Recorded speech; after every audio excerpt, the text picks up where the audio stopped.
somebody call for refrigerator repair? In here! Hello there, young lady. Is your mommy home? This isn't my home, it's my lab. And my mommy didn't call you. I did. Well, aren't we all grown up?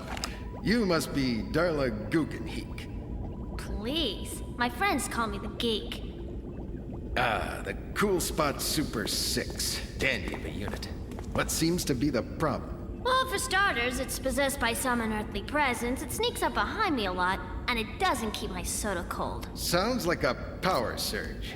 I'll have her fixed in a jiffy. Right. That's what the last two repair guys said.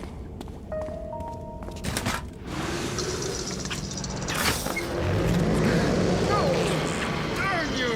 Darn you, Oliver!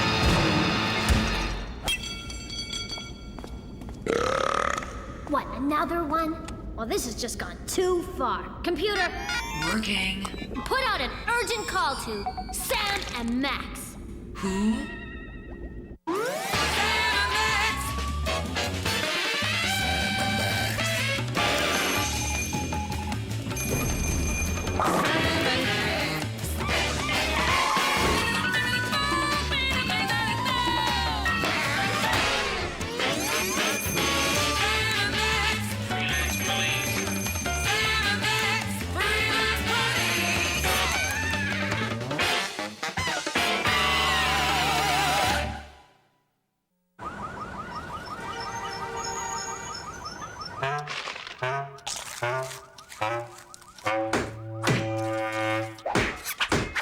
Last time on Sam and Max.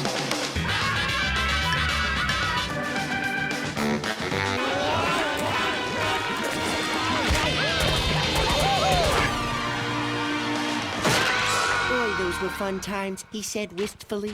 You can say that again, Max. But like all dry spells and peach pits, this too shall pass. I sure hope so, Sam. It's been at least 5 minutes since my last brush with death, and I'm getting light in the head. Try eating a cookie.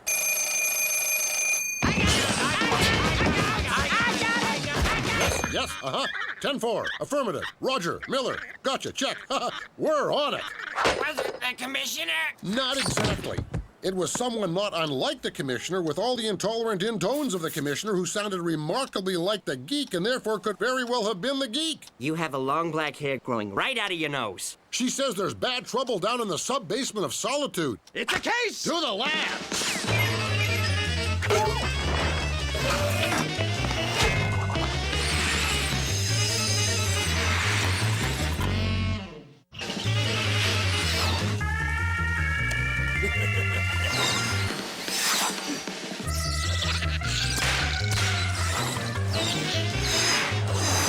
Having fun, little pal? It's curiously unsettling.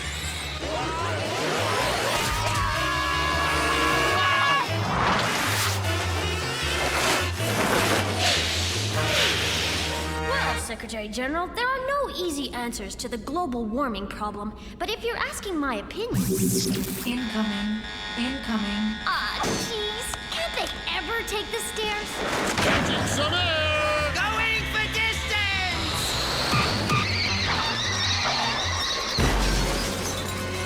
It's a new world record! Gee, I hope this wasn't anything important, It looks like an incredibly virulent form of the plague.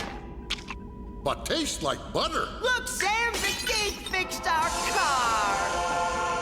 It's got new headers and lifters and retractable headlight howitzers and everything.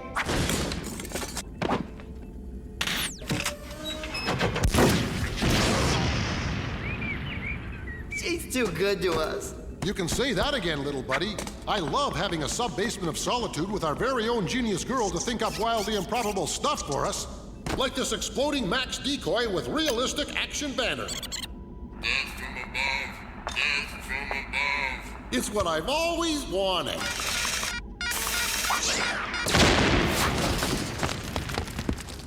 Thanks, geek! Keep it down, you guys. I'm on the phone to the United Nations. Doing a little moonlighting for the world powers, I see. I had some free time. Secretary General, I'll look into that ozone thing right away. Over and out! What took you guys? My fridge is really acting up. Golly, Geek, we had a hankering for something a little more dangerous. Life-threatening, even. So far, it's absorbed 3 innocent repairmen. Now you're talking. Okay, on my signal. 3, 2, open the door right now! Chill, Chris! Freeze, unit!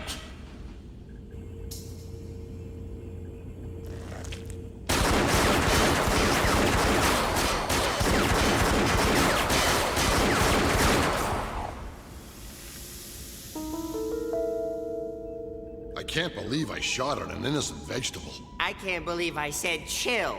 Oh well, nothing spooky or untoward inside. It's not fair. Give it a minute to warm up. It's an old fridge. Happy now?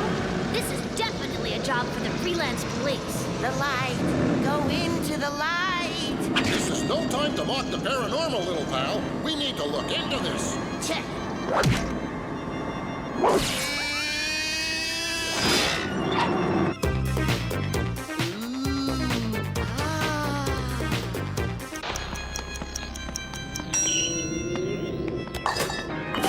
It was at that point they met Yukon Cornelius, scallywag of the north. Max, snap out of it! What did you see? I saw what can only be described as a gateway to some wondrous parallel dimension. Great! But did you see any fudgicles in there? Look way in the back. Stop it, Sam!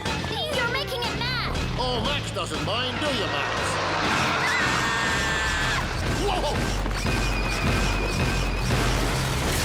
I'm just tossing darts in the dark here, but I'd say this whole trans-dimensional mess is the combined result of you storing toxic oozes in leaky Zippy-Lock bags in a freezer that's about as neglected as Quasimodo at a Sadie Hawkins dance. Can you guys just do something about this, please? Sure, but do you have any sage scientific advice before we venture into this presumably hostile unknown dimension? Well, it's unknown and presumably hostile. I'd be careful. Thanks, Geek. You're the best! There's no place like home. There's no place like home.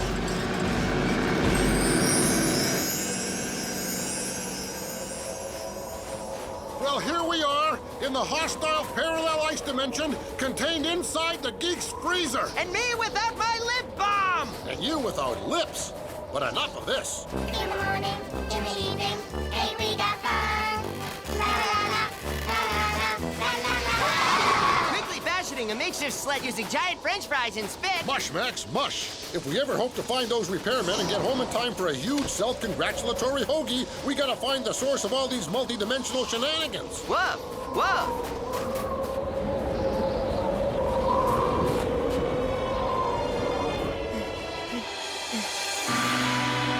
Scarecrows. Crude, but effective. How so? There's not a crow in sight and the corn hasn't been touched.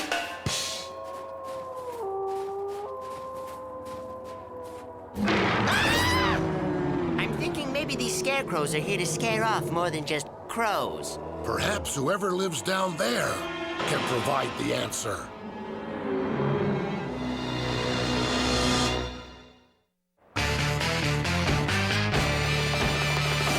What's the password? And if you say swordfish, I'll lose it! The password is haggis. Boiled? Haggis! No signs of life, Max. Still, I can't shake this uneasy feeling that we're being watched in a cliché kind of way. Yeah, it's just like in those cheesy teenage gore flicks. Don't strip for a shower unless you want to buy the farm. And speaking of cliche movie moments, Oh, freelance police! Nobody move! Good work, little buddy. You can unhog-tie us now. not until you say cheese. Cheese! Sorry about that back there. We thought you were the Thing.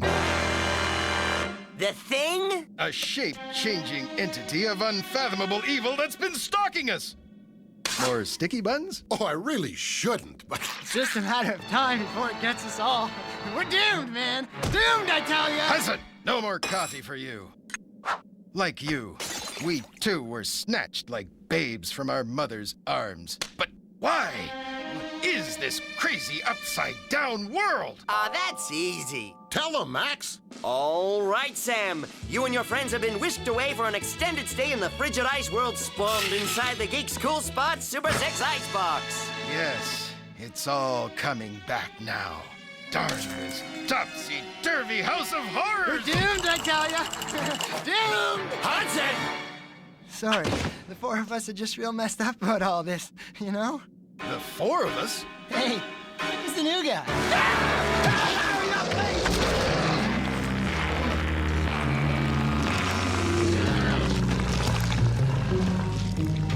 Now there's something you don't see every day. That's exactly why I quit my summer job at the petting zoo. There! You see? It just took Higgins, man! Yes, the air is still charged with its icy presence. And unless I'm mistaken, peach cobbler! Max, get a reading on this. If we can glean the thing's basic molecular composition, there may be a way to destroy it. Glean? Is that a real word, Sam? Just as I thought. The thing was born of a bizarre chemical reaction between the geek's ill-stored biological pan drippings and... Salisbury steak and gravy! It's a monstrous TV dinner gone bad. Fascinating. What is that device? Some kind of tricorder? Actually, we're deep in the fourth quarter. Pinhead. Well, here we are in a deadly game of cat and mouse with the thing. Tell me, Sam, why the heck are we doing this again? It's simple, really. If this so-called thing should somehow find its way into our world, devouring unsuspecting citizens who have no natural fear of frozen entrees, it would surely cause a nationwide mistrust of pre-manufactured foods of all kind, forcing producers of salty, overcooked, man-sized portions to go bankrupt. To safeguard American businesses, Max. That's why the heck we're doing this. And because we get to wave these around! No, that goes without saying. Freezer burn to heat and serve. Do you read me? Heat and serve. Over. No sign of the thing. All's quiet here, but... Wait.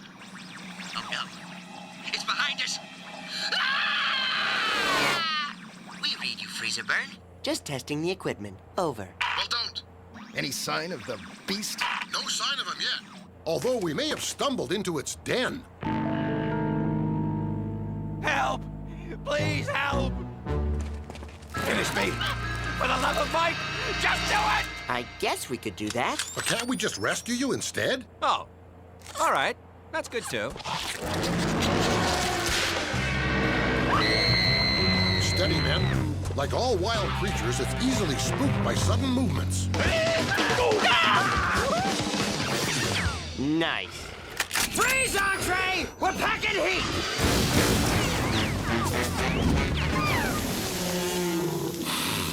Reheated beef-like byproduct. Coming right up! Say your prayers, dinner! Or your dinner prayers up, something! Gee, I don't know anybody who could firebomb kittens. Here, let me. Wow! It's a nondescript supermodel! Quick, Sam! Get a picture!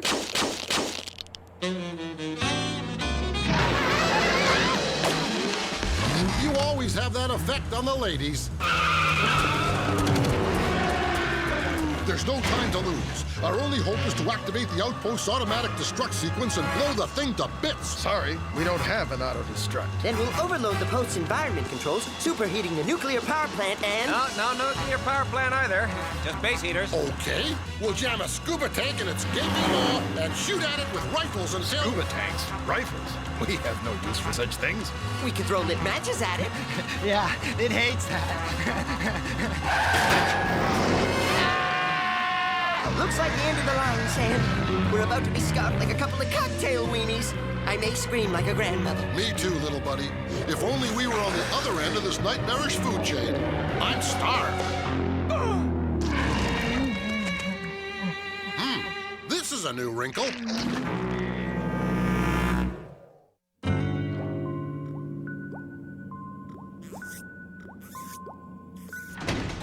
Boy, and I thought I had issues. Gentlemen, we have the thing's assurance that the attacks will stop. Under one condition. The hideous creature before you is the last of his kind. Only he remains.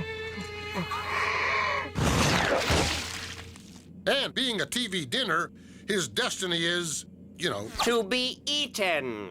What are you? Crazy, man? What kind of sick lunatic would volunteer to do that? Ooh, pick me! Ooh, me! Ooh! Sorry, little pal. You just don't have the sheer girth to volunteer for such a hazardous mission. This one's on me.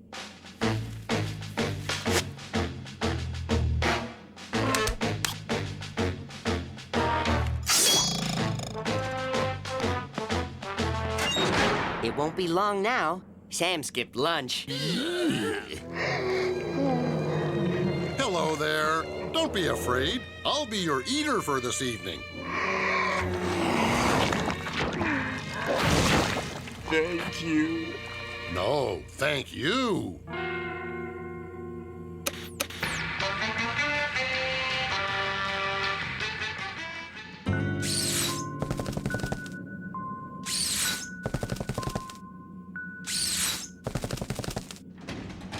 It's over. He's gone on to a better place. How was he? At the end, I mean. He was happy, and except for a little freezer burn, surprisingly tasty. Yeah, but where does this leave us? We're still stuck here, man. Doomed, I tell ya! Doomed! Hudson! The excitable guy's got a point, Sam. And a timely one at that, Max. For according to my calculation, the thing's demise should severely compromise the stability of the dimension. Right about... Love you, man. Very good job. Nice Oliver. game. That was good, man. You're friends for life, you know? Hey, Sam, what's the matter, boy? I don't know. I'm experiencing quite a lot of discomfort here, Max. Maybe it was something he ate.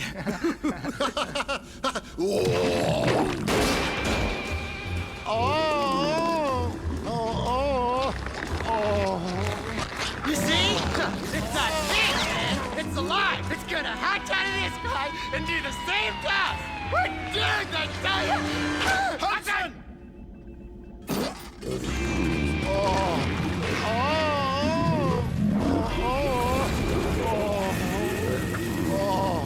Take cover! He's gonna blow!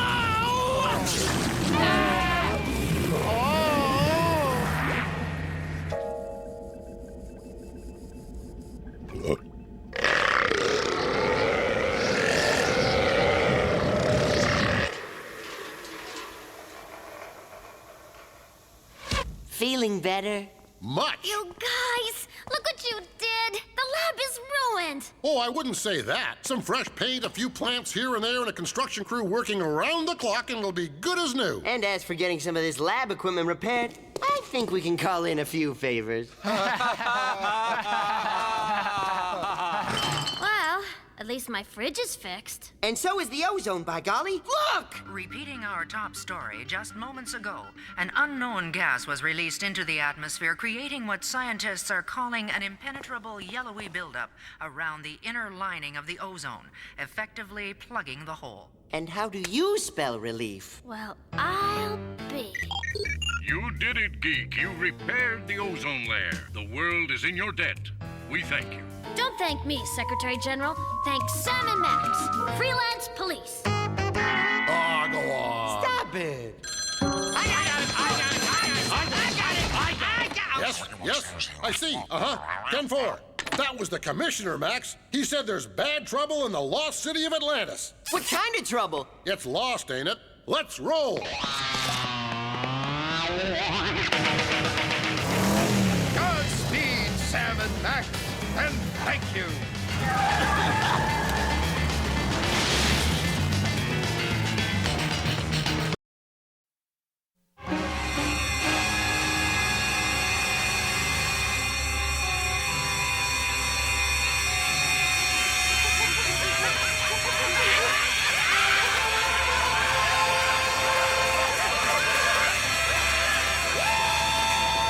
Ah!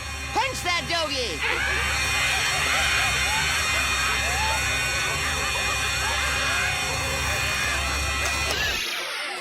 We thank you. At first, we embraced the monolith as, what did the sales guy call it? The dawn of evolution. All right, yeah. Then it just became annoying. But without it, how are we to evolve and someday wear ill-fitting suits with no shoes for humorous effect? Why would anybody want to wear a suit?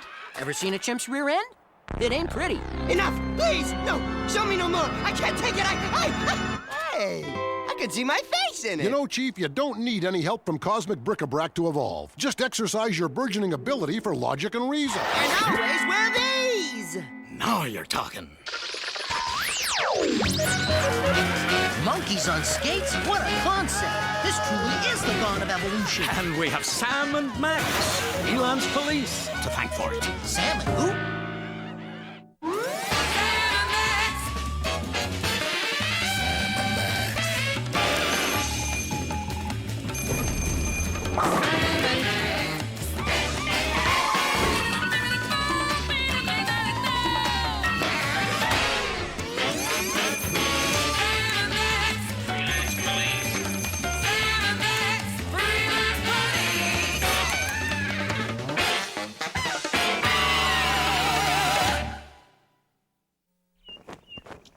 Sadly, Peter Policy watches as the world of Joan and Jim Lax goes up in flames. Poor Peter Insurance Policy sighs a great big sigh and says, "If only they had welcomed me into their home, they'd still have one." The end. That was very good, Ted. And should any of you ever need insurance in the future, feel free to call. That will do, Ted. I'd like to thank all the fascinating career professionals that found time to visit us today, class. Ms. Tax Attorney, Mr. Insurance Broker, Mr. Trailer Hitch Cromer, and most entertaining of all, Mr. Yushi from Can You Chew Sushi. Frankly, I don't see how Career Day could possibly be more exciting. It's Sam and Max, freelance police. Hi, kids! We were just in the area when we were alerted to the sound of fine steel weaponry being drawn. It's like the song of the sirens to us. Oh! Bakayaro!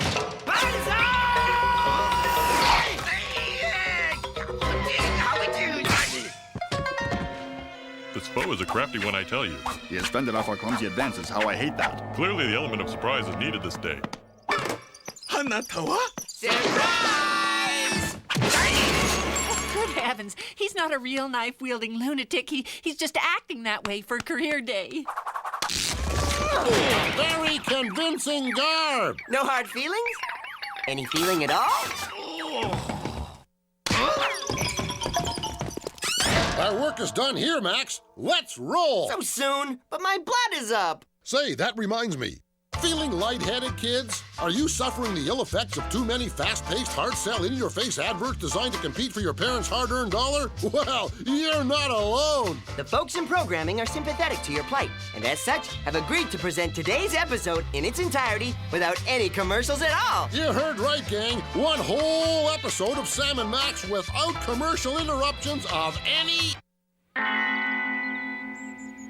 How exciting for us, class. Honest to goodness police officers. That's freelance police, ma'am. Self-appointed dispensers of candy-colored dollops of justice who, upon receiving the call from the High Commissioner, take on extremely weird cases that no one in their right mind would. I think if we tried, we could get Sam and Max to say a few words, don't you, class? Yeah! Gee, I'm afraid we're not prepared for any impromptu presentating. But we'll throw something together. Hi, kids. I'm Sam. I'm Max. We're the freelance police. And whoops, here comes Syllabus, Lord of Darkness. Let's hang a beating on it. I'll get the tools. Oh, my. Surely there's more to your occupation than just pummeling vaporous anomalies insensible. No, that's pretty much it. I really don't see the benefit of all these shenanigans.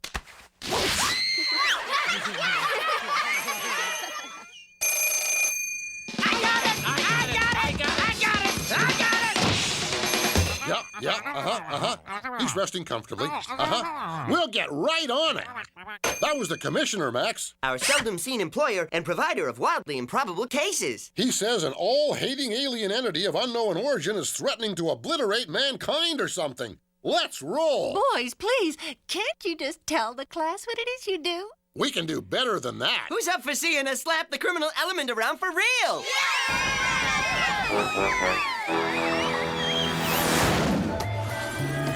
Well, here we are in the yawning void of space. Drawn without even a grade 2 understanding of astronomy. You can exhale anytime, gang. It's actually darn near safe to breathe now. But remember, if the cabin pressure should suddenly drop, or you hear Sam utter the code phrase, pull my finger, you should don your helmets immediately. I'm not sure the school board would approve of this field trip. Based on my limited knowledge of school board officials being dull, colorless mama's boys, I'd have to agree. You have nothing to fear but fear itself. And that big cranky alien cranium heading straight for us. Looks like we're working through lunch. I am Lactose, the intolerant, custodian of the cosmos, caretaker of the constellations, sweeper of the corridors of time. Gee, career day just limps on and on, doesn't it? I have traveled far to scour the universe of impurities.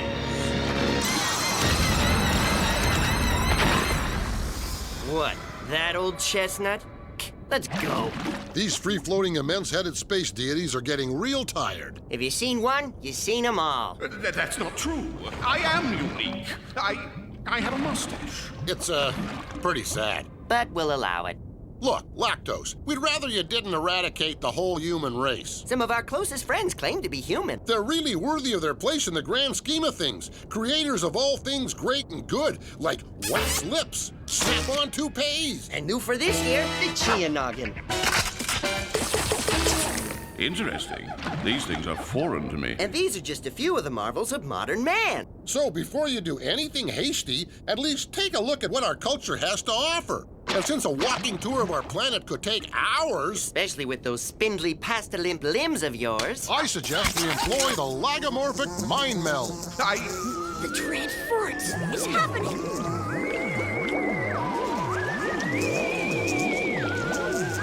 Enough! Show me no more! Get him off! Get him off!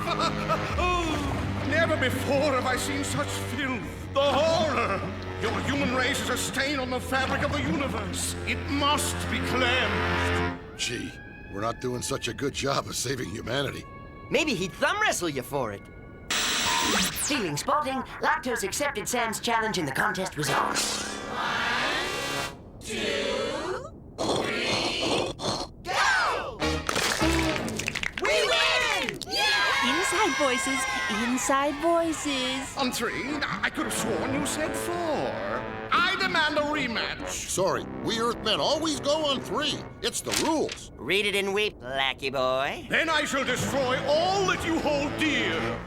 With the exception of this fine automobile in which, from this day forward, I shall keep my loose pocket items in. Our car! And the children! And the children in our car! What are you doing, Miss Gibbons? I'm just guessing, Jeffrey, but oftentimes in a large family of giant heads, the middle head can feel neglected and lash out. Well, that just tears it. Not only is he a cheat, but he's a bully, too. We freelance police really draw the line at bad eggs toying with our nation's youth. And our wheels. Oh, Rocky! Ready, speed!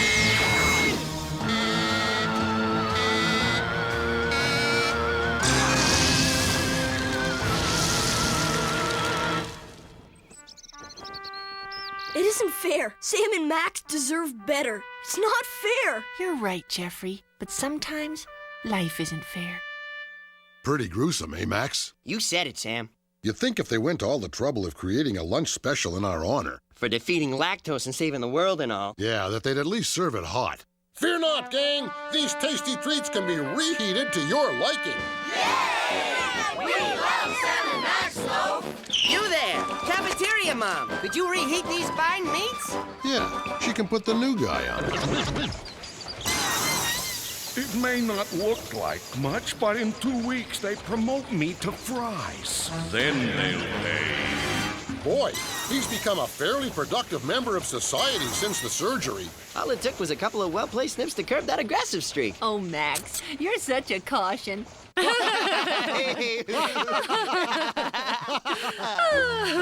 That's all for now, kids. But stay tuned to the second half of today's show as we continue our pledge to bring you the very finest in quality entertainment. 100% commercial free.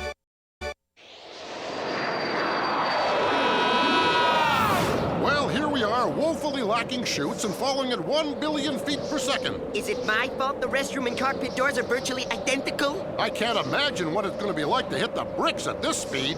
Ooh, I scared myself. I know! Grab me by the ears! You are aware there are children watching. Just do it! Good thinking, Max. I knew that latex skull of yours would come in handy someday. Smells like someone's having a barbecue. Gesundheit? Looks like we've landed in hot water, Sam. It's a feral pack of bloodlusting trick-or-treaters. Are any of you kids collecting for UNICEF? Silence! We are the new guinea pigs. You have desecrated our most sacred of rituals. For that, you must die! Belando Dengango! Ongawa! Pulangawa! Let's not be hasty there, Chief. Maybe Max and I can help. Yeah! What's all this impassioned revelry and ritual shenanigans for? Each season, we offer this celebration of life to the gods in the hopes that the chosen one, our one true king, will be delivered unto us. An all-knowing, all-seeing wise one who will improve our sorry existence and get us free cable. How will they know the chosen one when they see him or her? Good question. You see, some cultures select their leaders based on lineage, others by disfiguring rites of passage, and some base it on an unusual occurrence or phenomenon. Like that, for instance. Never before have we witnessed such wonders. How is it that you can do this thing? You are truly the chosen one. Heck, that's nothing. Listen to this. What more is there to say except, all hail King Max! We have just crowned your little friend our new king. Our long search is over. Truly the gods are smiling upon us this day. I guess even the gods know a good joke when they see it.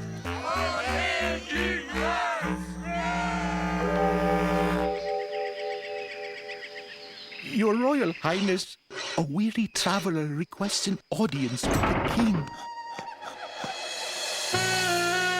Sam, where have you been? Sit down, you're just in time for dinner. Hey, bring on the grub! Oops. Not hungry, little pal? Starving, why? Then why aren't you eating? I'm the king, Sam. I can't be expected to chew my own food like a common dog. Attendance! Roast duck? Yes, please.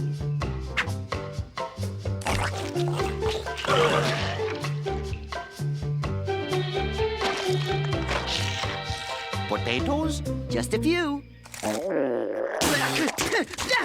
trying to make me sick? These potatoes are scalloped! A thousand pardons, my king. A dispute involving mineral rights, warring clams, and a beautiful piglet left crying at the altar brings these two villagers before you this day in the hope that you will bring an end to their feud. Of course. I'm the king. As is our custom in these matters, in order to ensure only the purest of rulings, you must first don the belt of piety.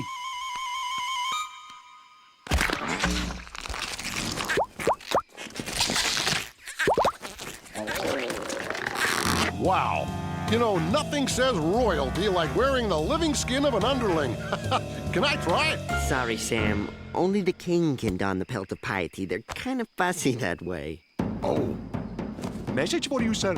Normally, I'd let the machine pick it up, but I'm intrigued. Who is it, Sam? Unless my understanding of native drum speak really pales, it's the commissioner, Max. It's the call to action.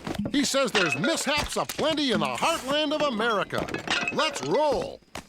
Gee, Sam, do we have to? We're the freelance police, remember? Somewhere there's steaming dollops of justice to be portioned out. We gotta leave now. And if he doesn't want to leave? Well, of course he wants to leave. Tell him, Max. Go on, tell him about the leaving and everything. If it's just the same to you, Sam, I'd rather stay here with me as king and you as my loyal lackey and food taster. Snap out of it, Max. They're giving you the evil eye. Got you talking crazy talk. Oh, no. It can't be. You cut up his brain, you bad Stop it, Sam. Stop it. I'm okay. I'm okay. But the glazed over look in your eye. The telltale cranial scar. That's not a scar. I just slept on my crown funny. Oh. Sorry. False alarm. My mistake. Phew. What a relief. For a minute there, I was worried you weren't coming with me. I'm not, Sam. I can't leave. These are my people. My unique brand of wisdom and armpit noises are all these poor savages have got. I'm their king, Sam. I am. So if you'll excuse me, I've got a spinning cloud.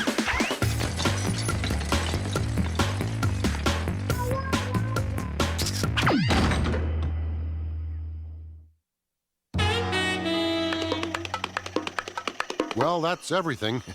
We sure cleaned out the duty-free shop, didn't we, little pal? What's that? Yeah, I'm sure glad there's no tax on corporate gifts either. Boy, it's hot. So long, little buddy.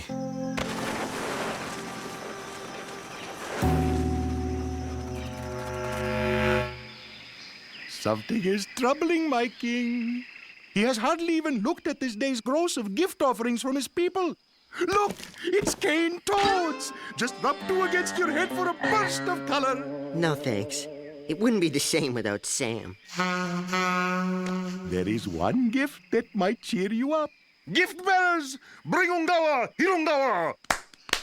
Knowing how close you and that son of a mangy dog were, your people commissioned the village clothier to create this for you, so that a part of friend Sam might be with you always. Really? What is it? Is it a commemorative plate of me and Sam in happier times? A Sam cereal caddy? Come on, tell me. Do you like it? I hope it fits. Sam! What did they do to you? Hey, this feels nice. How can I let this happen? Sam, speak to me! I'm fine, knucklehead. Much like the weasel utilizes its collapsible skull to fit through near impossible spaces, I have called upon a like ability to collapse all my bones and bulky organs in order to dupe these uncultured puppies into thinking they've rolled and pressed me into this unsettling garment. Neat, huh? Is something not to your liking, Omax? Yeah, it's just that, well, you guys have showered me with enough useless stuff already. I love the clogs and I'll cherish the bread maker forever, but I can't accept your gift. Pardon my insolence, but no true chosen one would turn down a gift from his people, especially one as nice as the hollowed-out carcass of a close personal friend. It is a great insult, one punishable by death. I am too the chosen one. I can prove it.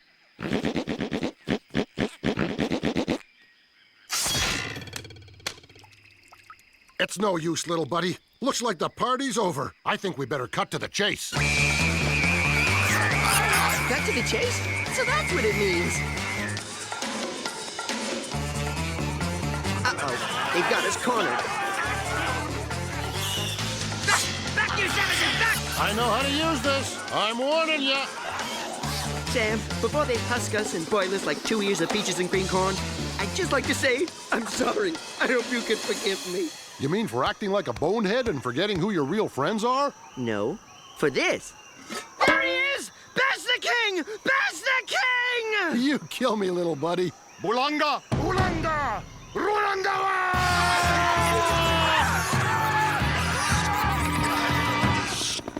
Do you hear that, Sam?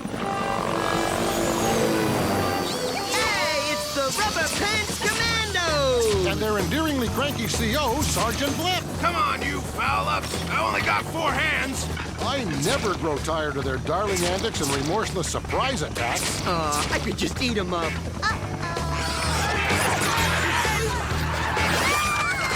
Feeding time! Let's go! This little piggy went to market, and this little piggy stayed home, and this little piggy went way, way, way all the way home! I never dreamed we could have so much fun and still be suitable for young viewers. Yes, once again, we've stared into the leathery face of death and his second cousin dismemberment and lived to laugh about it. We fell headlong from a moving plane, engaged a murderous horde of vermin savages in an action-packed shoot-'em-up, and learned a valuable life lesson about friendship or something. Hey, what about the gratuitous blowing up of the local filling station? Well, I'll be. Our work is done here, Max. Let's head for home.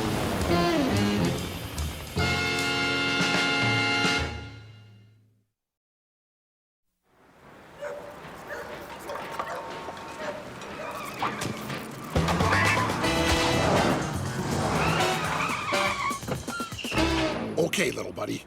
On 3. Ready? 1, 1.5. 3! All right, Sonny, consider yourself pinched. Who are these guys?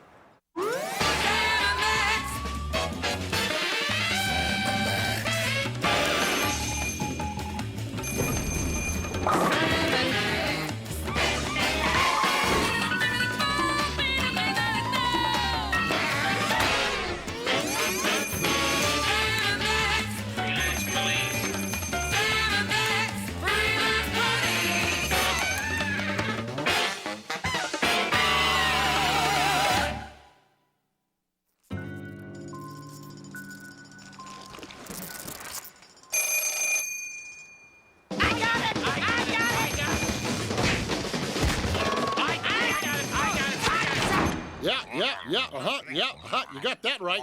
And how? It was the stern guiding voice of the commissioner with just the right kind of hair-raising case we can wrap our overactive adrenal glands around. Are you talking dirty? He says there's bad trouble on the moon, Max. Let's pack up and blow this joint. Did you make sure to sew ID tags on all your underwear? But I don't. Oh, yeah. Me neither. We have a go for liftoff. Then let the stars be our roadmap. And the inside of this car, our stomach distress bag!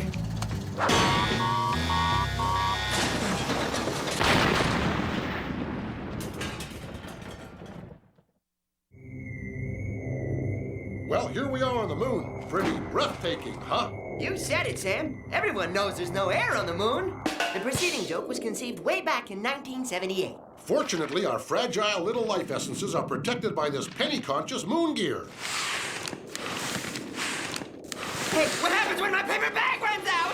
Did you bring a spare? I'm embarrassed by my lack of preparation. I'm a fool. Man, it's getting hot in here, and my windows are steaming up. I don't know how the heck we're gonna contact the natives. Just yank that dippy bag off your head and let's follow these highway signs. So let me get this straight. We can breathe here, then? I guess those prissy paranoid astronauts never had enough spine to try it. Ooh, I could never say that about an astronaut. What's that? No doubt some horrifying moon creature bent on swigging the marrow out of our fuzzy bodies without even a howdy-you-do. I can't say I'm not intrigued. Greetings, Moonians. You made it. Nice get-ups. Climb in. Well, Sam, the gorilla and donkey man apparently think we're someone else. He's a zebra, Max, and that's what makes me a little suspicious. You see, in nature, a zebra wouldn't normally hang out with a gorilla. Plus, listen to this, a zebra can't drive a moon buggy, or any kind of car for that matter. You see, zebras don't have hands, Max. Gosh, you're right, Sam. The gorilla should be driving! I think you're onto something. We better play dumb. You mean starting now? Don't anybody move. This is a stick-up. All we want is the dough. And maybe one of those Elvis-shaped decanters. We want to drink from the neck hole of the king. It's an interspecies holdup. I know your voice. You're that Henderson kid. Start scooping the cash into a plain brown bag, old man. Giant rat guys. Weird. Interesting. And somehow very appropriate. Shall we slap the sleeper on him and make him cry uncle? Can't think of a reason not to. Thanks for your help, friends, but you don't look like you're from our world. Where is your home? One of those points of light you see in the sky at night. By the way, you can put your hands down now. Our mayor wishes to meet with you to discuss an urgent matter. Hey, mister, you can put your hands down now. The mayor is, right inside. Don't be afraid or anything. I've got to get back to the shop. Afraid? Ha, we're too darn ignorant to be afraid of most things, right, Max? Hey, mister, you can put your hands down now. Well, if you won't be needing anything else... Put your hands down, for God's sakes! Put them down now! I'm gonna miss that little fella. He smelled like a fine gorgonzola. So does your belly button on hot summer days. Hello? I've been expecting you, men of the Earth. Ooh, men of the Earth. I like that. Your assistance is required to resolve a certain pest problem which plagues our glorious city. The situation is very grave. A pest problem? A town load of rats has a pest problem, Sam? That's pretty funny. And from a flying head. Amazing. Your tiny skulls do not fully comprehend. Citizens are disappearing, taken away, and used for unspeakable evil. Okay, don't pop your cork, Chief. Just where might we find these so-called pests? The creatures you seek may be found on the dark side of the moon. Now, be gone! Where? Just out the back door. Go through the janitor supply room and take a right. Science fiction-y. Well, what do you know? There's your problem right there. It's a world of roach-like leviathans lumbering through a gargantuan cityscape. Isn't it cute how they gather into social groups? A moon roach coffee shop. It's uncanny, like some Earth parallel development. I never dreamed I'd live long enough to hear you say Earth parallel development and mean it, Sam. It must be feeding time, Max. Looks like coffee and sweet rolls are their main source of nutrition. And look, now he's adding some kind of non-dairy flavor-enhancing substance made of... I'm having a lot of trouble watching this, Max. Here, I'll hit the light. Uh-oh. It's the universal sign of surprise and alarm. I think he spotted us.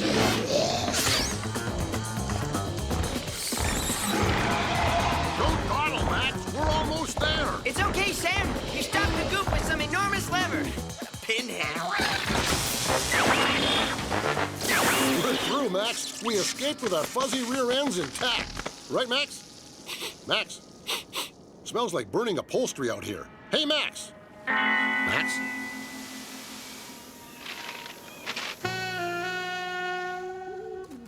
Now what do I do? My little buddy is just a bag of chum. Sam. Sam, it's me. Max? Where are you, little buddy? I'm inside you, Sam. Everything that makes me a unique individual, except for my bones, guts, and so on, is now stored within you. Creepy, huh? Hold on a second. Let me try something. What are you doing? There. At least now you look something like your old self, even though you smell like a fire in a wig factory. Oops. Sorry, little buddy. It's all right. What are you doing? What's the progress on the giant roach problem? And why are you carrying that smoldering dish rag around like a hand puppet? Hey, hey! Something horrible happened out there, Chief. Maybe you can help us. My Minister of Science will advise you. Get in. We use this device to produce a rich, delicious peanut brittle for use in our savage backward rituals. But it may serve your needs. In you go, little buddy. You must now apply the helmet of supplicants. Ow. Feels like the convolutions of my brain are being analyzed. I hate that. The basic molecular structure of your little friend has been vastly compromised. Hand me that staple gun. You know, Max, when I was hauling your remains around in that oily paper bag, the phrase moist garbage kept running through my head, and it gave me an idea. Maybe something good will come out of all of this. Besides a mouth-watering soup stock? Be still, for this is the critical juncture where success or failure of the procedure will be determined. Does that mean we get peanut brittle? Ooh.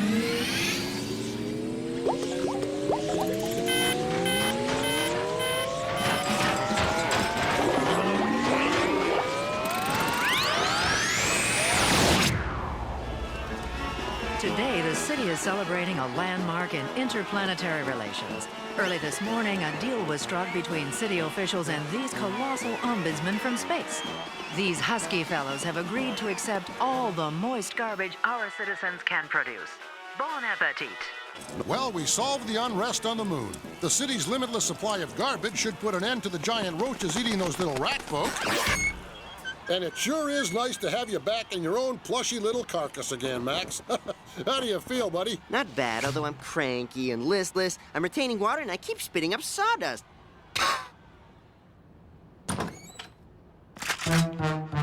Well, how about that? It's a plain old itty-bitty earth roach, and he's packing heat. I don't like the look on his face. It's cold, calculated, almost inhuman. Why aren't you out celebrating? Don't you know this is one of the first cockroach-related holidays? Celebrate what? The loss of acres and acres of valuable garbage? We're just giving it away. Why aren't we looking after our own vermin before we cater to foreigners, huh? Well, answer me, huh? Oh, take it easy, little fella. Just hand over the piece and nobody gets hurt. Right, Max? I'm thinking, ow. Ooh. Sometime we should sit down and have a spiritual discussion about the sanctity of life, Max. Bam! And then he was mucilage. Did you say something, Sam? Oh, never mind. I think I feel one of my lame songs coming on. Oh, no, not that! Was a bad day when my buddy Max got fried up on the moon. Was vaporized before my eyes by some multi-level. You crack me up, little buddy.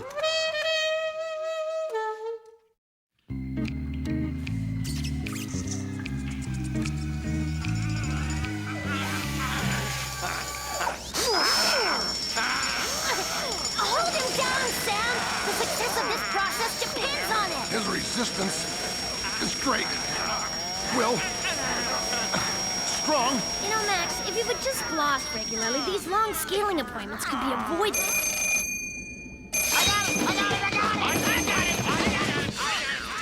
You have reached the sub-basement of solitude. If you are calling for Darla Guggenheik, please press 1 now. If you are calling for Sam and Max, freelance police, please press 2 now. It's for us. Mine! Yeah, Holy jumpin' jack smelt in a rented hamster suit. We're on our way. That was you-know-who, Max. Our cantankerous manservant? No, the commissioner. He's all hepped up about some strange doings down at Bohunk Lagoon. Locals, naturalists, and even clods and kayaks are disappearing en masse. My God, Sam, you said en masse. Ahem. Aren't you boys forgetting something? Your car is in need of a few minor repairs. Love that wrecking yard caper. Yeah, any loaners available? You have 2 choices. You can take the Vespa, Not in this lifetime. I feel all crawly. or you can take the boat. But you have to promise to be careful this time. Thanks, kid.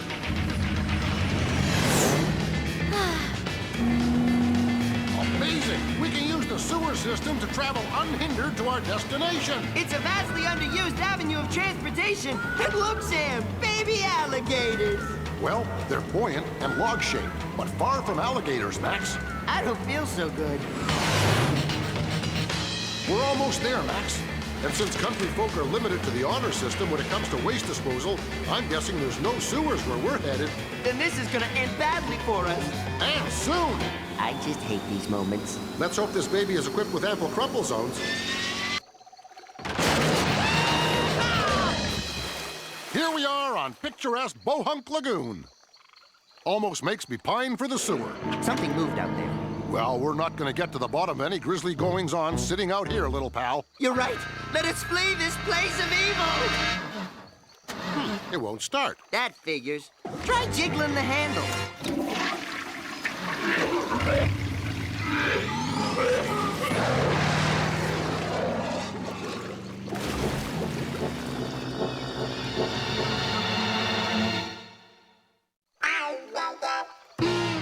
Well, here we are on a stakeout, surrounded by all our favorite foods and tempting the unforgiving demons of fate. Bohunk.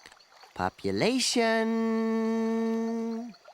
Fairies. Curious. What could account for such a bizarre fluctuation in the populace? War? Famine? Rampant cannibalism? Cannibalism! I vote cannibalism! Don't be going out on the lagoon at night! I'm warning you! Look, Max, it's one of those colorful oldsters. A monster will get you. Eat your brains, he will, just like all the others. It's already ate the whole town. Turned them into zombies, I tell you. Only I remain to tell thee. Hark, the beast. He beckons. Run for it, boys. Heed my warning. The creature will take all the fight out of a man until he's no man at all, making as faint-hearted as a little bitty bunny rabbit he will. I'd call that a fairly sweeping generalization about bunny rabbits, wouldn't you, Max? If he wasn't such a likable old soul, I'd have to re-educate the tar out of him. Hey, the crinkly old soul survivor wasn't kidding. Look! Holy mackerel, Sam! These guys have gills! It's hideous! Who could have done this and why? And how do we get some? We've got to follow those zombies and get to the bottom of all this sci-fi hooliganism. Remember, Max, just walk like a bloodless, emotionless being, and they'll never notice us. Will I be expected to prepare anyone's tax return? Hey, hang on a second. We don't have gills. It's a cartoon, Jarhead. We have remarkable lung capacity. I know, but I really want gills. And webbed feet, and hands, and segmented eyes. Can I have them, Sam? Please, can I? I'm spoiling this boy.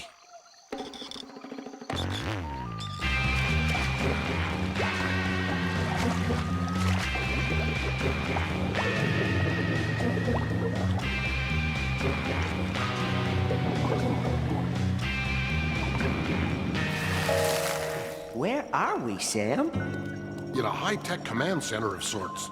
No doubt the work of some criminal mastermind who's seen too many James Bond flicks. I'll take that as a compliment. We meet again, freelance police. Well, if it isn't our slippery old friend and arch nemesis, Max Salmon. How exactly did he get that way, Sam? Some kind of boating mishap, I'm guessing. How often do you clean this water? What's this fake body made out of? Melmac? Your casual indifference cannot save you this time. You are now my prisoners. At long last, you shall pay for your part in causing my condition. Not that we have even the foggiest recollection of what you're talking about. But would it make it all better if we said, we're sorry? Come here, you. Give us a kiss. Stop it. Stop that. You longer. Hey!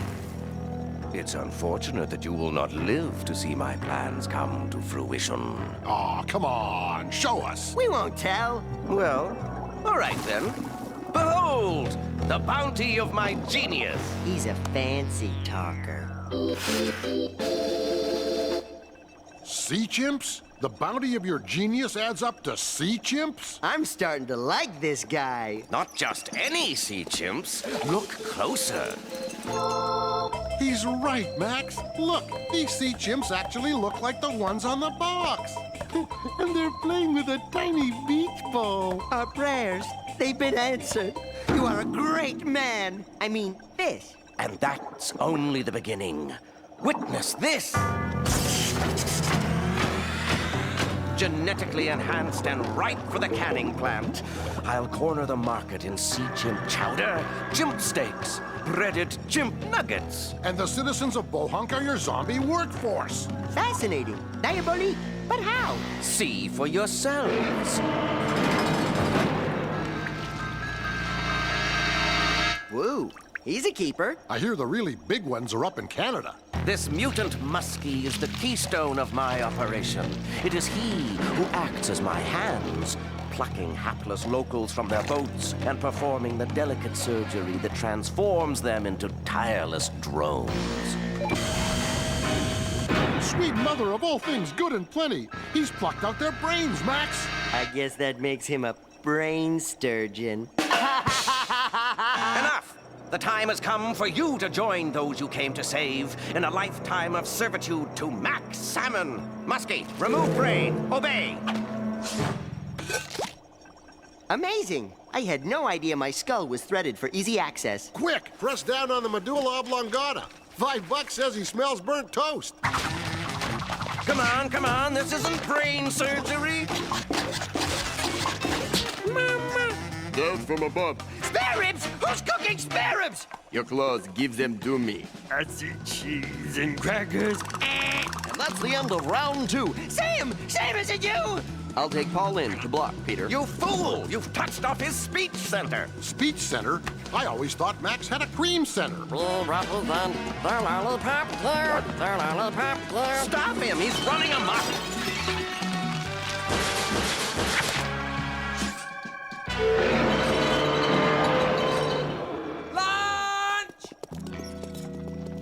Freeze, Muskie! Drop the bunny or the mastermind gets it! Do as he says! I think he means it! Nice work, little buddy. Thanks to your adult shenanigans, I was able to collar this carp without gunfire or loss of lives. Don't mention it, Sam. May I be rewarded with the pleasure of tenderizing, Mirandizing our prisoner now? Okay, but do it in the back. These poor folks have seen enough atrocities for one day. No, no, no! We're much obliged to you, boys. Not only have you led these poor folks out of eternal bondage, but you stitched their brains back in and restored order to our sleepy town. Just doing our job, citizen. And don't you worry about Max Salmon. We're sending that felonious flounder up the river. He'll fry for this.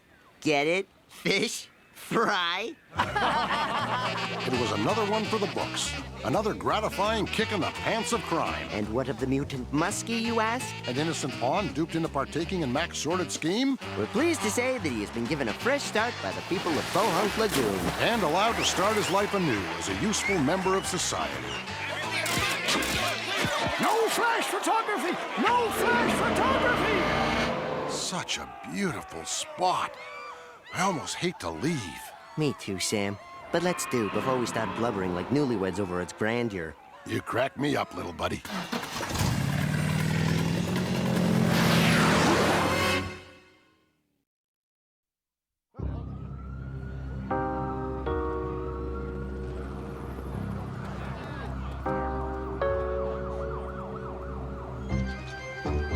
Max, these supervillains really know how to dress. It takes a special kind of criminal sociopath to carry off a maroon velvet cape. Yeah, I never thought we'd finally apprehend the Mad Thespian. Taunt me your worst, freelance police, for you shall not survive to taunt me come the dawn. Sleep sound, fated woodland creature. Ask not for whom the bell tolls. It tolls for thee! Max, heads up, little buddy!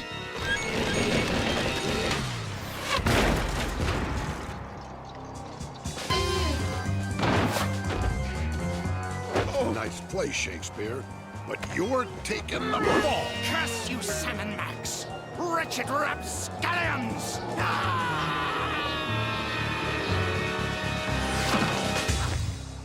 Well, that just burns me up. What, that he can say rapscallions without laughing? No, because he got to go first. You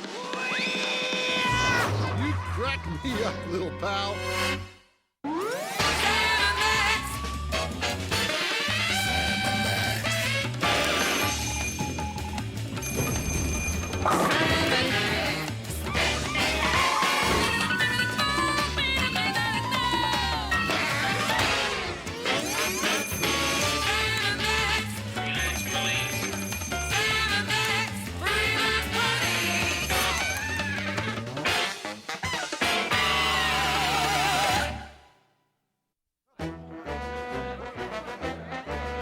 Crusty stain on the fabric of civilization run through the rinse cycle of justice. Courtesy of yours truly. Say cheese! Doodles!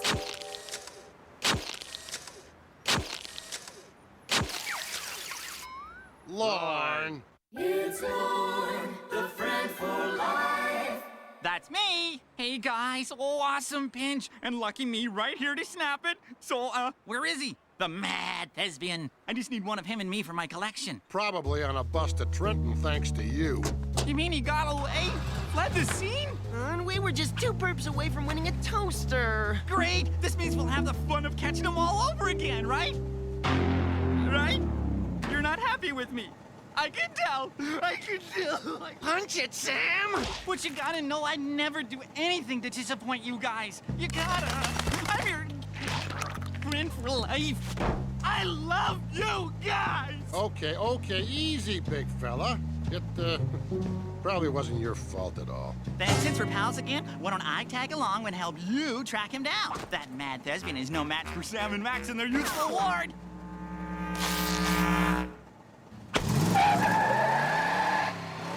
I promise I won't get in the way! You won't even know I'm there! Ah, for the love of Mike, Sam! Drive! Drive! Hey, look, Batman! Where?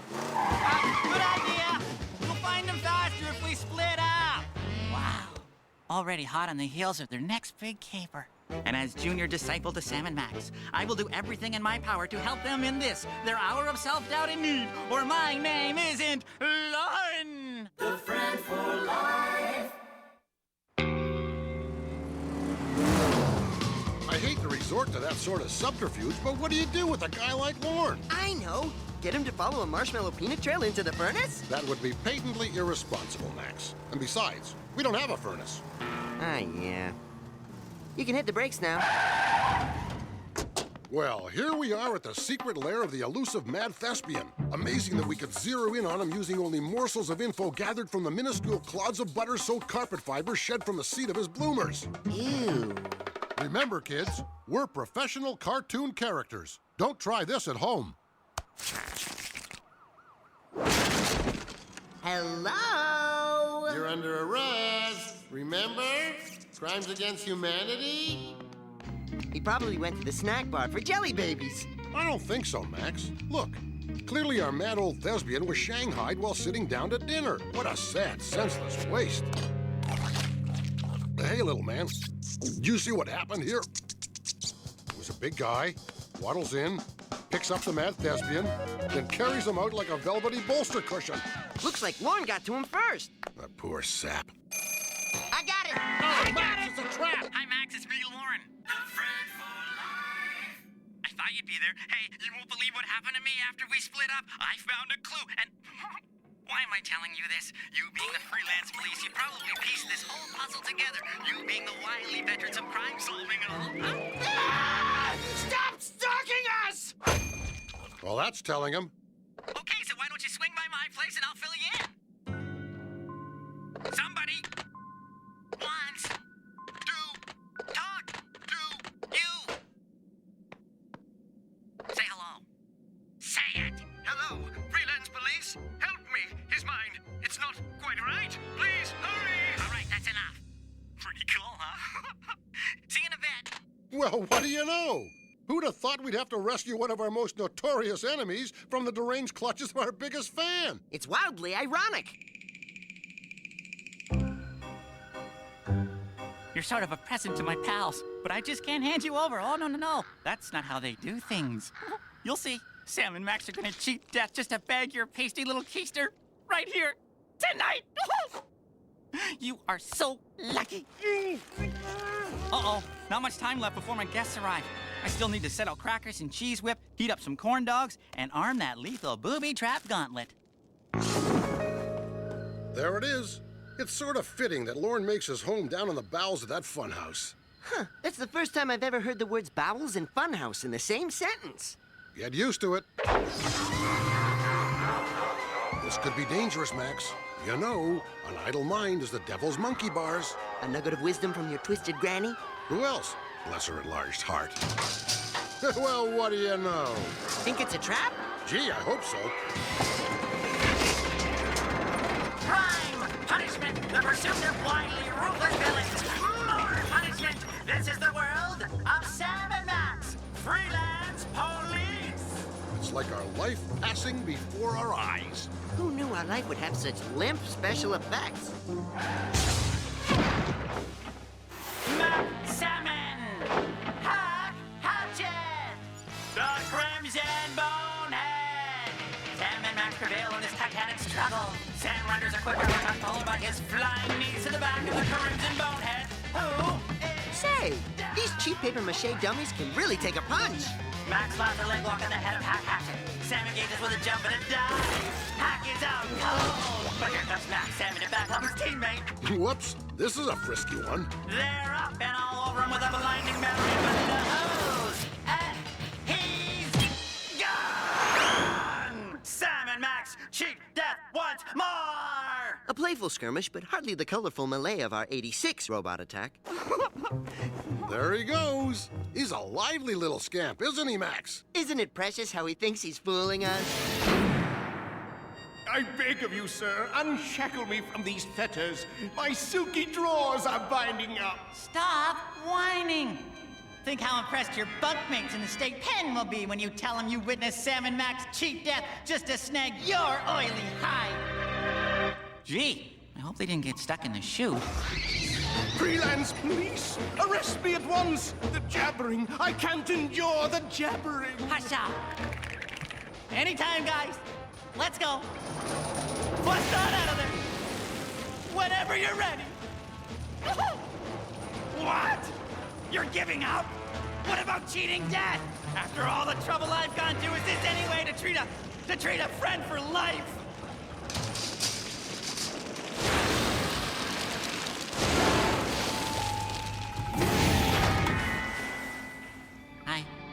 I killed them. Oh, you Lord! Are you guys? No! Spare me, freelance police! I'll never be bad again! I'm sorry, but we don't believe you. Max, hand me that plumber snake. Well, Lorne, somehow you rustled up the mad thespian, gave us a chance to chuckle in the face of death, and took us for a spin in a cute little funhouse car. I never thought I'd hear myself say this, but we owe you one. We owe you one. We owe you one. We owe you one. Wow, hearing those words from the lips of the freelance police. Oh man, it's just too much. Friends for life, eh? Now, about this shrine. Yeah, what's the deal with these wax figures and the yellowy news clippings? It's so outdated. You think so? Oh, yeah. A Sam and Max website is the way to go. You're right. I don't know why I didn't think of it. With it, I can pass on all the legend and lore that is Sam and Max. It'll be glorious. Oh, but gee, this is going to take up all my free time. We might drift apart. That would be a darn shame. But you know what my granny always says? An idle mind is the devil's twirly ride? Close enough. We're gone. Ciao, fellas. Friends for life, eh? Call me when you get home.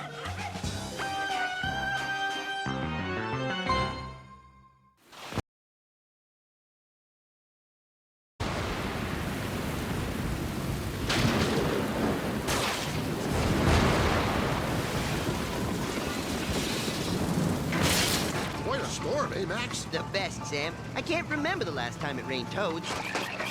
We interrupt this broadcast to bring you an all-important news flash. Violent atmospheric conditions are threatening the very existence of the planet. We urge all of you to take cover. This is it! The apocalypse! The end of all we know! We now return you to our program of dance music. Sounds like a pestilence such as the world has never known is being dumped upon us. Otherwise, it's a pretty slow night.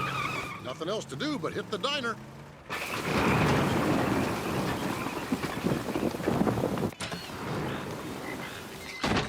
No shirt, no shoes, no souvlaki. That's funny. At least pants are optional. Well, what's good tonight, Fry Cook? It is a sign! The end of the world is upon us! The Olympian gods are in total disharmony! I see cataclysm, disaster, and the pickup on the Blue Plate Special! I'm feeling like, hummus. Hold it, Sam. It's a prophecy from Tiresias, the verbally impaired soothsaying short-order cook. Right you are, Max. Sounds like dissension and disharmony on Mount Olympus. Do you realize what this means? I sure do, little pal. Make that hummus to go. Well, here we are on Mount Olympus, home to cloud-dwelling mythological folk draped in diaphanous robes. This must be where all the gods hang out. By Hera's hairpins. Look! It's a domestic squabble of godlike proportions. Husband, you have wronged me for the final time. No longer will I stand idly by as you cavort with all manners of nymphs, muses, and fairies. Foolish goddess! You question the will of Zeus! I may be juggling hedgehogs in the Hamptons here, but I'd say Zeus and Hera's marital tip is the cause of all that meteorological hoo-ha back home. Who dares trespass in the palace of Zeus, son of Cronus, slayer of Uranus? We are Sam and Max, champions of justice, tormentors of Roman-featured bearded guys in loose-fitting jammies. Pay no attention to my melon-headed associate. We are mere mortals who humbly offer our services as freelance marriage counselors to the gods. Your arrival in our midst is fortuitous. My wife speaks true. Our blessed union is in peril. It must be saved or all will perish with it.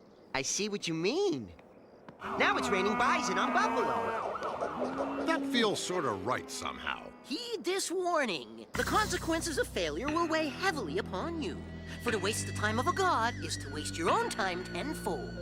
If, by the allotted time, you have not relit the fire of their passion, you will be reduced to aged, wrinkled sacks of your former selves. Good luck, eh?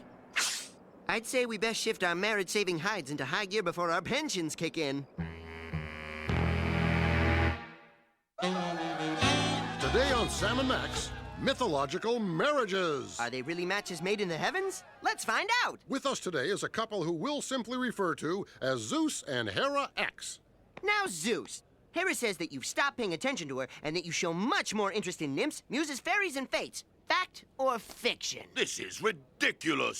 Zeus, you're blocking. Remember, we're doing this for you and Hera. Let us in. Well, of course it isn't true. Hera is my beloved. No one before or after has captured my heart such as she. Is that so? Audience, say hello to Aphrodite! Classic bone structure. I bet she knows all the state capitals, too. See you around, Zeus. Not if I see you first, Enchantress! You see, it's not my fault my wife's a shrill harpy. As a harpy, I feel devalued by your derogatory usage of the term. Now, Hera, Zeus tells me you act out your jealousy by reconstituting his nieces into horrible, disgusting former spokesmodels. She does. It's really getting out of hand. I do not. Really? Audience, please welcome Nanette, Babette, Yvette, and Miss Tennessee. All right, I lose my temper and sometimes lash out. But I only do it because I love him so. With us today is an expert on matters of the heart. Cupid, we'd like to hear your thoughts. The love is there, Sam. I can feel it. But in order to experience true love once again, Zeus and Hera must give themselves over to Cupid's arrows of desire. Perpetrator is armed and dangerous. Drop it, Cupid! Drop the weapon! Uh-oh. Oh, Max! Oh, Sam. Run for it, little buddy. She's got marrying on her mind. Enough of this! Your time grows short.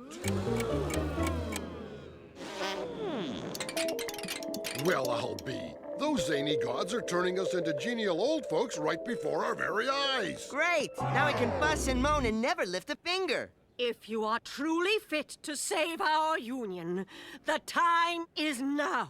We couldn't have said it better ourselves, Hera, because we've cooked up a little surprise for you. What Hera doesn't know is that Zeus wants to renew those tired old wedding vows. I do? Save that for the ceremony, Zeus. That's right, folks. He's gonna pop the question right here on our show. Well, Hera, what's your answer? Of course I'll marry you, my love. Congratulations, you two. And as a special added bonus, we've arranged for you to renew your vows in beautiful, intoxicating Las Vegas! Home of high-stakes excitement, showbiz glitter, and reasonably priced all-you-can-eat buffets. They grow up so fast, don't they? They got nothing on us. Dearly beloved, we are gathered here today for a $59.95 deluxe wedding package with complimentary passes to the Buddy Hackett Experience. Do you have the license? Thank you. Don't you mean Donkashane? Leave it alone, Max. He knows bad men. Please hand the ring to the groom and repeat after me. Where's the groom? Where's the groom? No, really. Where is the groom? Yes, dance, my children. Dance for Zeus. That's it. We're through. I'm moving back to the condo on Crete. You have bungled for the last time. Farewell, freelance police. This is it, old friend. I sense my dog years are thoroughly numbered. I guess I can still gum evildoers with my toothless maw in the little time we have left. Actually, I'd like to swing by the Mount Olympus gift shop again. I think I overpurchased. Me too. This footlocker I bought doesn't even have any feet in it. That's Pandora's box, old pal. You've just unwittingly liberated all the ills and horrors of society. It's Vegas. Who's gonna notice? Hey, there's something in here. It's a keychain, and it's shaped like a lady with snakes for hair. That would be the mythical Gorgon Medusa, Max. One glimpse of her chilling countenance is rumored to turn even the most casual observer into stone. That is, if you buy into any of this mythological hubbub. Which, of course, I do. Fortunately, I always carry protective Medusa-proof headgear for just such occurrences.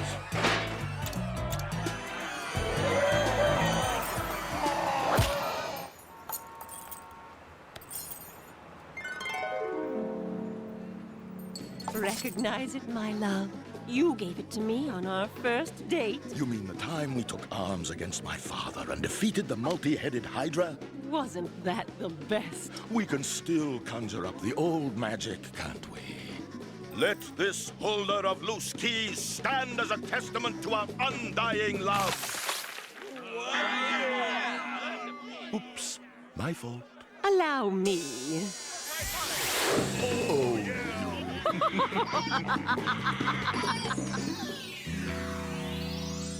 Holy Hannah, hold the phone. I'm young again. And I'm a less inviting target for roosting pigeons. You have triumphed well, Sam and Max. Our sacred knot has been retied. The gods of Olympus are in your debt. To commemorate this vast occasion, you, the freelance police, are to be made titans, gods among men. Ooh, gods among men. I have to change my stationery. From this moment forth, you, Sam, shall be the god of high-caloric snacking cakeage. The legends!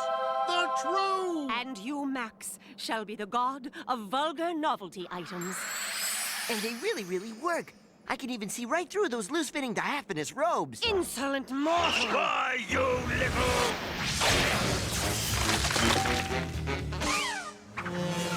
Well, we came to Mount Olympus for to share the company of a pair of gods who were at odds with matrimony.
Pretty creepy so far. Wow, this sort of material should carry a stern warning label.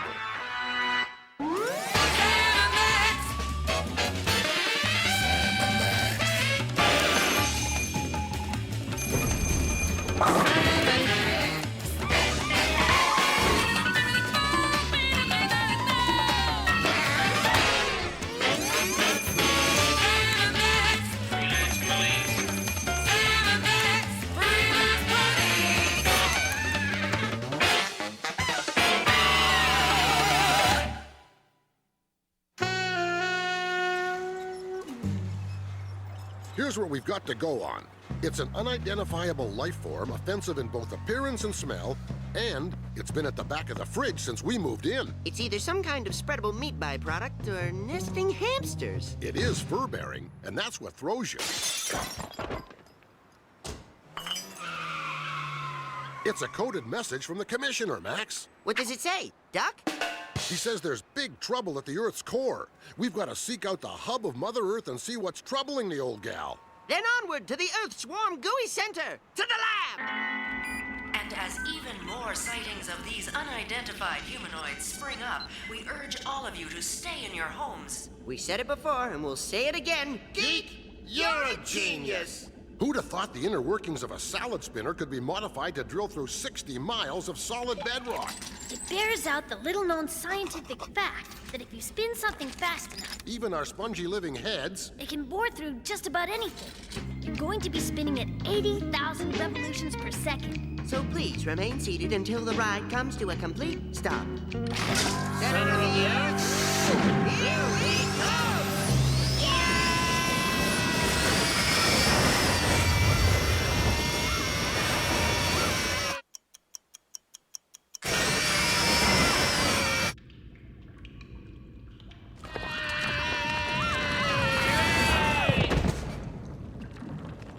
Wowee! The world truly is a carousel of color. There's drama and mirth in old Mother Earth. And all of her secretions, you see.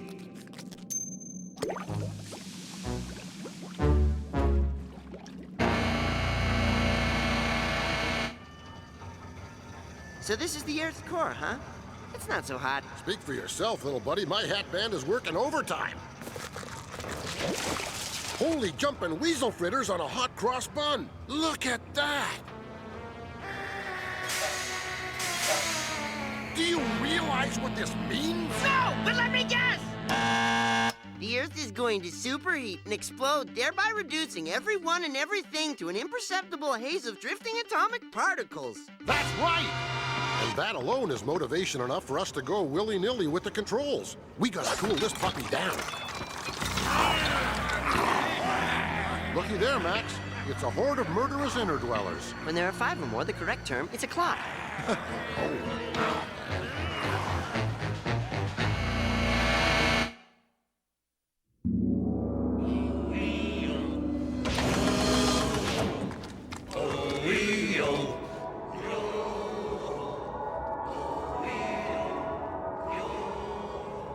Welcome, surface dwellers. I am Dr. Morag.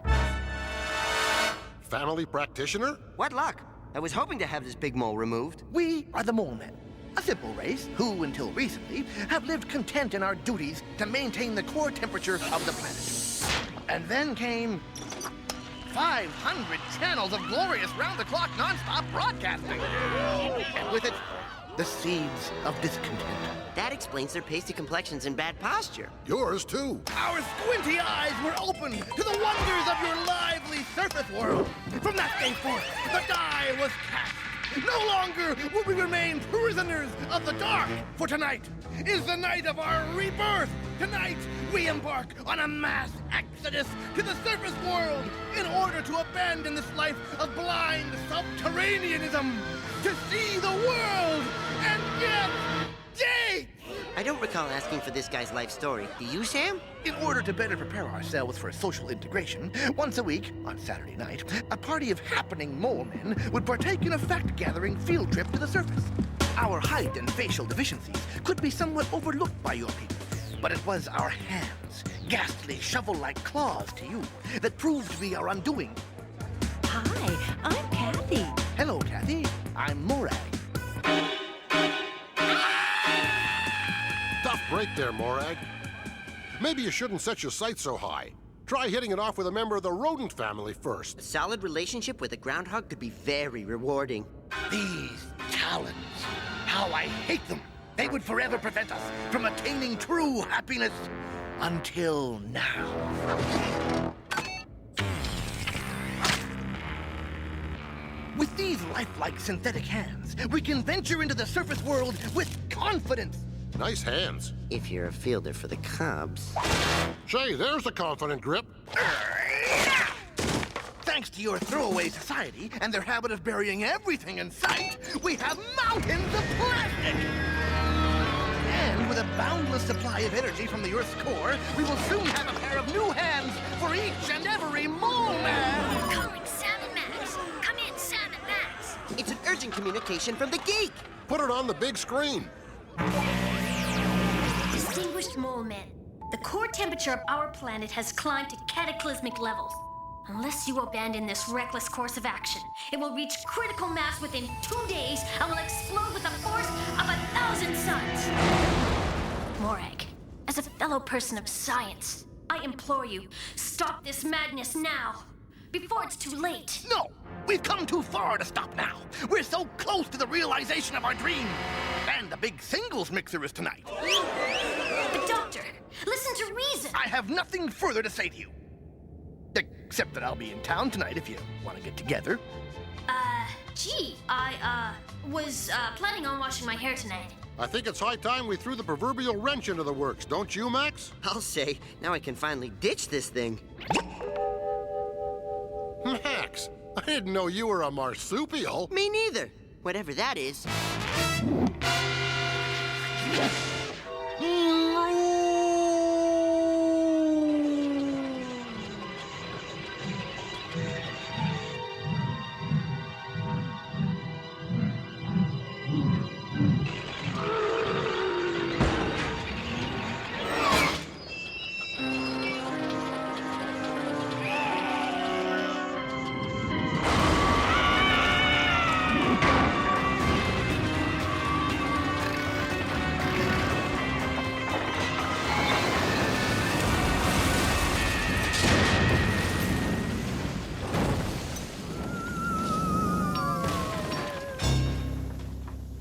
One chance at happiness is no more. We are now forever doomed to a life of loneliness and despair.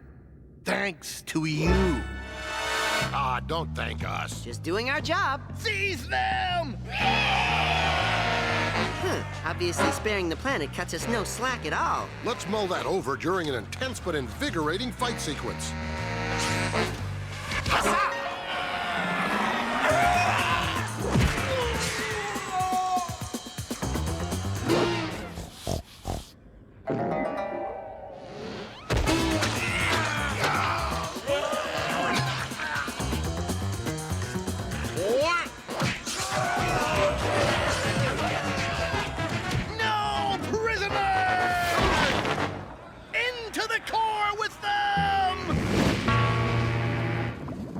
Have anything tucked away for putting smoking holes in things, would you? Just minty toothpicks. Then I guess this is the end. Look!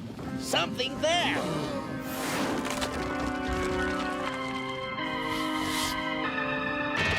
It's more women! Well, what do you know? New neighbors! Isn't that nice? It's just like when the boy campers discovered the girl campers on Camp Runamuck, only miles beneath the good earth. All's well that ends well, Max. The world is safe and the mole men have found true happiness. It's a beautiful thing, Sam. Let's leave. Yeah, I think they crave a little privacy. Actually, I'm deathly afraid of seeing them kiss. Ew. They're at it! Let's go! Let's go! Fare thee well, tiny mole folks. What's that smell? Oh, Max.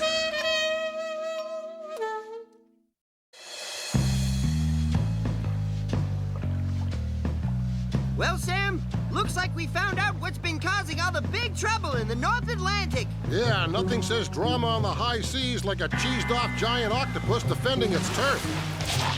It's time we taught this ornery critter its proper place in the food chain, Max. I like them deep fried with lemon. From Hex Heart I stab at thee! For Pete's sake, I spit my bad breath at thee! The drama's done. The seas are safe once again for giant multinational fishing fleets to cast their drift nets with reckless abandon. We return victorious, proud with the scars of battle! Looks like I'm wearing polka dot jammies. But sadly, that cheap two-bit Octopunk nabbed my pocket watch. Where exactly did you keep a pocket watch, Max? That watch had sentimental value, Sam. It had a secret compartment where I kept all my favorite toenail clippings. Well, I know this can never replace the one you lost, but here. It shines like the head of Mr. Papadopoulos. Where did you get it? It was an impulse purchase from that friendly street hawker.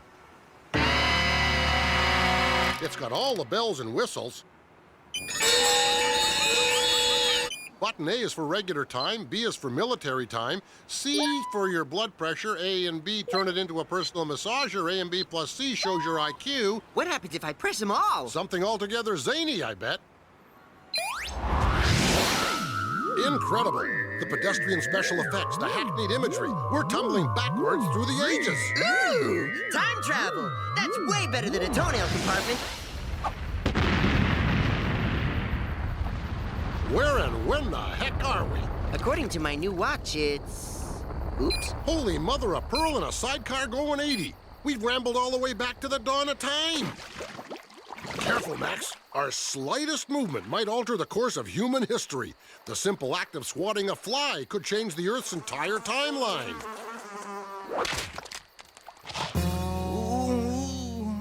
Now we'll see if all those science fiction stories are true.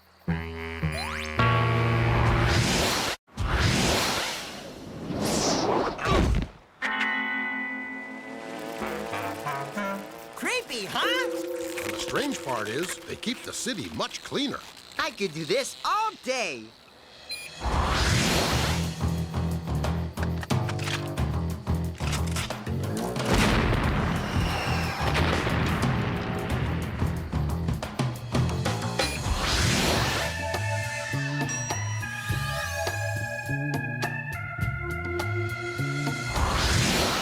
You know, Sam, playing fast and loose with Destiny is fun and all, but all this time travel reminds me of science class.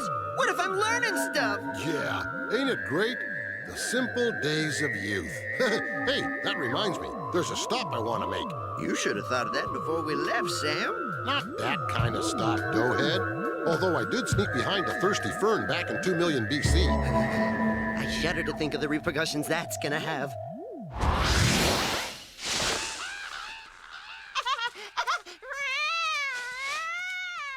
It's soft, marketable baby versions of ourselves. Look at me, Sammy. I'm Daniel Boob. You quack me up, Mac. This sure stirs up a few long-suppressed memories. And explains all those sticky nightmares I have about possessed vermin headwear. Well, well, if it isn't Sam and Maxie, freelance scoobers. It's Melon Hargraves. Swaggering poster boy for unchecked bullyism. He delighted in rubbing your fur the wrong way. And stealing your lunch and giving you pink bellies. I can't watch. It's so demeaning. Pink bellies. I hated those. To this day, I hate those. Curse you, Melon Hargraves! No, Sam, we dare not interfere, lest we alter our own futures. You're right, Max. Sorry. Hey, now he's dressing you like a girl. Max? Max? Now remember, go for the soft underbelly first. Save the grisly bits for later. Words of wisdom, Gramps!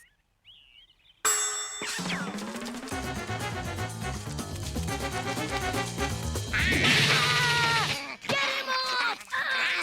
Get him off! It hurts! Shame on you, Big Max. What about all that yatta about altering our futures? Relax. I only passed on my unsettling ability to unhinge my lower jaw. What could possibly happen? Gee, I don't remember checking into the Y. Do you, Sam? Sam? Where are you, Sam? Say something! Give me a sign! Hello there, friend. Whew, what a relief. For a minute, I thought something awful happened to you. If your llama is all loamy and your gibbon's getting gritty, there's no better place to go to in this great big stinking city. If there's an eye-burning aroma wafting off your buffalo, Sam's Discount Pet Wash is the place you ought to go. Sam's Discount Pet Wash? No! Make it stop! Melon Hargraves! Now, this may sting a bit.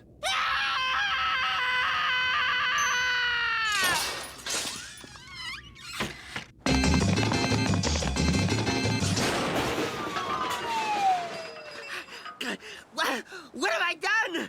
Everything's changed. Gotta find Sam. If your llama is all loamy and your gibbon's getting gritty, there's no better... Sam!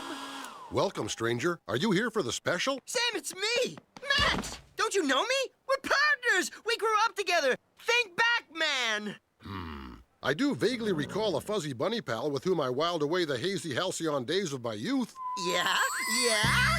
Then one day, something happened. I ate a bad head cheese sandwich and wandered off in a hallucinogenic daze. I came to 15 years later in a remote Tibetan monastery. I had attained higher consciousness, but still, I always felt there was something missing. Besides shorts. It was me! Me! I was missing! But I'm back! Here to save you from this sorry existence! I think you should leave now. You're scaring Patches.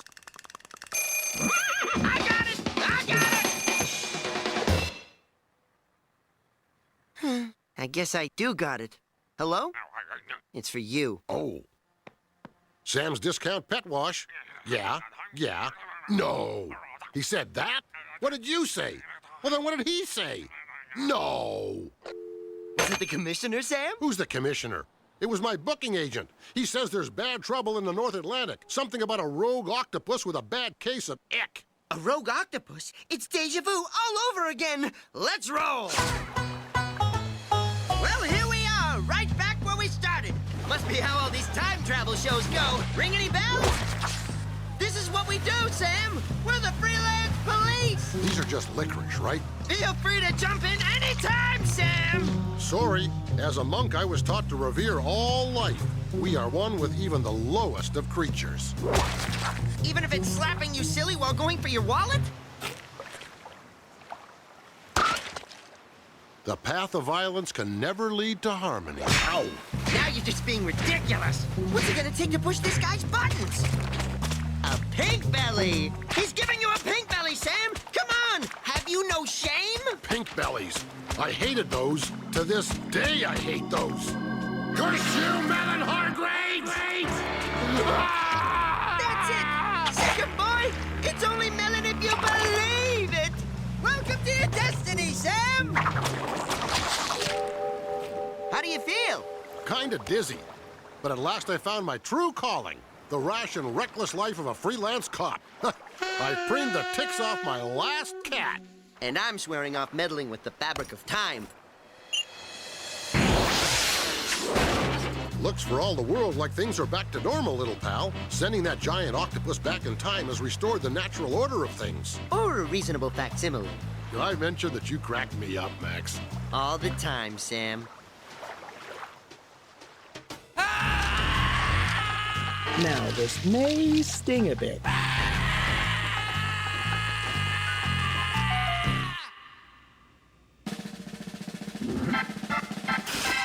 from above! Death from above! Hi, kids. How would you like to own your very own lovable paper bag Max Head hand puppet? I've got one, as do all the people I respect and admire. I like it. Here's what to do. Cut these shapes out of white construction paper. Then glue them onto a paper lunch bag in a face-like configuration. Draw Max's adorable features and the inside of his gaping maw on the bag. If you feel ambitious, you can include everything Max may have eaten in the last 24 hours. Make a bunch and use them to put on twisted puppet shows for the neighborhood kids, which will affect them later in life. Use it to communicate ideas and concepts to people of other lands. Max's terrifying head is a universal symbol of something or other. Keep one in your first aid kit, and don't forget to keep a spare in the family car, okay? Well, this has grown tiresome. Until next time, kids. Goodbye!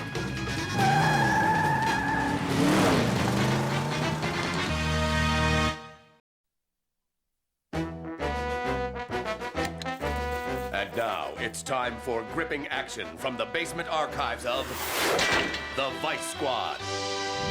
Hi, and welcome to Vice Squad. The show devoted entirely to crushing stuff in Dad's vice. You'd be surprised at how many cast-off household items can be forever changed by this merry gadget. Stuff like action figures, 8-track players, paint cans, preferably full ones, even diamonds, the hardest substance known to man. Make unique and decorative curios. Perfect for those last-minute Mother's Day gifts. And best of all, no matter how cruddy it looks, Mom will love it because you took the time to make it yourself. But remember, kids, safety first. Always make sure to use Dad's protective eyewear. Hey, what's this? I can't read a darn thing with these goggles on. Oh, well.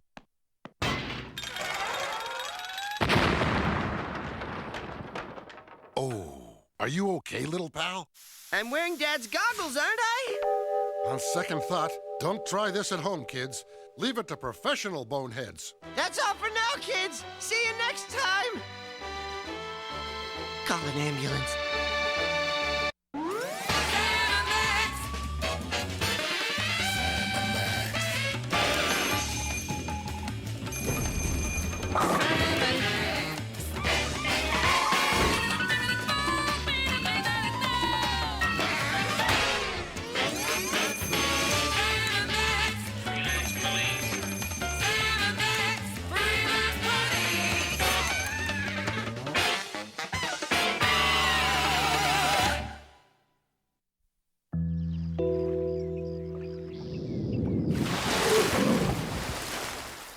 Looking back on it now, trying to keep an alligator as a family pet probably wasn't a good idea.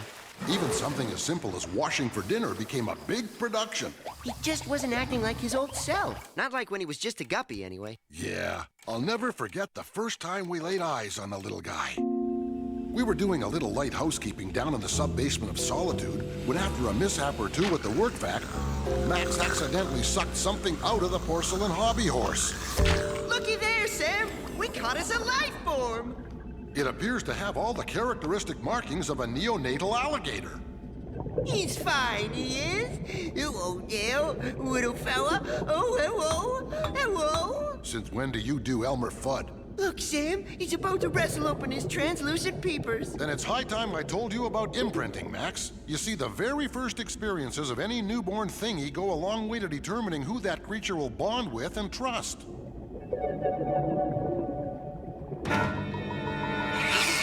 Or conversely, loathe and despise. Congratulations, little pal.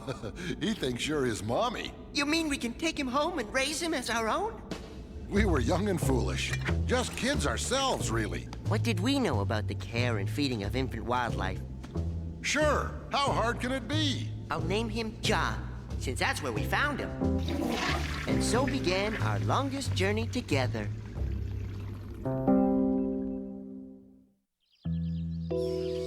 Sam, can you give me a hand in here? It's time for another diaper change. Boy, I don't know what we'd do without these things. Me neither. I barely have time to think, let alone tend to my own needs. Yeah, who'd have thought taking care of something that depends on you for its very existence could be so much work? He hasn't stopped bawling or spewing or having happy little accidents since we got home. I wonder what's vexing him so. What's the matter, little fella? Are you bored? Are you sleepy? Are you sensing my desire to turn you into a quiet little handbag? Max. Sorry. I think he's hungry. He hasn't eaten a thing, and I've tried everything. Have you tried the spaghetti carbonara? I'm dying. Sure, on the outside, we try to appear all ha-ha and fancy-free. But on the inside, we were a threadbare bundle of nerves and organs. Little John wouldn't eat. I'm worried, Sam. What do you suppose little gators eat? Hold on a second. Well, let's see now. Albacore, albatross, alley-cat, algore. Here it is. Alligator. According to this, baby gators can only thrive on a diet of worms, insects, and rare swamp larvae. I like mine medium rare, with just a trace of pink. Should I check the sink traps? No. For this type of bug hunting, we need someplace thick with moisture and tropical heat. Okay, I'll check my spit valve. It's off to the wetlands. Well, here we are in a little-known inner-city bayou, painstakingly gathering insectoid sustenance for our infant charge. Putting boots and hammers to the feisty bigger ones. Looks like we have an ample supply of warm, savory bugs for our little Johnny to feast on, Max. Let's render them into a smooth, enriched paste without delay. And voila! Baby gator food a la Sam und Max. Our little John is about to take his first few pensive mouthfuls. I'll get the kid, you get the camera.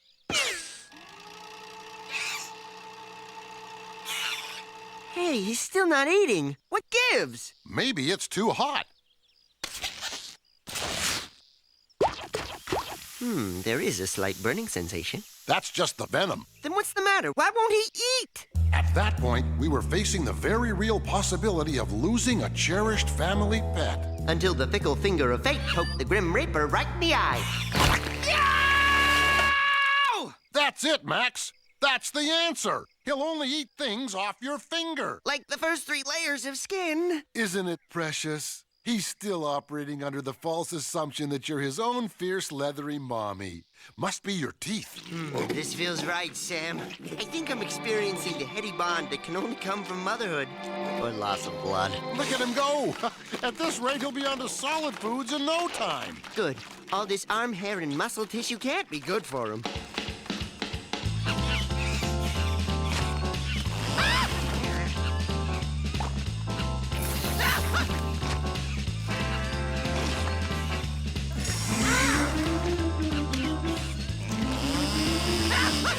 Well, that's the last of it.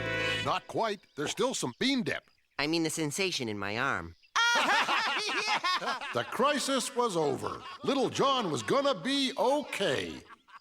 Over the next few months, John and I cavorted and frolicked and gambled as only an alligator and his surrogate mother, who also happens to be a biped rabbity thing, could. And in what seemed like a blink of an eye, Little John became Big John. What was once a cute, cartoony lizard baby wiggling around on the rug was now a full-grown, 10-foot, foul-tempered, primeval killing machine. And we loved him so. My hamsters are missing. All eyes turned to John. But of course, she had no proof. This pet of yours has to go. You can't expect a full-grown alligator to adapt to your lifestyle. Nobody can adapt to your lifestyle. The geek was right. Soon after we started noticing a difference in John, he started acting distant, uncommunicative, depressed. He'd taken to sleeping with his ear to the toilet. And acting fiercely protective of an old pair of alligator brogues. We were very concerned. That's why we've come to you, Doctor. Can you shed some light on what the problem might be? He's an alligator. You can't keep a vicious animal in the city. There are laws. I see.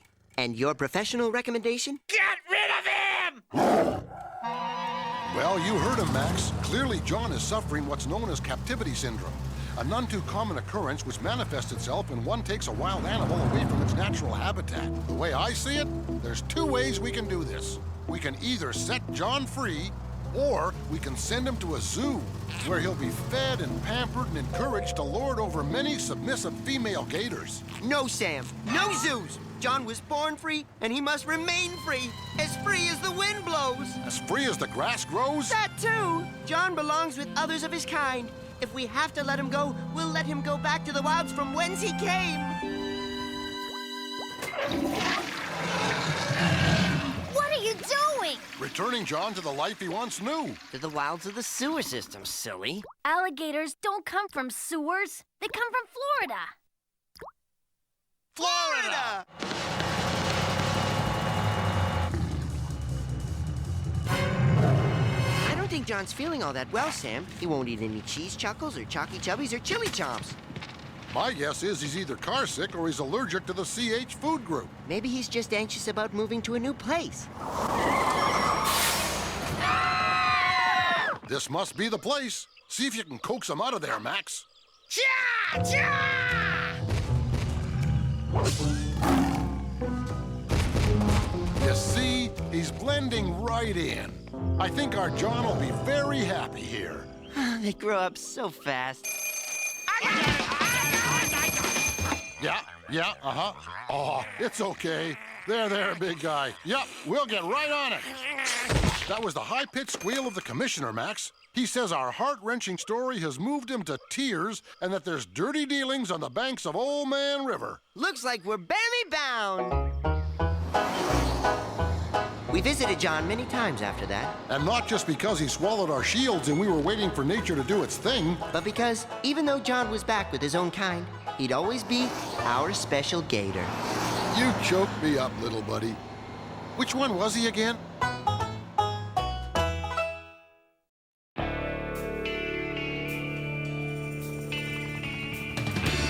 It was daybreak over who knows where. Max and I were being sent to the worst place in the world, and we didn't even know it. We hoped it, but we didn't actually know it. All Max and I knew was that when the red light started blinking, it would mean that we were approaching the drop zone. Then, and only then, would we be permitted to open our orders and glean the details of our mission. And when that light blinked, we would act. We would act like soldiers, with honor, with dignity, with... Mine! I got it! Hey, a sticker book. I love when the commissioner puts one of those in. Anything my speed? Nah, just some grainy photographs, sketchy documentation, and a few contour maps. What? No concealable weaponry, road flares, or black capsules? What if we get captured? You kill me, little buddy. Only if we're taken alive, Sam. After completing the sticker book and reviewing our orders, the objective of our top-secret mission became clear. We were to be airdropped into a virtual hell on Earth in order to engage in a life-and-death offensive to locate and retrieve the Commissioner's lost keys. Offensive. I like that. Hey, Sam, how are we gonna parachute through that impenetrable forest canopy? That's what the big blades are for, Max. Oh! Well, here we are, at one with all of nature. Yikes! Bugs! Whoa! Ow! Ow! Whoa! Oops. Sorry there, little buddy. Didn't see you down there. Think nothing of it, Sam. Luckily, I was still numb from having that mossy obelisk break my fall, and my hip, and 4 of my ribs. Sister Mary Frances in low heels walking away. It's a phone booth, Sam. And look there, a fire hydrant and a park bench. We're surrounded! I may be just lassoing lemurs on Lexington here, but it seems that we've been airdropped into some uncharted pocket of Central Park.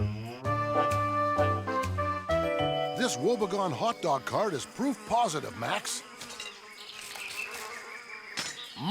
Delicious.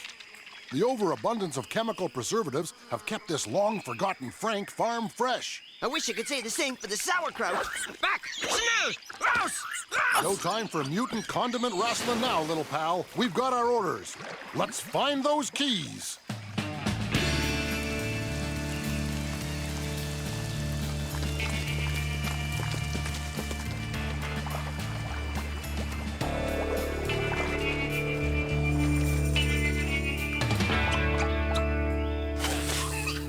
G-Max, I think it's time you changed your diet.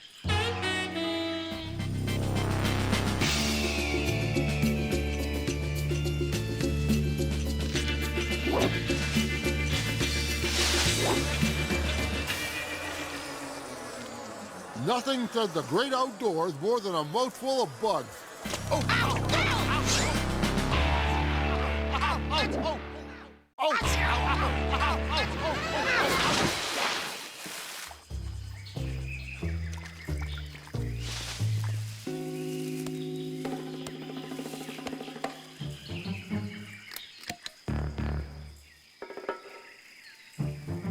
While Jim circled around, I moved in to flush the beggar out. No prisoners! Negative waves. Be cool, man. It's cool. It's very intense, but cool.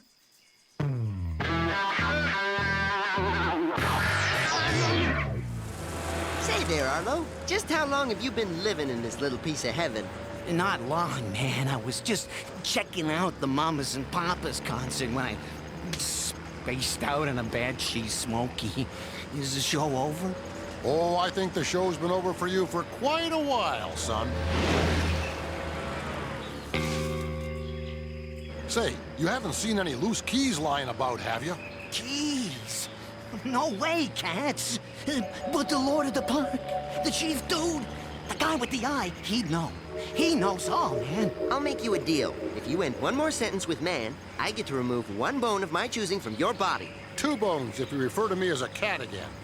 Where might we find this Lord? You can't find him. He'll find you. He is a great man. He knows all and sees all. He reigns over the cosmic forces from his gilded throne in the Hall of Lights. He also doesn't like to be talked about. It shrinks his aura. I think maybe I've said too much. In fact, I'm sure I've said too much.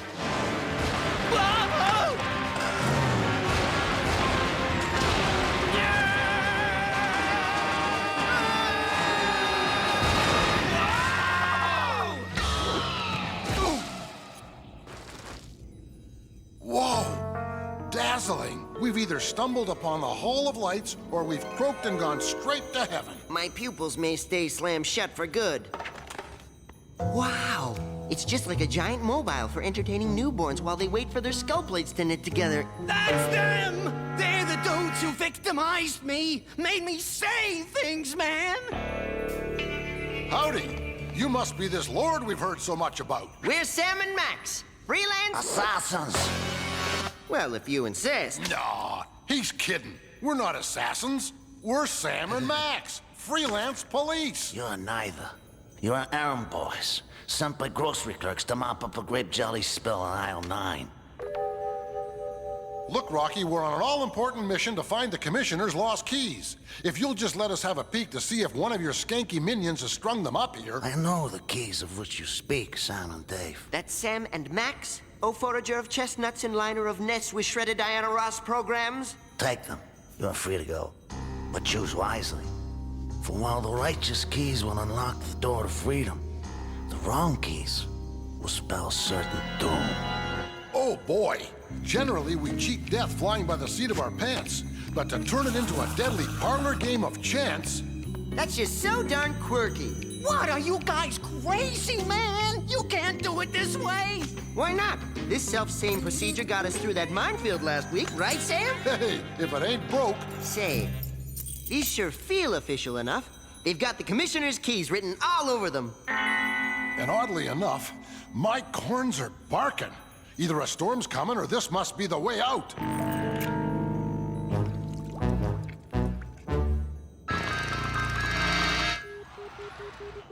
This is it, little buddy. Sweet freedom or screaming death awaits us on the other side of this door. You have a real flair for the dramatic, Max. Listen, my children, as cruel fate grasps our adversaries in her soggy embrace. Come to me, draw near. What shiny things have we collected today? We're not dead yet, stupid squirrel. We really hate to cut and run, but a higher power is waiting for these. So long, my lord. Good luck with the mange. We'll drop you a card on Bog Day. They're getting away, man! If they talk about us, it's over, dude. We'll have park rangers all over us, man! We gotta stop them! They scamper away like frightened duck babies. The organism is unforgiving. Sam and Dave will be retrieved by my vengeful children. Now go. Sick 'em up good.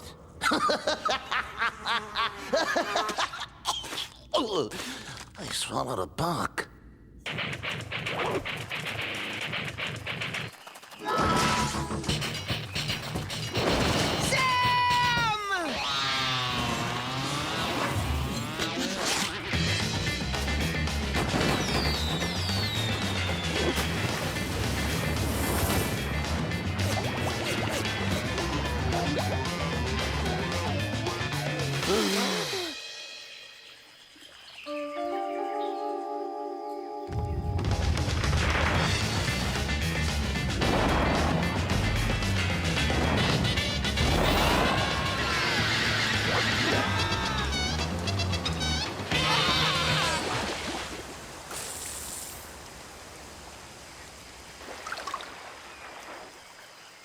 You know, Max, for centuries the waterway has been the artery of life. Unless you squeal on the mob. Yeah, that too.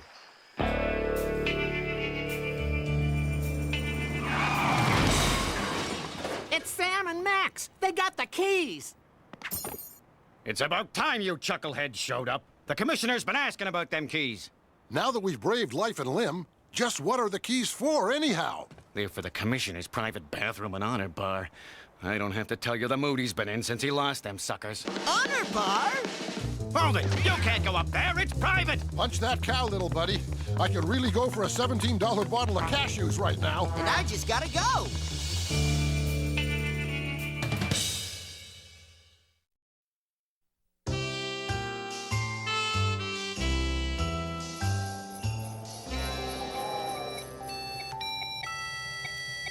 You know, Sam, Christmas with your granny has never been better. Each year I wish it would get better, but it never does. That's all gonna change tonight, Max. Do tell. Instead of hunkering down to view the requisite gush of holiday classics on TV, Granny has planned a special Christmas Eve excursion. Oh boy! It's the mothership calling me home to my people! My guess is it's a surprise holiday ambush, Max. You draw their fire with some of your endearing antics while I hustle Granny down to the cellar where she'll be safe behind a bunker wall of homemade preserves. Suit up, boys! We're moving out!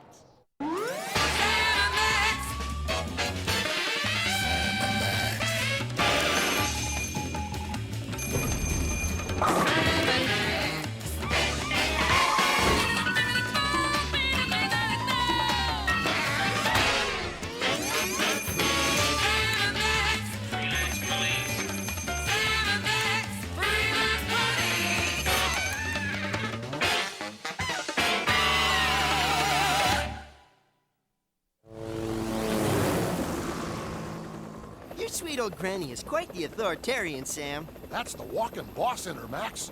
For 40 years, she was the warden at Blood Island Maximum Security Penitentiary. Wow! Turning her unprotected back to them like that says a lot.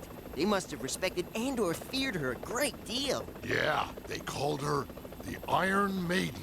Better buckle up. We'll be touching down any minute now. And where might that be, I am? A little place that's sorely in need of some holiday cheer.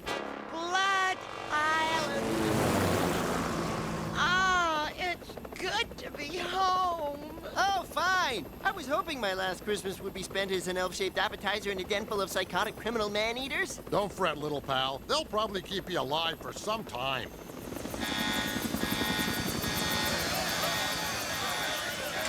It's all right. Let them go. They love that old girl. What's she doing here?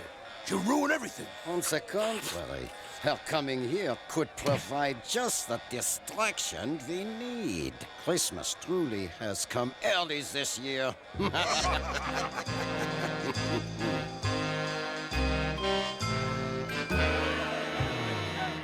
Step lively, you shaggy bunch of self-propelled human refuse. Mrs. Claus has a lot of anxious lifers to see. Keep it moving. Merry Christmas, lad. What are you in for? Ate my parole officer with fava beans and seltzer. Up you go. Season's greetings, dear Granny Ruth. A pack of chocolate cigs says this guy's glaringly absent from Santa's nice list. Can't say I'm pleased to bump into you, Herzog. Imagine, 43 escape attempts? Oh, I call myself a forgiving woman, but mercy me, I have my limits. And I know you. A leopard doesn't change its shorts. Oh, but I have changed, Granny. You'll never know how sorry I am for all the grief I once caused you. Oh, what do you say, Granny? Forgiveness is the greatest gift. Besides sock monkeys and chattering teeth. Well, it is Christmas. Oh!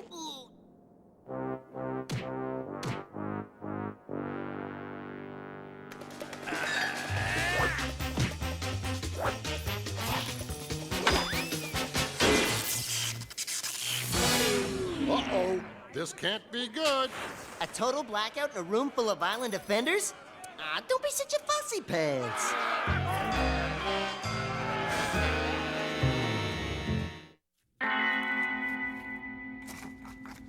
Stay close, boys. This place is built like a labyrinth. Luckily, I know the layout like the liver spots on the back of my hand. Are liver spots liver shaped? And if not, why not? Talk amongst yourselves. We've got to stop Herzog and his goons from their insane grab for freedom. If only we knew Herzog's next move. Ooh, permission to crawl back into your good books, Granny. Permission granted, Maxwell.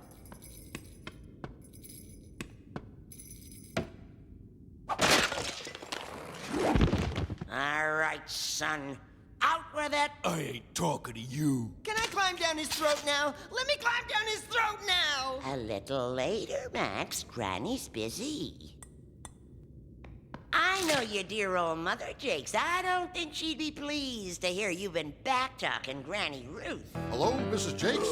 It's about your boy. Okay. Herzog had us round up the guards while he heads upstairs. He's gonna take the warden hostage. Oh, please don't tell my mommy. That'll do. Now there's a move every parent should know at bedtime. It's an old trick I learned in the Merchant Marines. Saved my hash in Korea once or twice. Don't dawdle, boys. Remember, idle hands get caught in busy machinery. I know Herzog. He'll use the service tunnels through the shower room to get to the warden. That's where we'll intercept him. Looks like the end of the line. Now I know how snake food feels. Here's a place you never see on the tour. The prison showers. Gee, if these walls could talk. I think it's best if they keep their mouths shut. They're coming. Quick, turn on the hot water everywhere.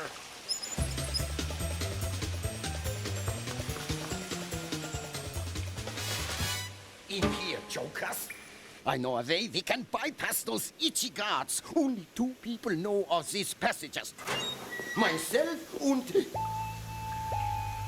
Granny Ruth.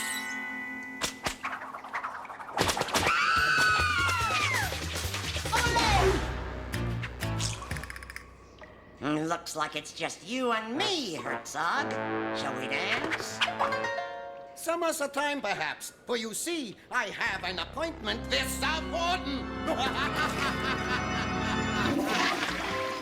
Please don't make me go down there. For the life of me, I don't know how we'll catch up to that rascal now. The warden's in great danger. Gee, Granny, I'm sure we can figure something out.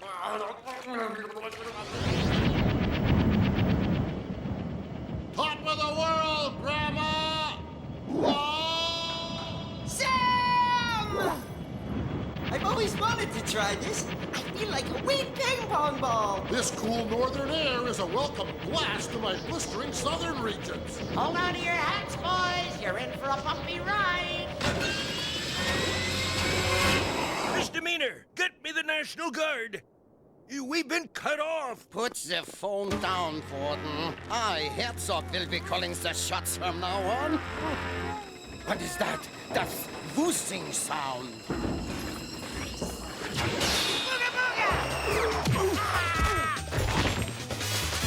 That went rather well. I love surprises. Herzog!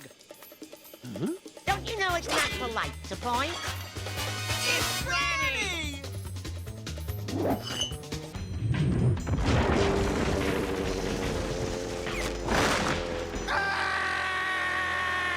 Du lieber.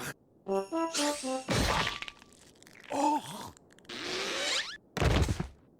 Well, that was an unconventional use of a beloved holiday treat. A glutton for punishment always gets his fill.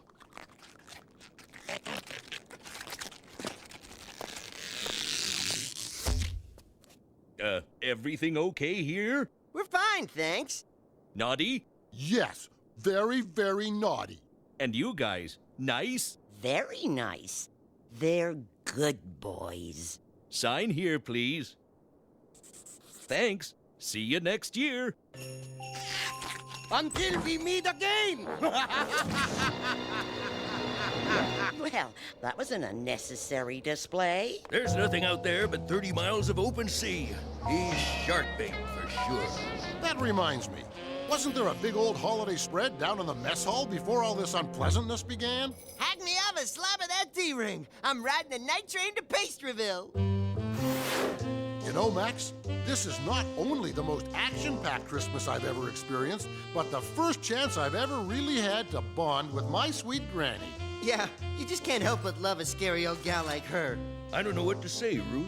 You and your boys have restored order to Blood Island and given a little bit of Christmas back to these troubled souls. This is the nicest present any warden could ever ask for. I'm glad you feel that way, Ward. I really am. But my Christmas wish would have been hanging old Herzog up by his stockings with care. Looks like there's one more package, and it's for Granny Ruth. A present for me? I don't recall asking St. Nick for anything. Something's wedged in here pretty good. Herzog! Jawohl. But how? He got clean away. We saw it with our own eyes. Hey, you don't suppose. Ho, ho, ho! Merry Christmas!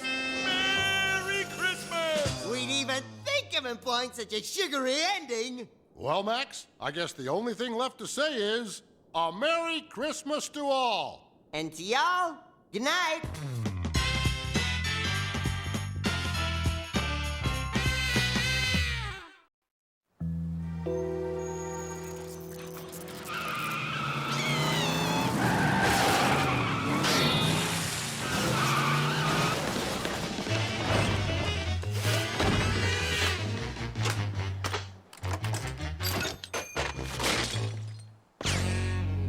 Perimeter is secure, Sam. Man your positions. This is it. And you don't think our viewing habits are getting a tad extreme? Shut up, it's starting. Tonight on America's Funniest Film Tragedies, when clown acts go bad. And in our follow-up, We're losing her! Code Blue, this is not an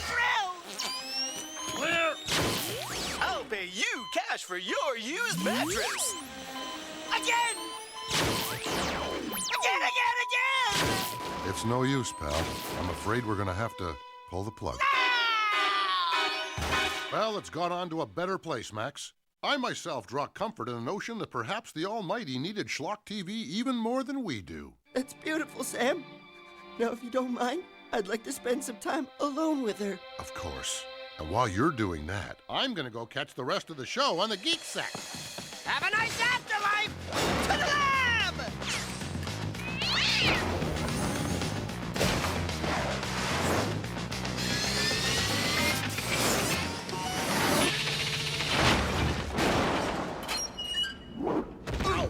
Your patented pneumatic light rail cargo pod is running like a fine Swiss watch, Geek. Geek? No doubt she's absorbed in high-level, closed-door doings concerning a matter of the utmost urgency and import. Either that or she's taking a little potty break. That's what I said. Now, where does she keep the old boob tube? Looks like one of the Geek's experiments. We now return you to our regularly scheduled program, already in progress.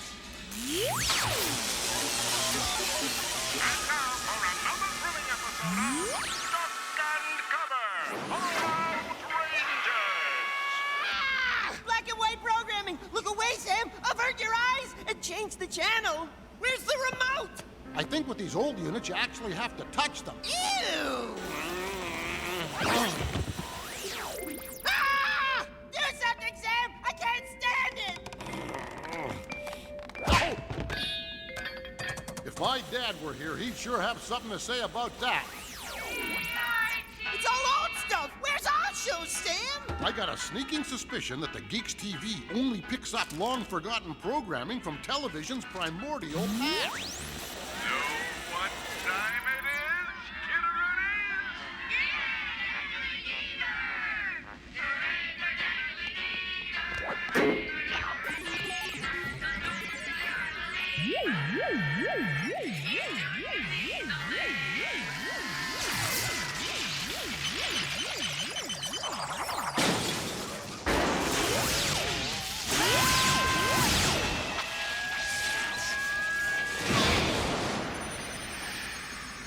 So much for catching the rest of our show.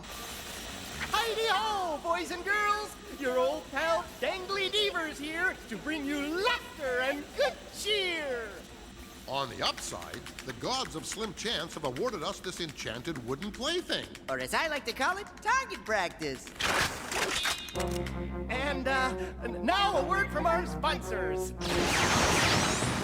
Gosh-a-rooney, boys and girls. Looks like our two newest members of Dangly's Do-Good Gang need a large lesson in caring. Ew! I got a splinter with lead paint. You lucky pup. Now don't forget, put it under your pillow so the Splinter Fairy can leave you a shiny new 2x4. Hey, wait just a ding-dong dangly minute. This isn't Dangly's woodshed. What is this strange place? What's happened to me? Near as I can fathom, utilizing my pliable partner as a makeshift antenna has resulted in a lagomorphic temporal rift, which hurled you through TV history like an economy-sized rubber band. Yow! You mean this is the future? Neato keen! Have we landed on Mars? Wiped out famine and disease? Got domestic robots tending to our every need? Sure we have. Although I can't speak for the rest of the world. Thank you. Be gone. Glorioski! Dangly just can't wait to see what a super swell place the world turned out to be! Goodness gracious, the world certainly has changed. Hi, kiddaroonies. Do you know what time it is? Time for a whoopin'.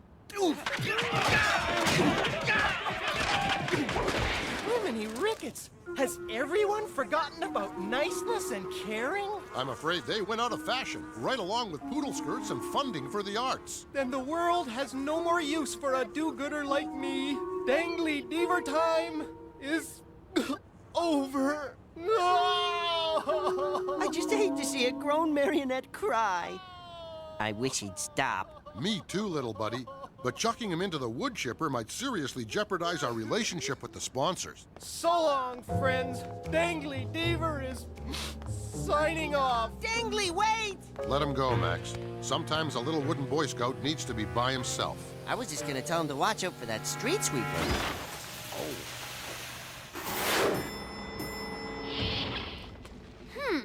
This mess has Sam and Max written all over it.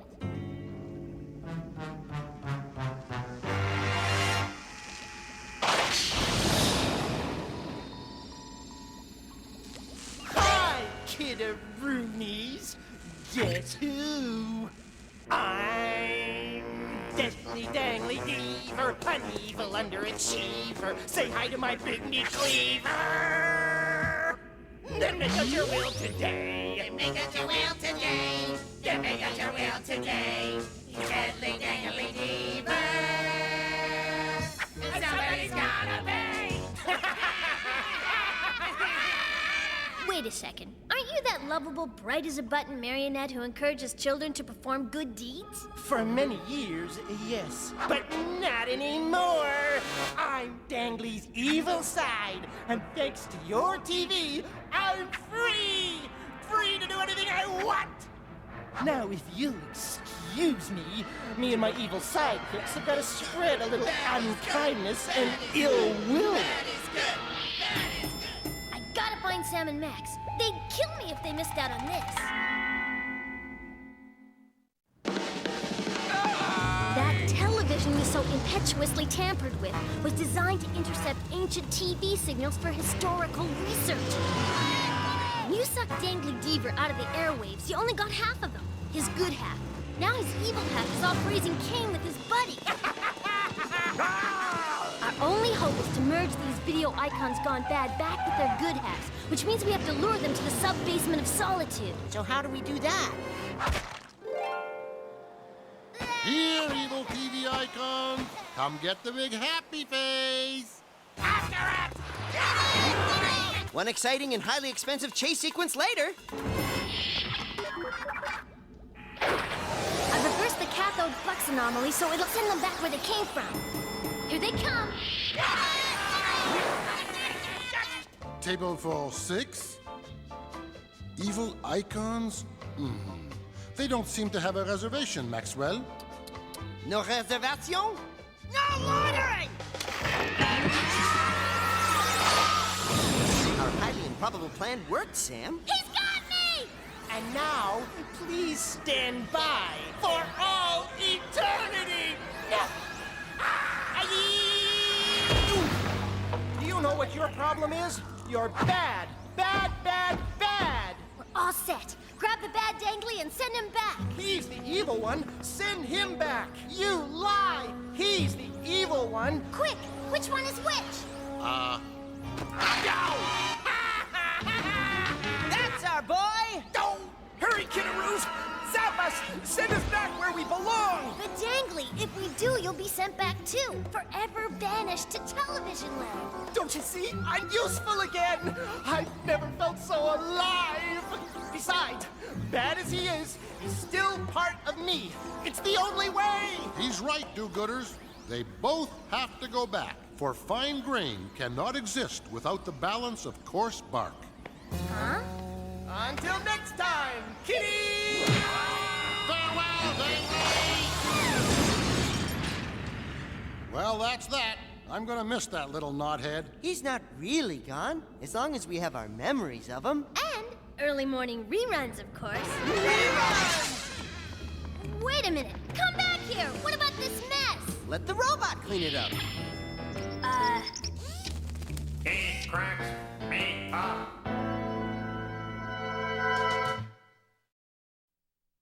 We interrupt this program to bring you a late-breaking development.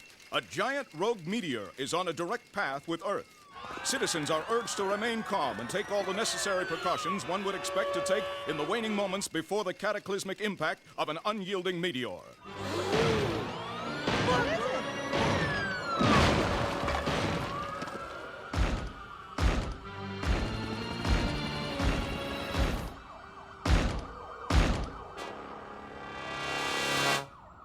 Fear not, good citizens. The Mega Man while causing millions in gratuitous property damage. And to think our guidance counselor wanted us to pursue a career in auto detailing.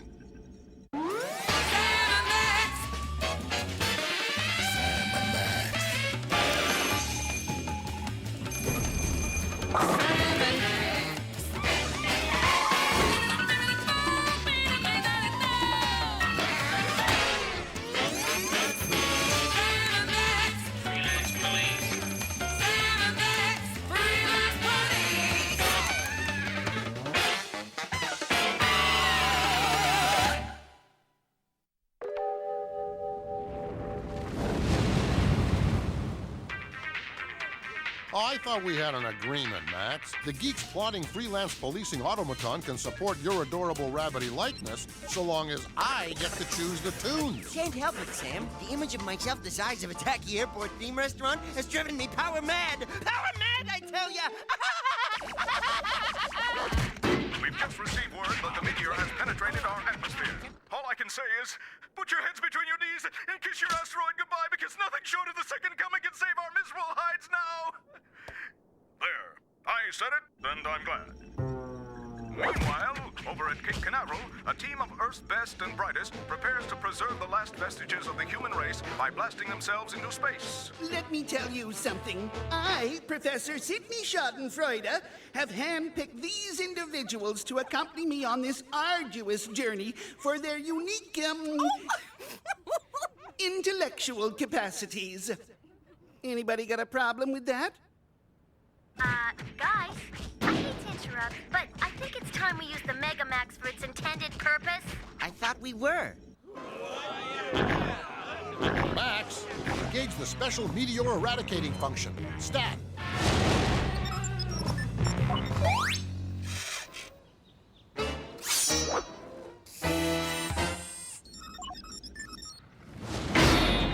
Well, it looks like he got all of that one, folks. It's going! Going!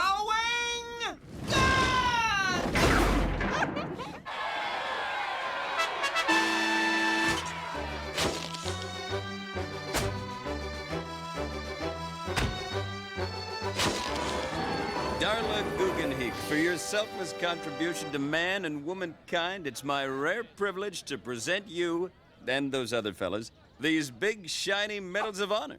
Well, what do you think of that, huh?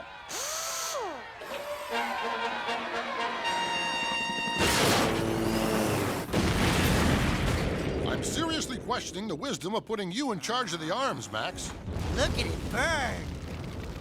Tell me, young lady, what does the future have in store for this wondrous monstrosity?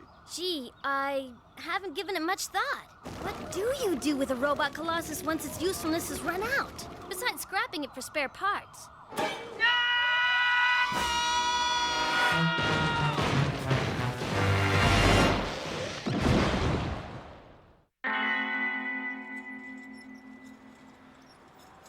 Have you no feelings, woman? You can't just dismantle our baby like some long-forgotten science fair project. Well, we have to do something. We can't just let it rot in the street. But we need a ridiculously oversized souvenir of faded glory because it's so useful.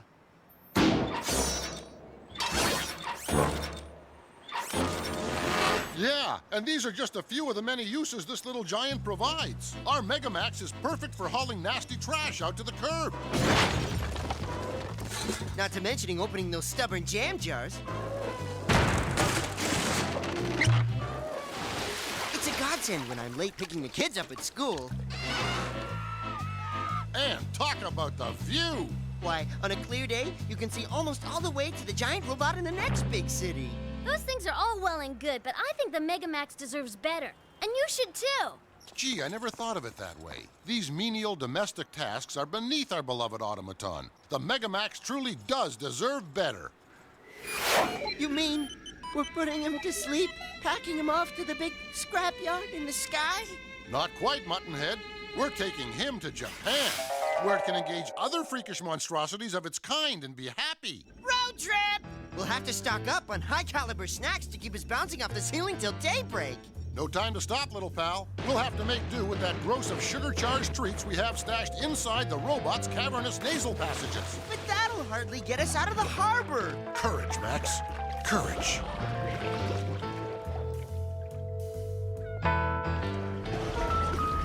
Well, here we are in Japan, land of the rising sun and home to shambling, rubberized beasties of all persuasions. You know, this is exactly what my dreams look like when I eat green bananas in bed.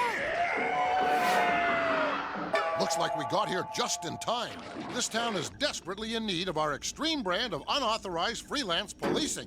Extreme Freelance Police. Sounds like a committee-generated notion for next season, Sam. Quiet, Max, they'll hear you. Sweet Mother in Flat's doing a salty crabwise shuffle. It's a titanic type. They mutate so fast, don't they? Aye, Topzilla! We have awakened him from his afternoon slumber! We must flee or die! Now there's a new twist on a tired old gag. You said it, Joe. Come on, you big baby! You want a piece of me? Is the big baby gonna cry? Let's see you cry! Daddy's precious little baby's gonna gush like an evangelist! Hang on, here we go.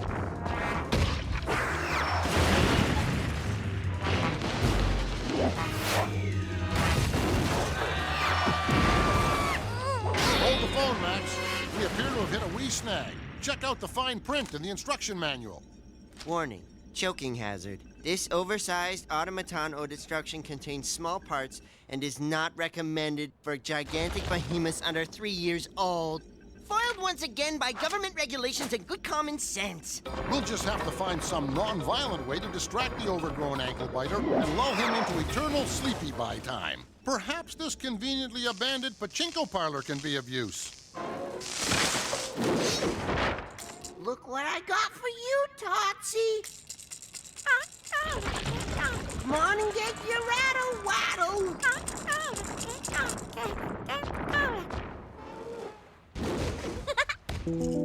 Rock-a-bye, Tootsie, or the treetops. When we trade blows, this robot will rock. When the ground shakes, this city will fall. Then down will drop Tootsie, diaper and all. You have a real way with these gargantuan rugrats, Max. Leaves me all warm and gassy inside. Thanks, Sam. But like all of your kind, you can purge that feeling with a mouthful of crabgrass. Oh, gee, that little shaver's a light sleeper. He must have a sore bum. I may be shooting off my dog lips here, Max, but I've got a nagging notion that Totzilla's economy-sized hissy fit is the result of parental neglect and a premature transition to solid foods. Then our mission is clear, Sam. Ooh, that's a big nipple. Let the baby have his bottle. My ability to read Japanese is sadly lacking, Max. Are you sure that was a milk tanker? You wanted milk?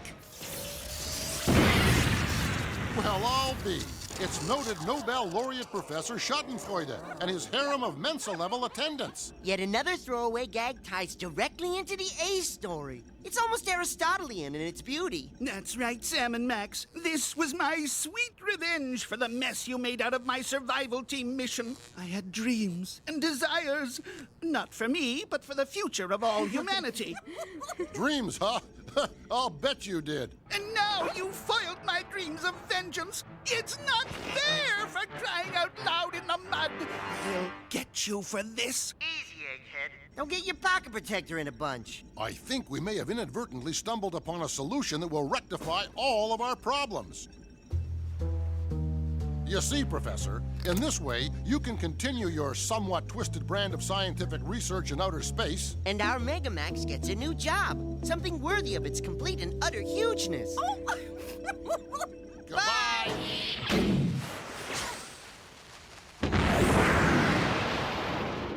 Shedding a sentimental tear for a noble deed well done?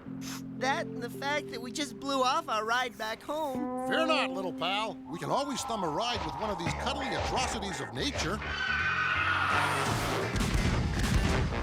Don't worry, Max.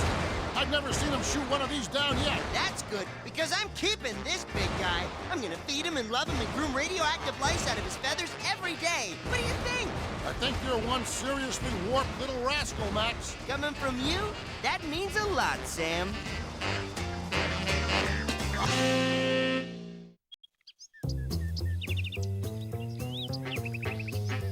Forget your troubles, come on, get happy. We're going to chase all your cares away. Shout hallelujah, come on, get happy. Today is Glazed McGuffin Day. The sun is shining, the dough is rising. The lard is boiling, so take my hand. Shabooga booga, come on, get happy. We're heading for the promised land. Shout hallelujah, come on, get happy. Today is Glazed McGuffin Day. Yeah! Yes, Max, life is good. We have our health. A pair of average to moderate singing voices. And a conveniently located Sloth Mart grocery world, well stocked with our favorite snacking food of all time, Glazed McGuffins.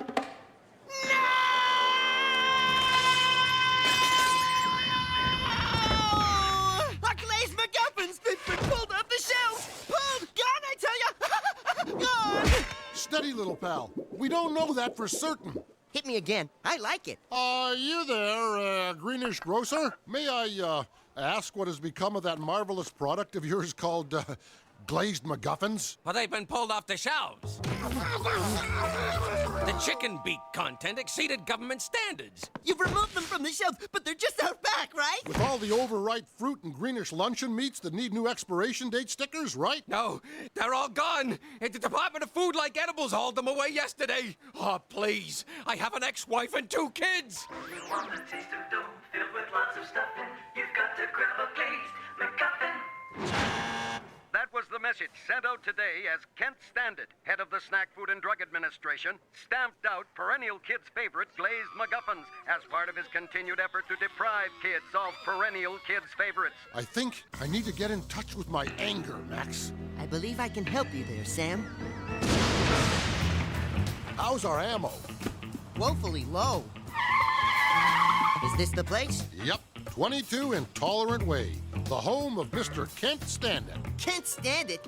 Something tells me this guy hates everything. Oh, I'm sure a heaping helping of our persuasive charms will soon have him seeing things our way. Or not seeing things at all. No, Max. Ours is a mission of enlightenment. Beliefs were never changed by use of force. Say, this has a nice heft to it. What is it? Hello, friend. We're here to spread the word. Have you considered welcoming Glazed McGuffins into your mouth? Only this way will you experience the true joy of salivation.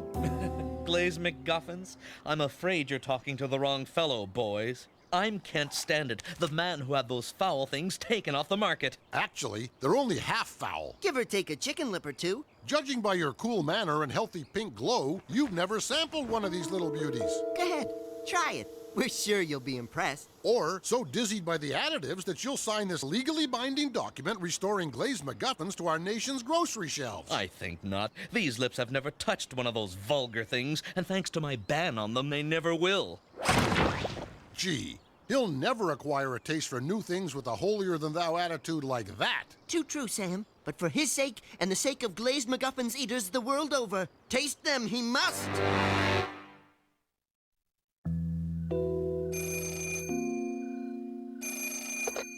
What is it? Glazed McGuffins, Kent. Can't you just smell that blend of spring fresh additives? Go on, Kent. Taste it. Gratify that primal urge.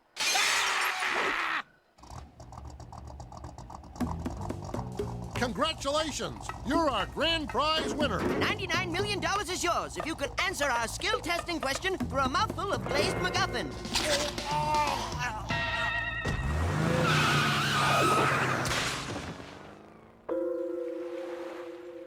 Daddy! Daddy! Somebody help my daddy! Something is obstructing his blowhole! You have to give him the breath of life! Out with the bad air! In with the good! That's some tasty obstruction, right, friend? You! Just keep away from me!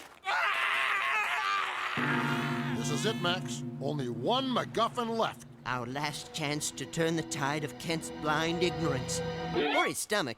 Whichever comes first. And since we're getting no results with these soft sell tactics, it's time we employ a more in-your-face approach. What is it? Hi-ho, citizen. We're from the Department of Dental Health. And guess what? We're here to fight the war against plaque. Have no fear. The Floss Squad is here. And now, to administer the glazed McFluoride tablet.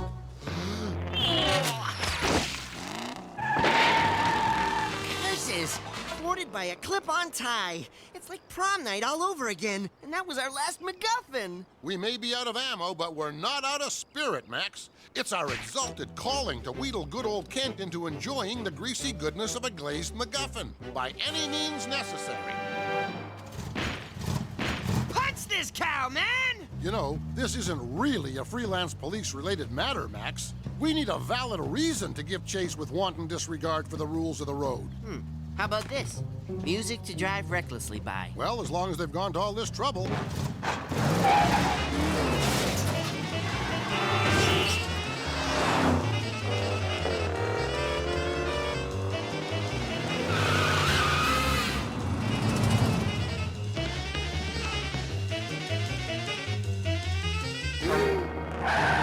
Oh no! It can't be! Hoppin' howler monkeys and snug-fitting Shriner hats. Is that wildly coincidental or what? He's heading straight for the Glazed MacGuffin factory, right here in Fond du Lac, Wisconsin. This plot is getting thicker than the gooey, gravy-soaked center of a glazed MacGuffin.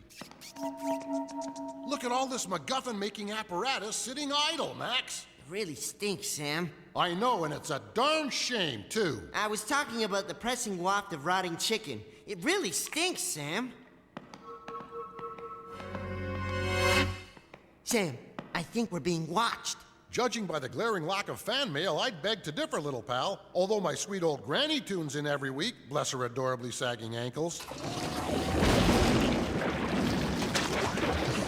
Freelance police!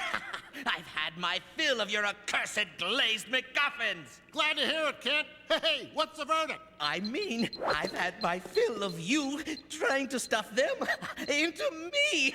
So now I'm going to stuff you into them. Your passionate fight for glazed MacGuffins is about to come to a most fitting conclusion. You'll have to shut up this chicken sucker, Kent. I can't hear a thing you're saying. Wow! This is a tad humbling, to say the least. Not to worry, McGruff. You'll fit through most any opening after you've been mechanically deposed. Hey. What gives? Hey, Sam, do you think it's time we bolted like Spooked Gibbons? Can't think of a reason not to. Try not to exert yourselves, freelance police. We'll need every ounce of fat for the glazed MacGuffins you're about to become. Not the worst way to go, eh, Sam? So true, little buddy. But if we're going to get mortally MacGuffin, it's a shame we won't be around to eat ourselves. Now, there's a thought you could have kept to yourself. Sorry, I must be spiraling into the hazy brain bog known as MacGuffin withdrawal. Maybe it's time to turn in my shield.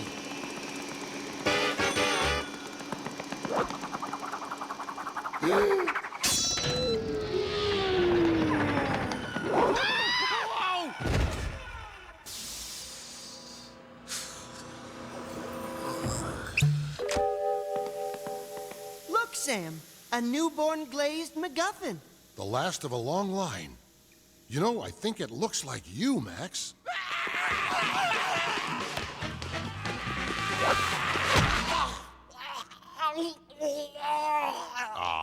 Reminds me of my own first MacGuffin. Choke it down, boy. There you go. Hey, these aren't bad. I like them. I really do. I'm a fan of glazed MacGuffins, Sam, I am. Forget your troubles, come on, get happy. What just happened here? I'll tell you what just happened here. The defining moment in our struggle to preserve glazed MacGuffins. The ban has been lifted. Yeah, I was all wrong about these. Savory little dumplings, aren't they? I'll say, not like those pizza poultices. They're next on my list. No more pizza poultices? But we love pizza poultices. Ah, come on, fellas. I've got to ban something. No, no more. You stay away from me. You hear? Just stay away! Try not to fight it, Kent. We need your support. Bless you, Kent! You've given us back our purpose in life! Take him down, Sam!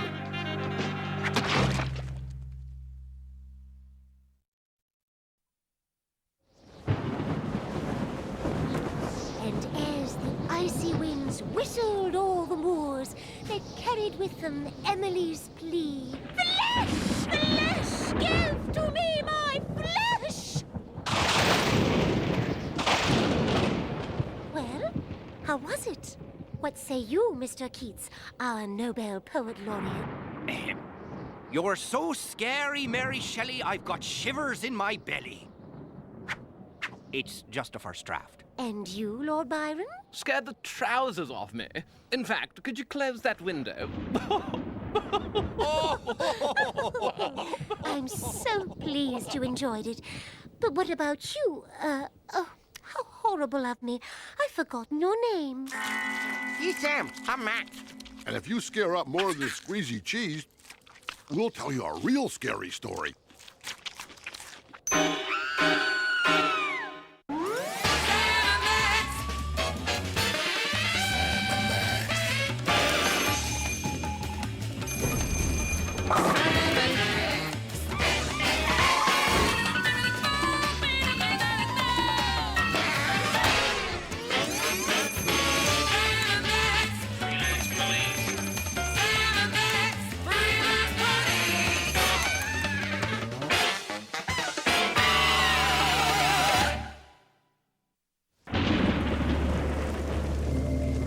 It was a dark and stormy night. But luckily, by morning, clearing skies gave way to scattered clouds and a high of 85. Sam and Max, freelance constables, were pounding the cobblestones outside a trendy local clothier, the Gout. Stop!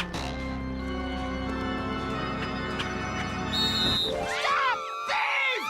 You know that never works. Yes, but it's such a wonderful prelude for the impending mayhem.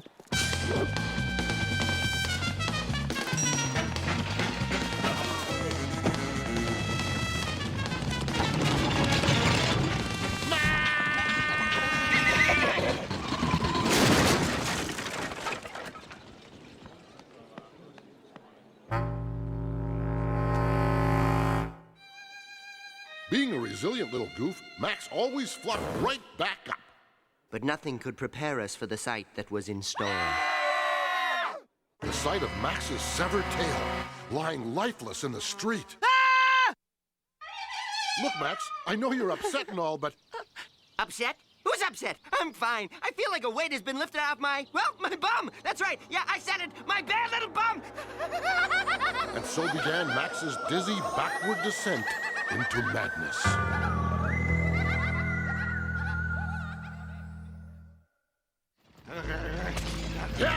Yeah, Mule! Cheer up, Max. Our troubles are soon over.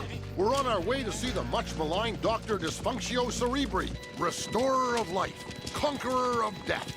Tuppence says this reanimating alchemist can put the fluff back in your duff in 2 shakes of a lagomorph. Don't say it, Sam. Just don't say it! Oh, he's a pretty boy. Yes, he is. He seems to want a new liver. Huh? He seems to want a new liver. Yes, he does.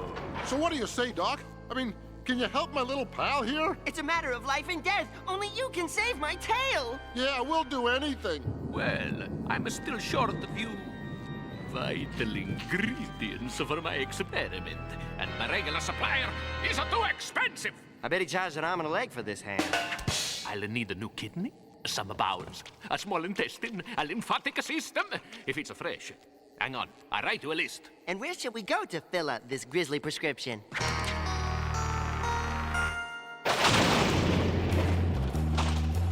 This one looks good. Gee, Sam, I don't know about this. You mean you feel at odds about violating the sanctity of the dead and disturbing their eternal sleep? No, I mean digging is hard. Besides, I've got a better way to fill this order.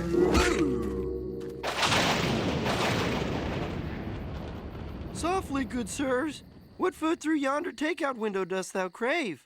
2 jellied eel meals, a mutton shake. And could you take some raw meat and pat it into the shapes of the body parts on this list? This one looks good. You mean you feel at odds about violating the sanctity of the dead and disturbing their eternal sleep? No, I mean digging is hard. Besides, I've got a better way to fill this order. Softly, good sirs. What food through yonder takeout window dost thou crave? And could you take some raw meat and pat it into the shapes of the body parts on this list? Dust, you want fries with that? Yes.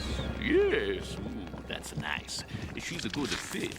The patient has been shaved and prepped, Doctor. A deal's a deal. Fine, fine. Put him over there someplace.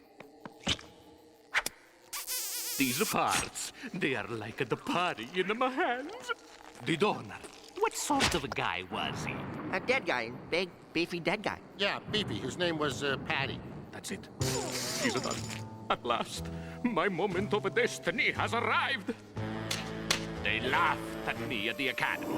They laughed at me at the institute. He must have been a lot funnier then. But tonight, I, Doctor Dysfunctio Cerebri, shall conquer death and unlock the immortal secret of the reanimation. I command you to rise, walk, and live!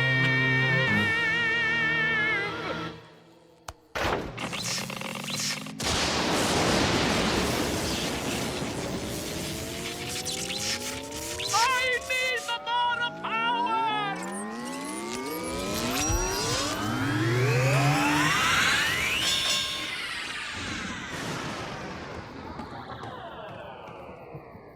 There's life here, I think. Live, Darny, you live!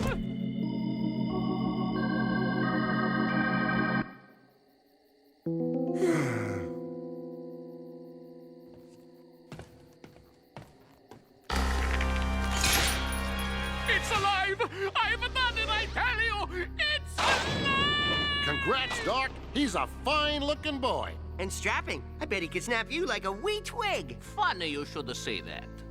Frido, for your first act, I should like you to show our guests out the window!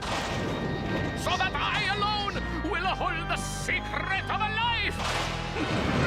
Did you hear that, little pal? Finally, some real peril. That's it for me.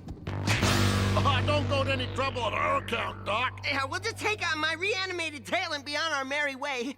Reanimated the tail? Where reanimated the tail?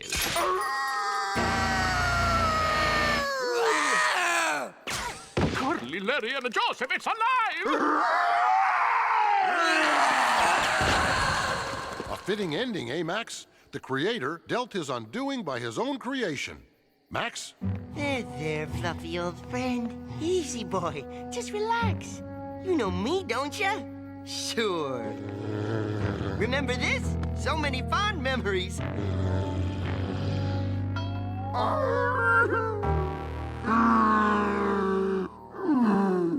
Come on home, laddie. Hold it right there. We've come for Dr. Cerebri.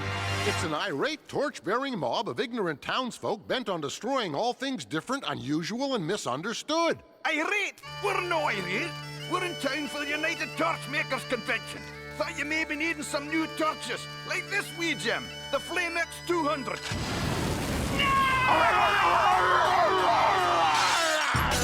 What, man? After it, we'll hound that accursed tail to the ends of the earth. Why? We're torch-bearing, ain't we?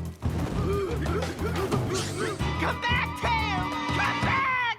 Let it go, little buddy. You know what they say. If you love something, set it free. And if it comes back, Staple it to your keister.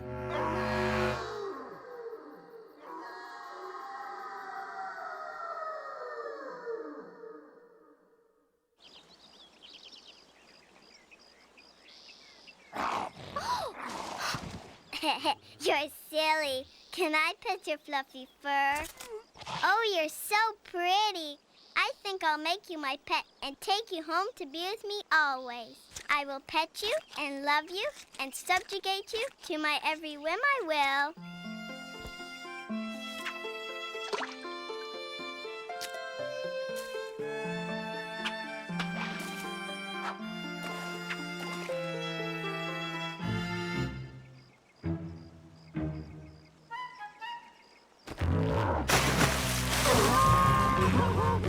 Bad kitty. Mommy spanked. and that was the last anyone saw of the tail.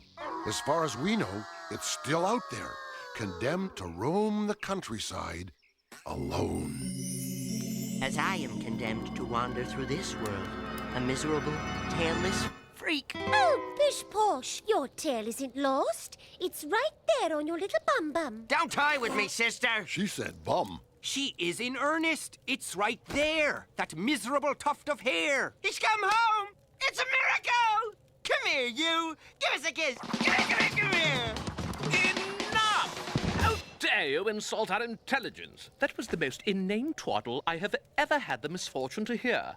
A murderous reanimated bunny tail, indeed. Saints preserve us! I think those poor folks have been forever scarred, Sam. Then our work is done here, Max. I guess you could say that was one scary tale. Easy there, fella. Save some squeezy cheese for the rest of us. Never mind.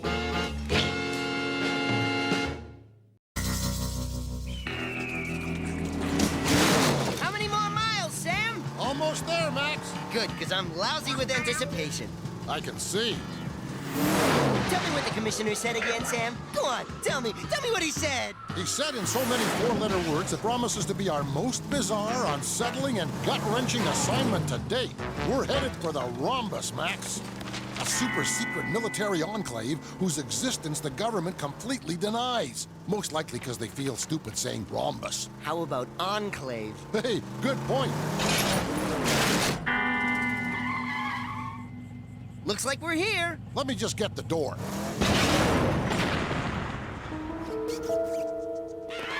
Look, Sam, scientists running in packs. I had no idea nerds were hurting animals. Sam and Max, freelance police. Yes, we sent for you. Please hurry, time is of the essence. What you are about to see is extremely classified. You must never speak of it outside these walls. Can we have your word? Sure, except my word is unctuous, so you won't get to use it very often. This entire facility was created to house our subject, a being that is without question the world's most fearsome biological entity. I can't believe you weren't even nominated. We believe that if harnessed, this force of nature could become a valuable weapon in our government's immense military arsenal. Immense arsenal? That's funny. What? Does my arsenal look big in these pants? Behind this door lies the living terror you have been called upon to tame. You will be doing battle with a being capable of unspeakable power and hostility. I cannot overstate the need for extreme caution. Are you ready? Are you ready, Max? You ready, boy? Are you? Are you? All set, Doc. Crack her open.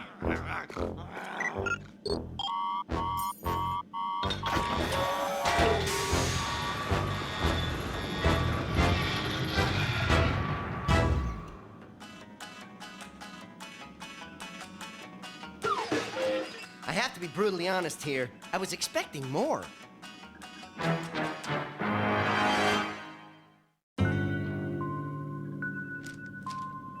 Not to wax skeptical or anything, but just what makes this wee shaver a potential weapon of doom? We haven't given you all the facts yet. Allow us to explain. Oh, honey, you've got schmutz all over your face. Aw, Mom! Gary is our son, our only child, and he has a great gift.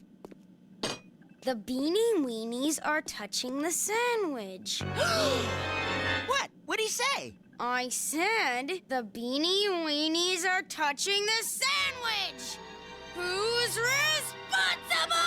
No! Gary, he's new! How could he know? Spare him, son! This is what I think you are! Oh, Gary! When will the madness end? I stand corrected. I'm the president of his fan club. He just turned that guy into a... Don't say it. There are impressionable youngsters present. Something that rhymes with Rudhead. That is correct. Gary has the power to physically alter his surroundings with his mind. Really? Hey, Gary, turn me into a painted turtle. I want to be a painted turtle!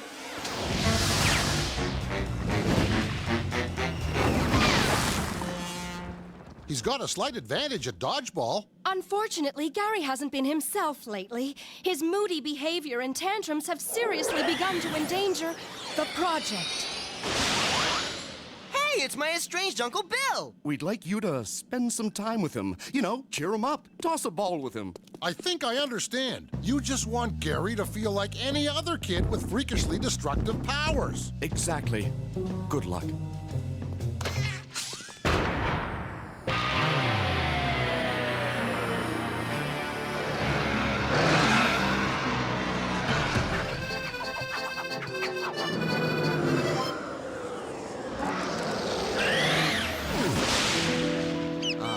Poor little paranormal critter. If it didn't slash us to bits, I was gonna name it Tippy. I'm sorry. I don't want to do bad things. I just get mad sometimes. We understand, kiddo. You're not in your natural habitat. A boy your age needs lots of fresh air and sunshine and warlike electronic games and artificially colored cream-filled goodies. I've never heard of those things.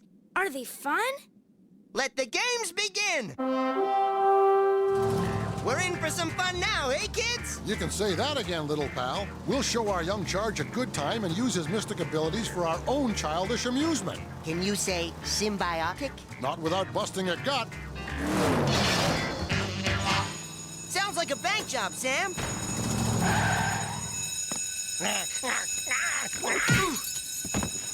This is what I think you are. Mugging at 12 o'clock, Max. This is what I think you are. Better go easy for a while, Max. We wouldn't want to drain the kid. Poor little guy. You know, Sam, I think this is going to be the beginning of a very special and rewarding relationship. Jeez, that guy hit you harder than I thought.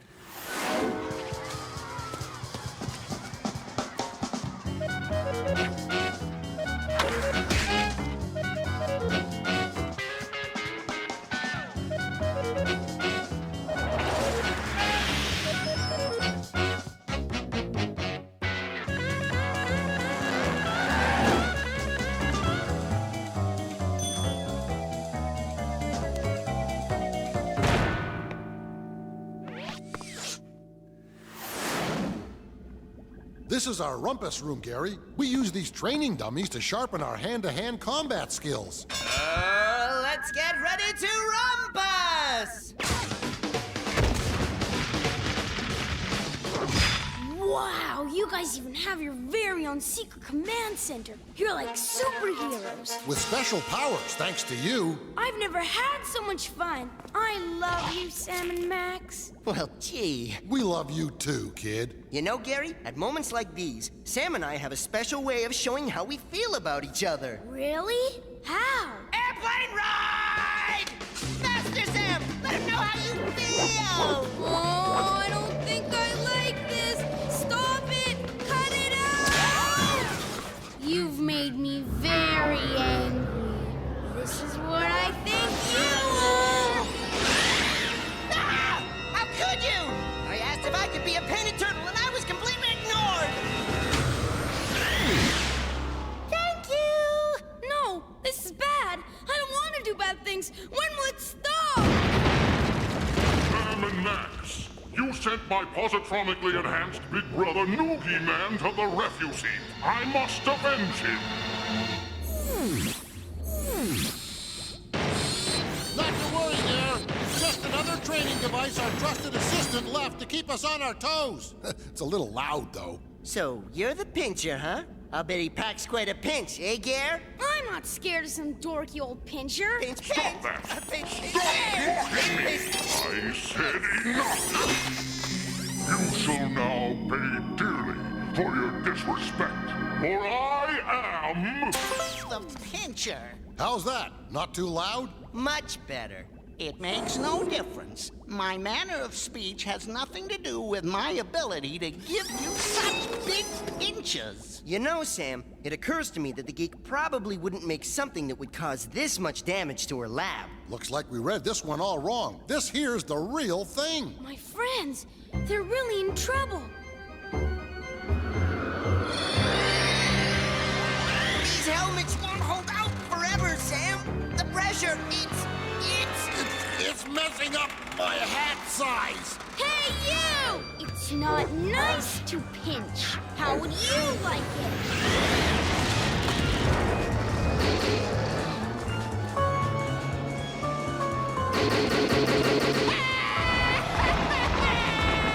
No! Put me down! My big brother will hear about me! Good one, Gare. Way to go there, Chucker! Anything for my friends.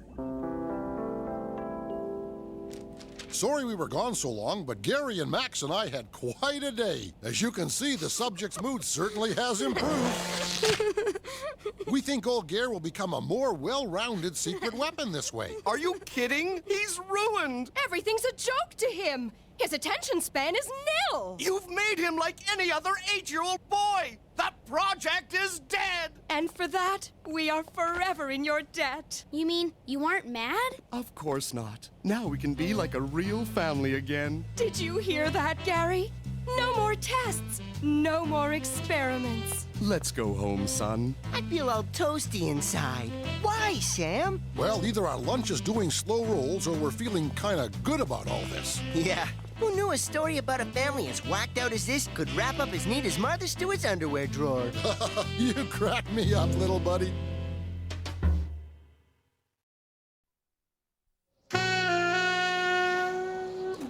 Well, here we are enjoying a brisk February day at the beach. Nothing like getting away from a city feverish with sappy holiday sentiment, right, Sam? And Valentine's Day is no exception. All that open caring and public displays of affection are just too much for a couple of manly lugs like us to bear. I got it! It's for me! I left this number! Hello? Yeah? Uh-huh. We're on our way. That was the distinctive cry of a loon mixed with the turbulent roar of the open sea. The commissioner, huh? He says there's bad trouble in Washington, Max. We gotta get to the sub-basement of Solitude pronto. You mean we've gotta go back there? We'll take the back streets. It'll be fine.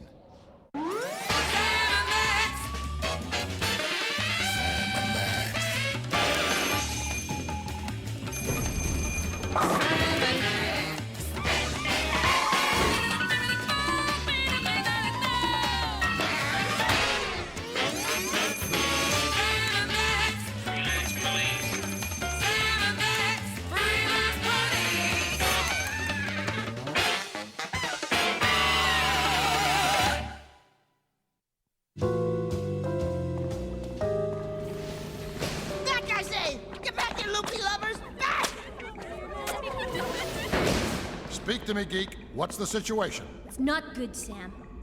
Our commander-in-chief is in dire need. You and Max have been called upon to deliver this to the White House. A party cooler. What's in it? If it's for the president, I'd say it's chock full of extra crispy flash-fried foods. If that's true, all I can say is, it's snack time! No, Sam, don't! Well, I'll be. It's a throbbing, living heart. A little underdone for my liking. We're delivering a heart on Valentine's Day. How fitting, how apropos. Say, Sam, up for a little handball? I hear it's great for the heart. You guys, it's an artificial heart, my latest invention. A fake heart? Even better! And so in keeping with the phony nature of this most special holiday. We gotta get this to Washington in less than 15 minutes or all is lost. Can you do it? She wants to know if we can do it, Sam. If we were forced to depend on the Concorde or even a bullet train, I'd say forget it. But we have something a wee bit more reliable. Hello, old girl. We missed you. Step it up, Max. We gotta escort this rubber ticker from New York to Washington in record time, or we can kiss its needy recipient goodbye. Yes, let's hustle before we're caught up in the noon-hour rush of mawkish husbands jamming the local flower shops. They'll be everywhere. Too late. What's missing from this picture? Sam, please tell me that our beloved DeSoto hasn't been stolen. Please tell me that I'll rouse from this waking nightmare to bask in its chrome-plated splendor once more. Sorry, little pal. I just haven't got the heart. Oh, they got that too? Our car has been stolen! It's gone, Sam! And I never had a chance to let her know how I really felt. Goodbye, old gal. We'll never forget you. Let's try to keep our heads here, Max. Maybe it was Toad. No, I think we nipped that problem in the bud last time, when we shaved the guy at the towing yard. And his dad. Or maybe whoever stole it is still joyriding in the general vicinity. There's only one way to find out. Over here, boneheads! It's our car! It's calling out to us! Over here, boneheads! Over here, boneheads! It's dying! Hurry!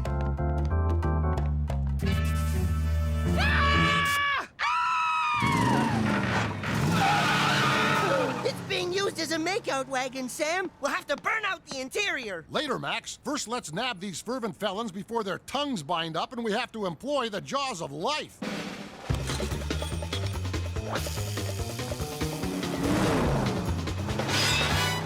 Holding tight, little buddy? Deathlock! Play that card, Sam! No, Max. They might spatter all over the new car mats. Sorry, what was I thinking? Not now, Connie. I gotta shake this tail.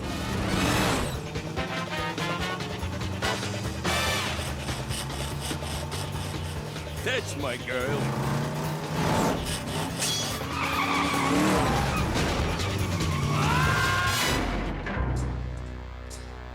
This is an unlikely turn of events. Foiled by some oversized rubber baby buggy bumper. By my guesstimation, we've got about 7 minutes and 30 seconds to repossess our rod and deliver that plastic pump. The question is, where would a lip-locked pair of car thieves be heading on Valentine's Day? It's couples only here at Loveland, Max. As we track down our stolen auto, these tasteful disguises will allow us to move freely about the park. Move freely, he says. In these heels? You remind me of my Aunt Trudy right before they took away her cutlery.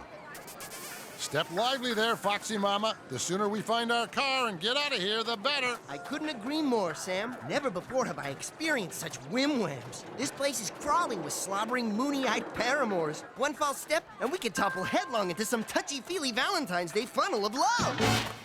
Well, what do you know? The funnel of love. Sam! Make it stop! Hold tight, Max. I mean, sweetie.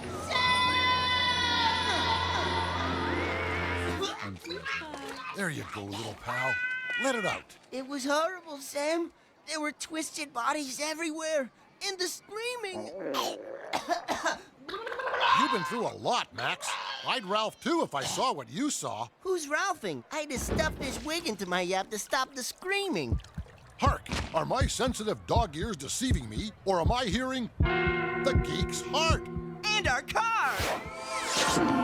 Is it wrong for two unattached working schmoes to express their love for an automobile in such a broad and public fashion? Not as long as we keep one foot on the ground. Besides, I think I finally understand what Valentine's Day is all about. What do you know? Siamese twins joined at the lips. I didn't know this was your car when I stole it. It was just sitting there, waiting to get stole. He just wanted to take me to a nice place and give me this! Ah, congratulations, you crazy kids. It'd be a shame if she said yes, though. What, with him having such a short time to live and all. How's it going, Max? We've only got 14 seconds to deliver this plastic puppy or all is lost. 14 seconds? No problem. We've got our wheels back.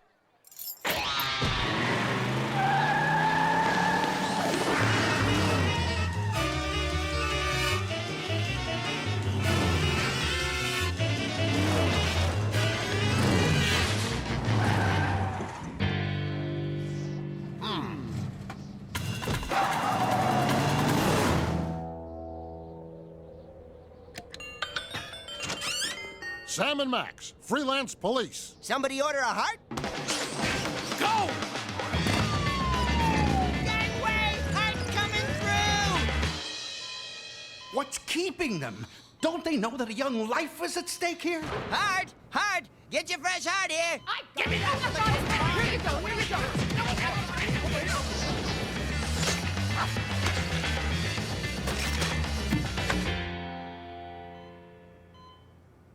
It doesn't work! I failed! Oh, curse these hands of mine! There she goes.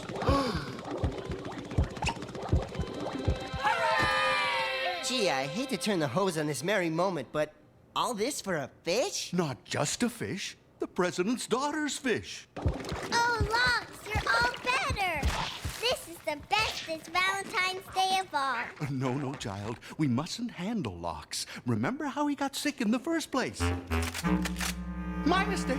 On behalf of my family and myself, I thank you, Sam and Max. The White House is a happier place thanks to your valiant efforts. Really. I think Locks wants to thank them himself. Ah, spare me! It's a lousy kissing fish! I really can't bear any more irony today, Sam. I'm with you, pal. But show a little respect. This is the president we're talking to here. Whoever owns the two-tone DeSoto, it's being towed. So much for decorum. Say, you don't validate, do you? Thank you. Let's roll!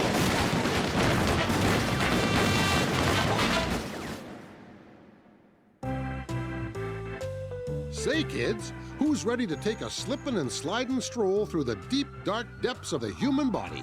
Ooh, me! Me! Lights, please. Ooh, one of my favorite organs. The heart is a fleshy pump that supplies your entire body with a life-enhancing sauce. We can't show you the sauce, since this is a kid's show and all, but... Ooh, there's something I'll be having ugly dreams about. Now, I'd like to introduce an organ that most folks find mystifying. Please welcome the pancreas. The pancreas? That thing's just taking up valuable internal real estate. Curse you, useless pancreas! Hold on there, little buddy. You're vastly underestimating the function of the pancreas. I mean, hey, looky here. The pancreas can prevent a stiff wind from mussing my important documents. And check this out. No more wasted saliva. Wow, I guess I was all wrong about the pancreas. Look, Sam, a colorful doorstop. Hey, pay attention. All the food we eat meanders its way through a hose just like this. No, it doesn't! Now, watch this startling depiction of biological function. Ooh. Well, that's about it. For some reason, I've got a hankering for sausages. ABC ya.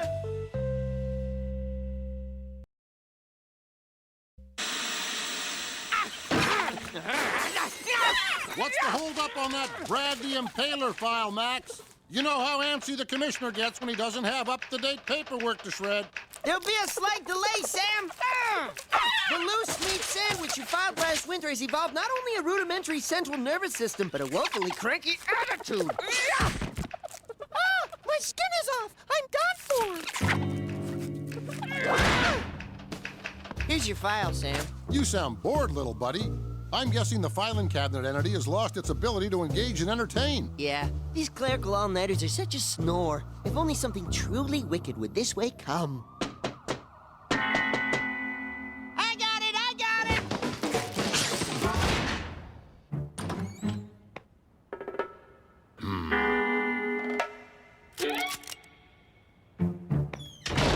Nobody there.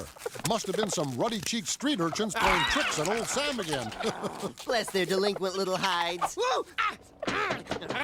Now see here, kiddies. Who ordered baked potatoes? Look closer, Max. Call me loopy, but I think these bulky little spuds are in fact otherworldly visitors from beyond. It's been so long since we've had visitors. I'll put out the good china. Please accept these free samples of Earth's bounties as a token of our tacky goodwill. Oh, look, Sam! They're returning the gesture. Too bad. I've already got a pimple gun. These glossy little space goobers seem to have a low tolerance for kitsch. Obviously not intelligent life forms. Let's not be so hasty, Max. This is a delicate first contact situation with an entirely new life form. It requires a more sensitive form of communication. Check. Expertly handled. I was hoping for a little more hang time on mine. Looks like we'll have to amend the report to include a close encounter with some ornery stumpies. That's tech talk for height-deficient ETs. All that physical exertion has caused me to work of a froth. I'm gonna go catch a vertical squirt bath. That's tech talk for shower.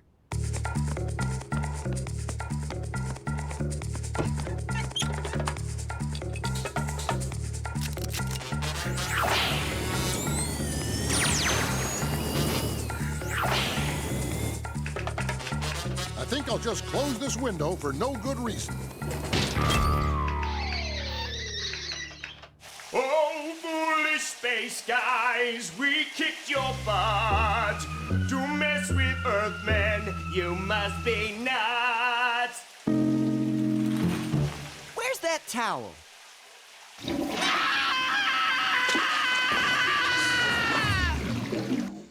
I'm just adding a brief footnote to our report describing our heroics, Max.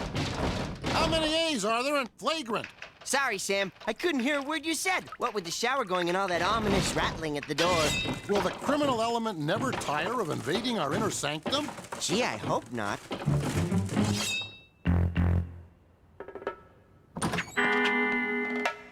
Oh, boy. Looks like we have a secret admirer. Maybe it's a willowy goddess with a stalker-like infatuation for freelance lawmen.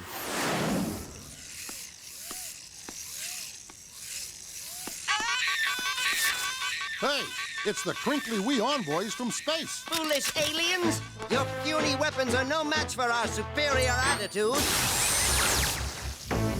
The pain is almost euphoric, Sam. It's like falling asleep in a tanning booth. Whoa! Offhand, I'd say we're dealing with a couple of tough little pugs with orders to take over this island Earth by obliterating mankind 2 by 2. Look, Sam! They're trying to seal us in! Isn't that cute? They're like a pair of shiny, industrious doorknobs.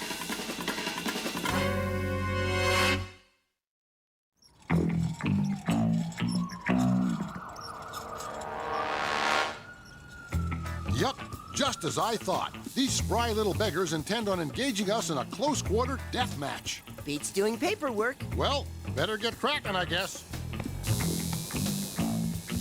Watch this, Max. You'll like it.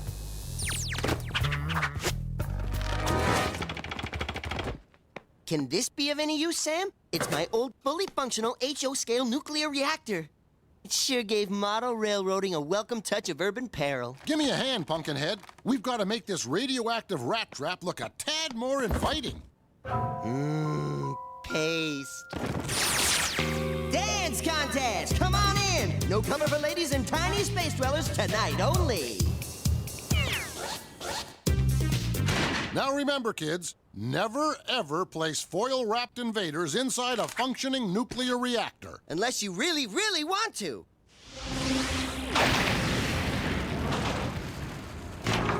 Poke a fork in them, Max. I'd say they're done. Shall we sell the TV rights to the autopsy? Theirs or ours? Boy, they're really on there. This would be a good time to scream and stumble about in an overt display of blind terror. Okay.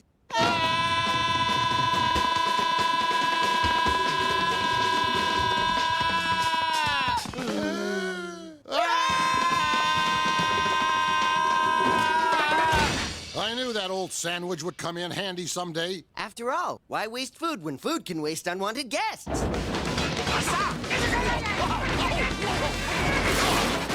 Nice work, Max. The interstellar invasion has been officially quashed. I hope for our sake it's the mold creature that's wielding that flaming torch. Conventional methods have failed us, Max. We're down to our last few evasive measures. You're certain? We have no other choice? None. Prepare to resort to overpaced sight gags and hijinks aplenty. Is Tierra del Fuego far enough? Try Bora Bora. It's easier to spell.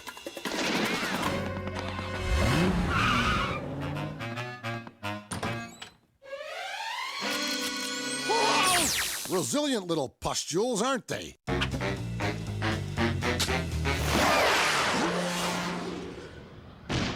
Makes you feel kind of insignificant, doesn't it, Max? I always feel that way about you, Sam.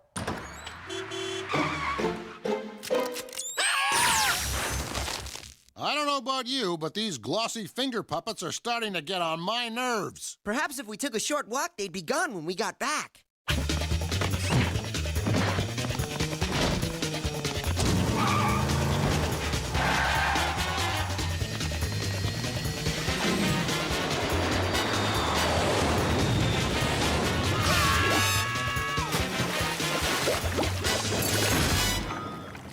Well, hello there! It's becoming painfully clear that we're up against a pair of indestructible metal maggots who will stop at nothing to ensure that we come to a slow and torturous end. And I was griping about being bored.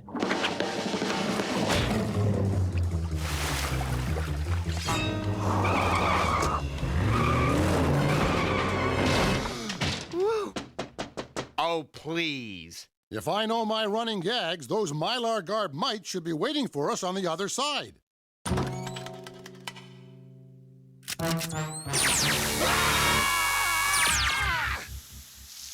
Comedy can be so cruel. I smell baked ham.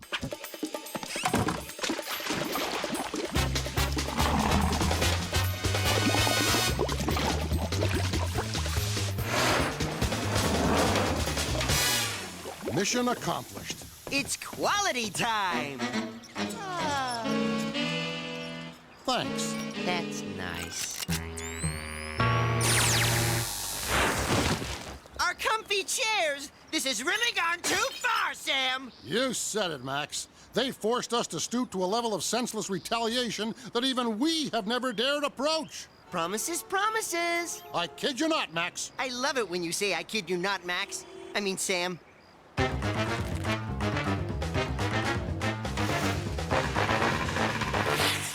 Next time, longer fuse.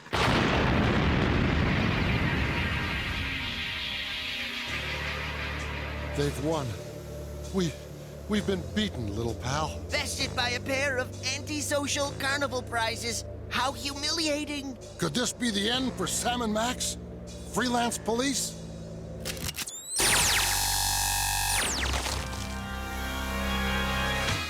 Nice. Excellent work, guys. That was fun. Your virtual combat training module is the ultimate video game, geek. The simulated 3D carnage makes me tingle like a prom queen. Yeah, the boys at NASA seemed to like it. I designed this virtual simulator so that space cadets could safely practice tactical maneuvers against potentially hostile life forms. And what could be more potentially hostile than me and Max? We have creamed the enemy, and it was us. I just hope the kids at home weren't emotionally scarred from witnessing what appeared to be our horrifyingly graphic demise. Me too. We'll need their keisters parked to the tube in time for our next episode. Aw, you old softy.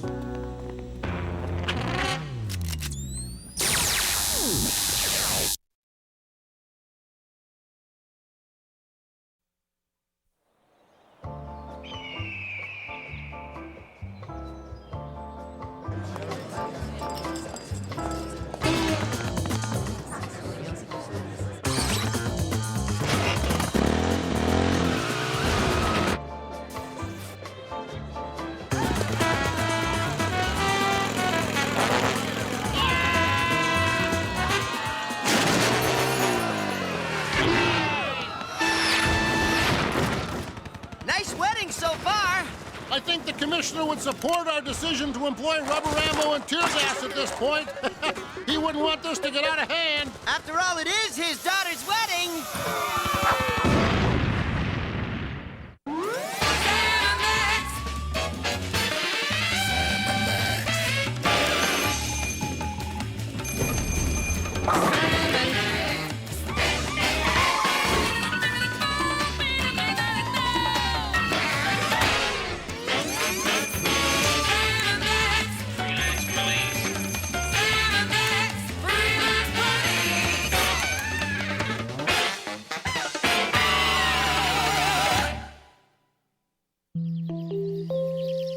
Sam and Max, oh, I'm so glad to make contact with you at last.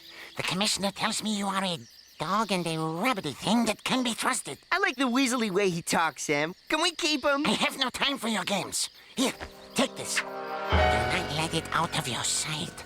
Whatever you say. It is extremely valuable information.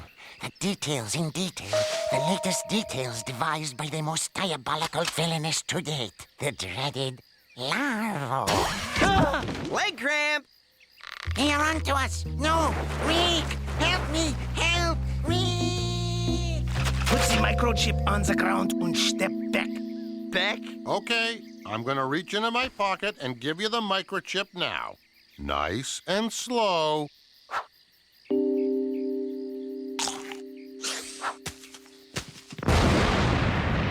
Combustible corn dogs? What do the geek think of next? They're pretty strict about the speed limit around here. Beautiful country, though, isn't it?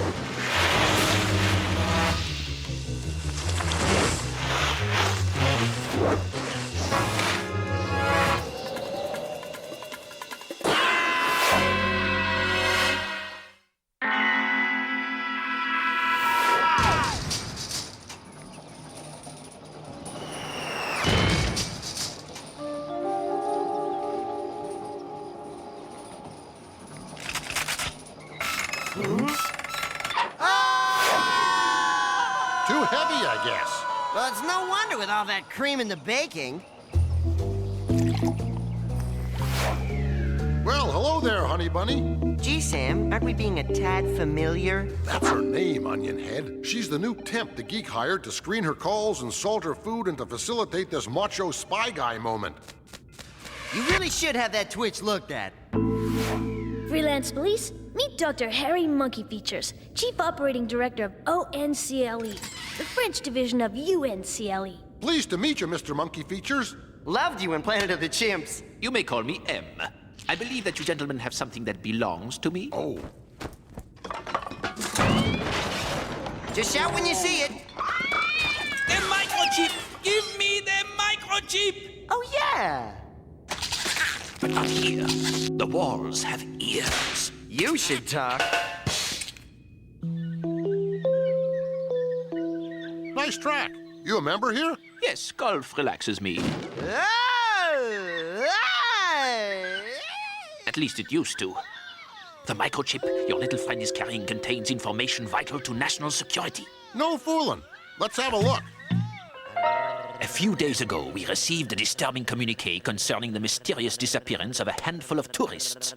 Paris, Mexico, Japan, Wisconsin. That isn't too bothersome, is it, Max? I'm just thankful he didn't opt for rear projection. We have reason to believe that agents from TRUSS are responsible for these abductions, and that the entire operation is under the direct supervision of Truss's villainous leader, the dreaded Larvo. You boys are the best and most highly expendable crime fighters we know, and as such, we want you to look into this. Besides, young Darla tells me your tuxedos aren't due back until Monday, and where you two are going, you're going to need them. Point a day, eh, little pal? 1 minute we're toasting the commissioner's daughter, and the next we're embroiled in international intrigue and espionage. Larvo's tropical hideaway dead ahead. Any sign of Gilligan or the skipper?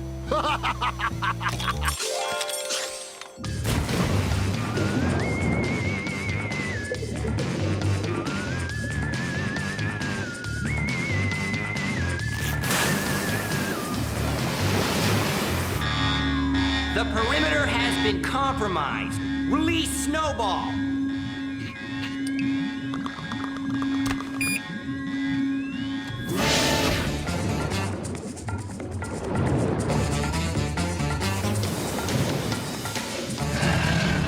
Well, hello, cousin.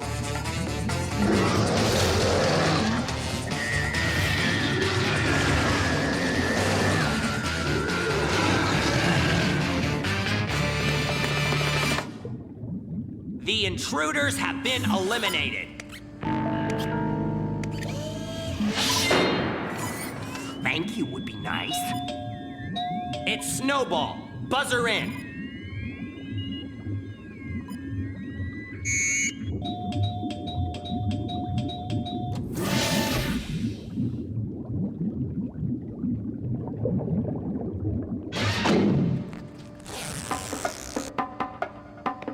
Oh, you didn't have to get all dressed up for us. Look, Sam, it's 5 weapon-toting punks who couldn't cut it at Burger Boy. And with their career paths greatly limited, they chose to become evil minions.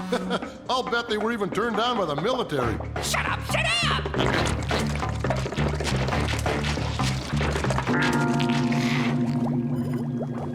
Clearly, we've shambled into an elaborate trap. But who could have set us up?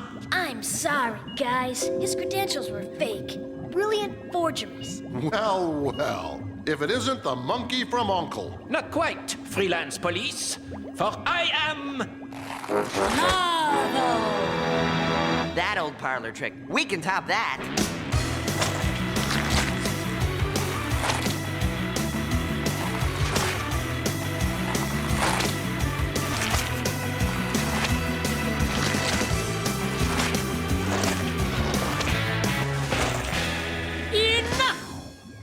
Before you are deep fried to a crispy golden brown, I think it only fair to let you in on our little recipe for world domination.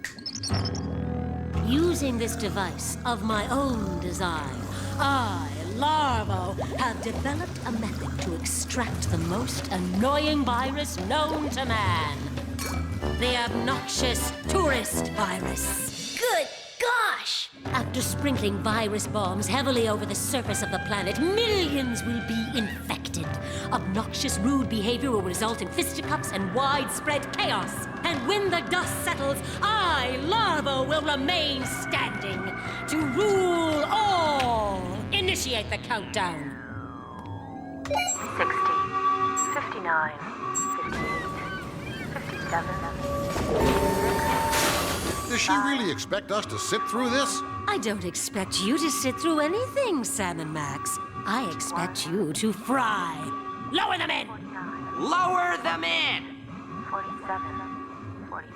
Here, let me. No, let me. And since you're up, can you get me a vanilla shake, a scumbo jumbo dog, and a large fry? Yeah, make mine a cheeseburger, a side of rings, and a bucket of chili for dipping. Down a fry, taking the last cheese puck. Cheese puck? What? This table is filthy. These fries are cold. You fools! The silos, they're closing! I want to use these expired coupons. The soda is flat. Great Scott! A busload of seniors just pulled in. 21. We shall meet again, freelance police. Until then, I hope really lousy things happen to you, and all the teams you bet on lose. This place is gonna blow! Come on, let's go. 3,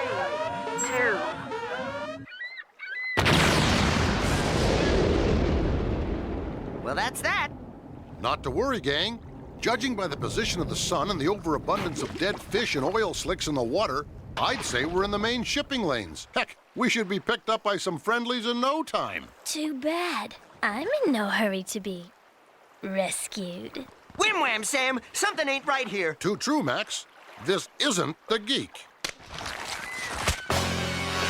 Miss Honey Bunny! Mayday! Mayday! Agents down! Send help! We hate to save the world and run, but we've really got to get these monkey suits back. Looks like our ride is here. Don't worry, miss. A boat will be along shortly, and that means sailors. Yeah, you'll get picked up all right. Did I mention that you cracked me up, little buddy? Whatever.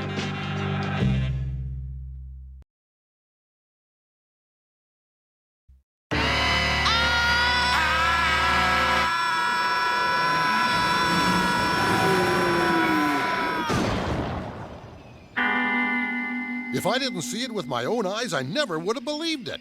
Who'd have guessed one wimpy bolt was holding up 5 tons of colorful roadside Americana? I was right. You owe me one Dino Boogie snow globe full of primordial dandruff. A deal's a deal. Smile for the birdie. Another warm, fuzzy memory for our scrapbook of America's cheesiest roadside oddities.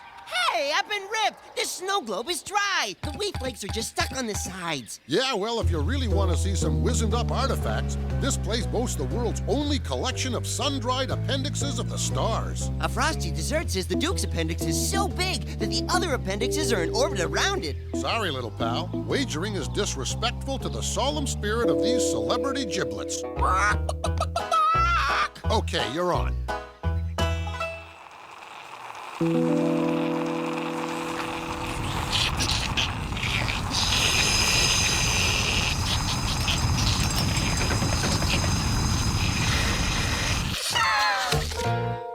Thanks, Sam. I couldn't help myself. There was more. There's always a tiny speck more! Don't thank me. I did it for the sake of the innocent passers-by who might have been mortally sucked. And because it was funny.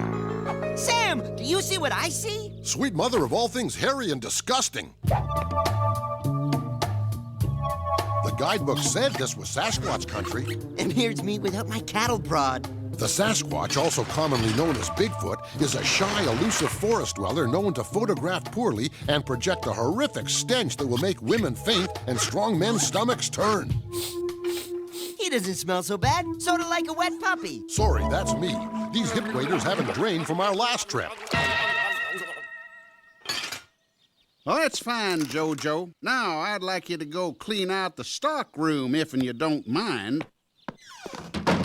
He should be headlining, not bussing tables. I can't believe that the manager of this fine establishment would exploit a fledgling Bigfoot. Oh well, the world stinks. Let's blow! We've still got to check out the mummified merboy and the weeping pits of Tedium. I think Tedium is north of I-5. No, Max. I believe destiny has led us to this humble highway stop. A little Bigfoot needs to be in the wild, embraced by its own lanky, foul-smelling tribe. We're gonna set Jojo free, Max. Free to frolic and forage and eat grubworms with others of his shaggy ilk. Ilk? Sounds like a good deed best left to someone who gives a hoot. Let's blow. Uh-oh. Sam's bothersome sense of do-gooderism is popping up like a bad rash. Quick, Max, where'd we park? We gotta get JoJo as far away from here as possible. I think we're in Lot U for You Got a Purty Mouth. Hey, come back, you! What are you trying to pull? Let's keep moving, Max. Don't make eye contact. I'm a little insulted that he didn't pick us out of this gaggle. I'm a little disappointed we don't actually get to eat this way. Just drive, Sam! I want to remember this place exactly how we left it.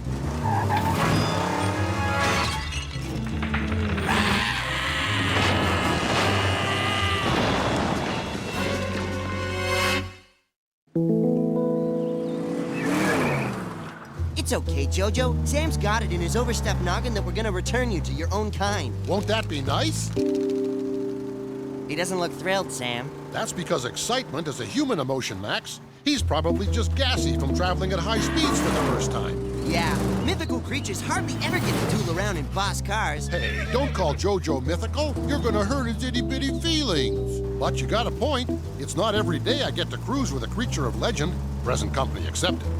This looks like as good a spot as any. Here you are, JoJo. Home at last. You're a free Bigfoot. Go frolic. Go eat a grub. Go on and frolic. And eat grubs. And frolic. I knew it. He's gone soft from all that high city living. All his natural grub-eating instincts have been bled out of him. Show him how it's done, big guy. If that's what it takes. Grub, grub, grub, grub. Keep it up, Sam. I think he's getting wistful. Oh, what happy Bigfoots are we, roaming the redwoods healthy and free. My fur stinks a lot like a rug drenched. I don't know this guy. The guy in the bark, I've never seen him before.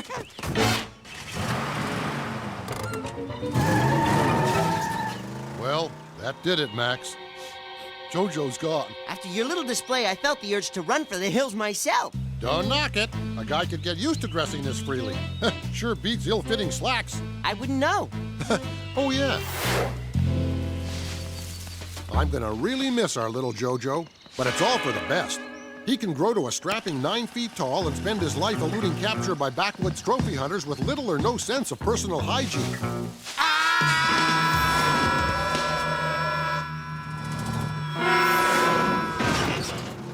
Isn't that cute, Sam? He can barely see over the dash. He's resisting our efforts to set him free, Max. Disoriented from living too long amongst the Homo sapiens. The what? I fear we'll have to hand him back over to his Bigfoot clan in person. It's a simple matter of tracking down a whole tribe of these elusive half-men. Succeeding where countless other sensation-seeking knuckleheads have failed. There's a truck coming. A lot of cliffs around here.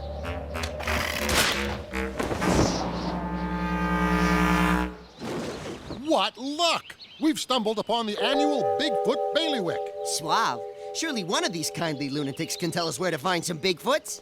Attention, believers. This year's finest Bigfoot footage is now being screened in the Elks Hall. Come one, come all. Walk your big feet to Elks Club Hall.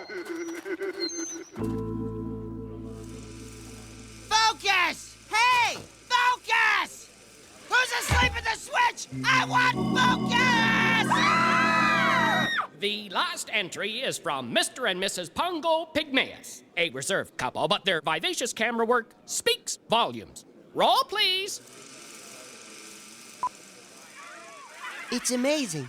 If Citizen Kane was all about Bigfoots and shot on a handheld Super 8 camera, I forgot what I was getting at. Well, I guess it comes as no surprise that this year's award for excellence goes once again to the Pygmaeus family. Our search is over, Max. If anyone knows the whereabouts of a Bigfoot clan, it's these backwards folks.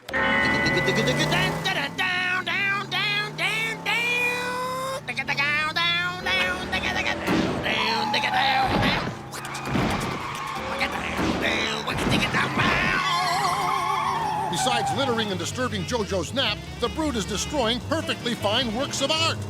Next, he'll be defacing black velvet hobo paintings. I feel compelled to employ the oh-so-formidable Rat Cat. It Came free with our last muffler job. Make that puppy sing, Max.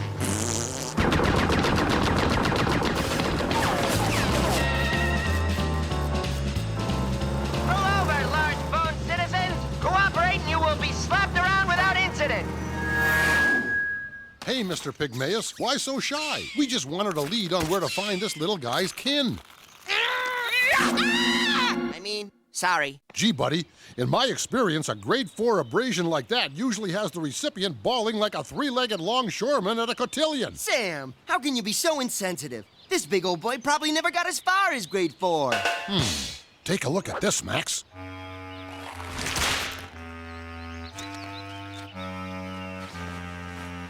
Now I get it. It's a band of super-intelligent circus apes quietly undermining our utopian society. Free circus apes! They're Bigfoots, Max. By gosh, you're right. It's obvious from their glaring lack of unicycles. Finally, we can return Jojo to his own kind. Here you go. They're rejecting him. Maybe he smells too human. Max, come here a minute. And bring your armpit. That's them, Sheriff. That's the ones what took my little Jojo. Walked right off with him without so much as a please and thank you. Easy, Festus. We's just returning this here Bigfoot young'un to his own kin is all. Sam, I didn't know you spoke bumpkin. Bigfoot? What are you talking about, Mongrel? That's my boy. Your boy? Look at him. Only one of you has hair. Well, heck, takes after his ma is all. Come on out, Ma. Jojo's back. Ain't you never heard of glamorous Gert, the wild woman of Borneo? I feel dizzy. All we need now is a turtle boy and a pinhead, and we can open our own sideshow.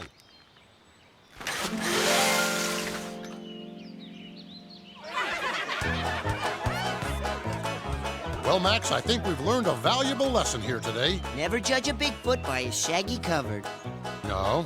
Don't bite your big wet nose in where it don't belong? No. What then?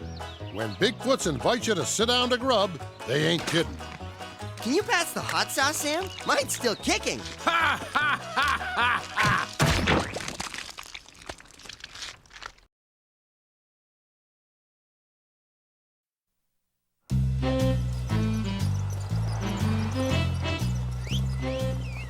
Okay, this one's for the championship. Sam, guess that meal.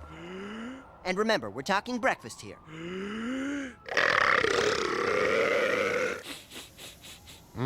I'm gonna say a chutney beef enchilada with maple syrup. That's right! I got it! I got it! I got it! It's the electronic page to action, Max. We have a situation on board Receding Airlines Flight 531 from Switzerland to the GB. Hold on to your headgear, cause here we go!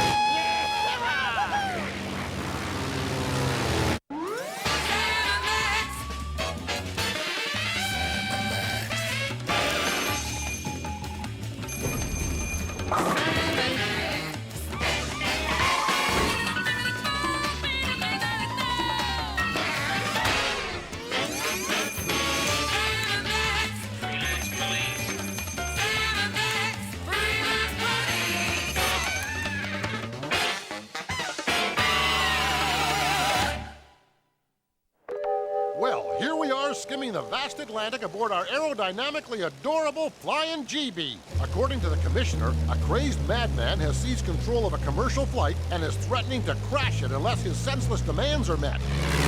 Among other things, he wants $5 million in unrolled change and a getaway car powered by a mixture of V-Spit and earthy loam. Wow! Demands just don't come any more senseless than that. Thank you, crazed madman. We should be in visual range any second, Sam. Does this airplane have any distinguishing scars? Who said anything about an airplane? It's the airship Lugenpiff, Max. Time to perform the daring GB to Zeppelin aerial transfer. Permission to come aboard, Capitan. That wasn't so hard. Hey, what about the GB? It's all taken care of, Max. I activated the autopilot before we hit the silk. Autopilot? Sam, that thing doesn't even have an ashtray. Then what was that big happy button I pushed? Are you the authorities? Oh, please, can you help us?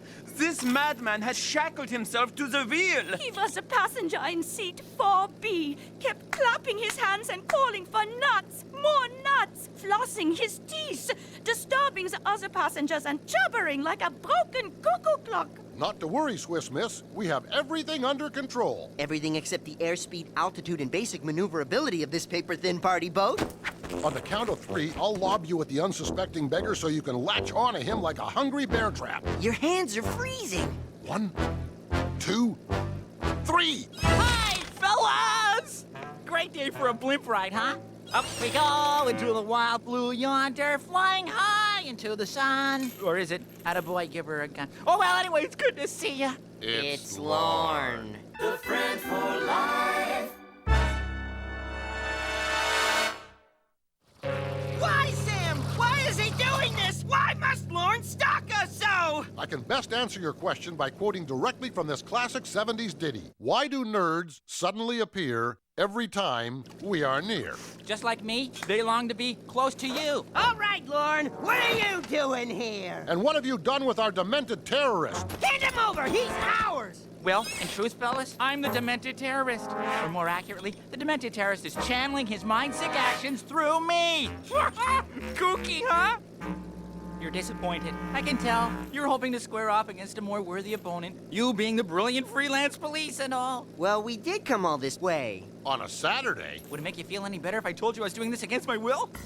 That I'm being manipulated from afar by an evil mastermind who planted a hurtful device in the base of my cerebral cortex after plying me with free root beer in the airport lounge.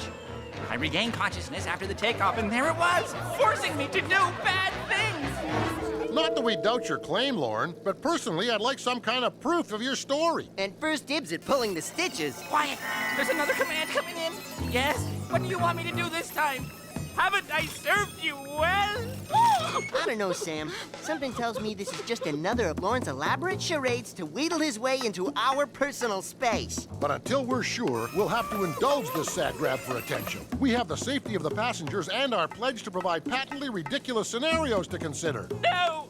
No, 1,000 times no! He says he's tired of your meddling and wants me to cast you into the sea. But I won't do it. You hear? You can't make me! Huh? Uh-oh. Brain freeze! The punishment, it begins! Maybe there's something else I can do for you? I'm not too fond of the captain. Let's throw him off. Yes, sir, may I have another? Yes, sir, may I have another? I'm not entirely buying this high-frequency head game, Sam. Me neither. These crippling cranial episodes could be a common occurrence for Lorne. That would explain his meteoric slide through the public school system. Flee, my friends! It's too late for me, but you can still save yourselves. What about the passengers? I'll stall Marconi long enough for you to sneak him off. Now, go. Gee, Lorne, that's mighty big of you, considering the punishment will be swift. And excruciating. Well, I guess we better get cracking. Yep, time's a-wasting. Do you think I need a coat? You might. It was pretty cool on the way here. Excuse me. Sorry, Lorne. Could you hand me that? Attention, passengers.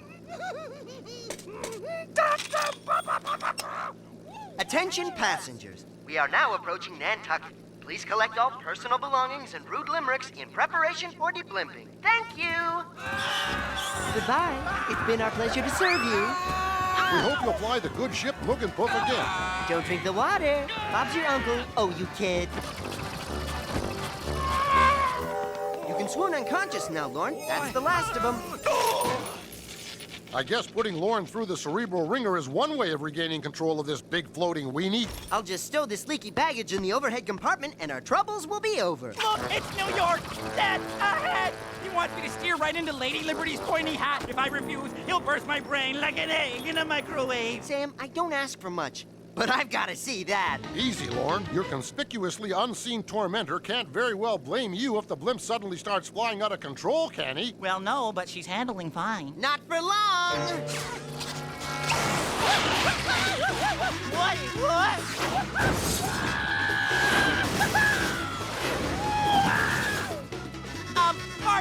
to question the methods of the incomparable freelance police, but, what are you doing back there? I'll tell you what we're doing. We're gonna crash this thing right into the Raving Wacko's backyard. You tell him, Max. When you say the Raving Wacko's backyard, are you referring to the amusement park and my cozy roach-infested flop therein? Wowee, you guys are amazing. How did you ever see through this involved yet harmless masquerade of mine? Well, duh. Sam and Max are only the world's best crime solvers alive, thank you very much. From the very start, they probably saw right through my little prank about a shady Spengali who had seized control of my brain and decided to cut old Lauren a break by humoring him, even though he came close to wreaking major havoc in America's happiest megalopolis. What a couple of swell fellas! Can we turn him off somehow? Huh? What?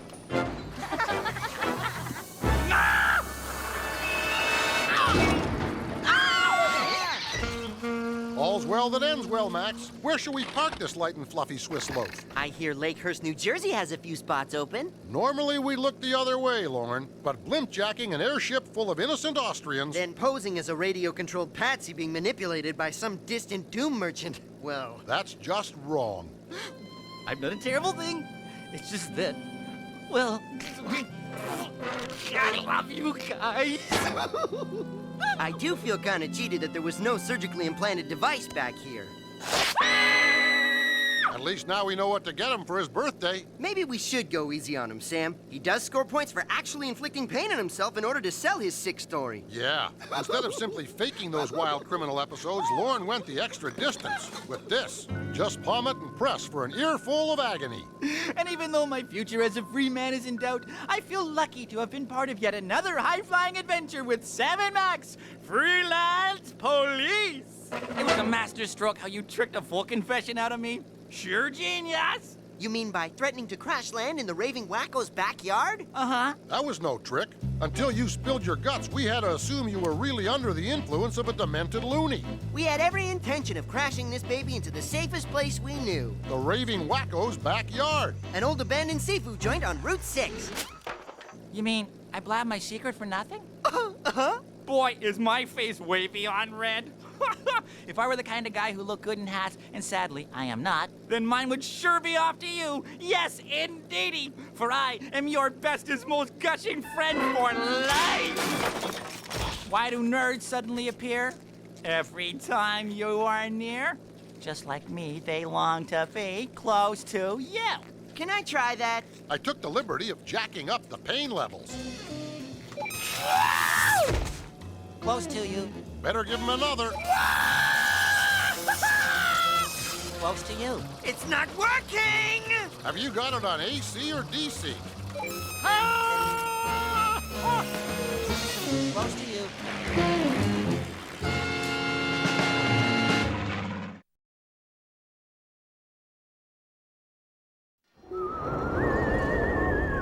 Since the dawn of time, the inhabitants of our world have looked to the skies and pondered about the existence of invaders from outer space.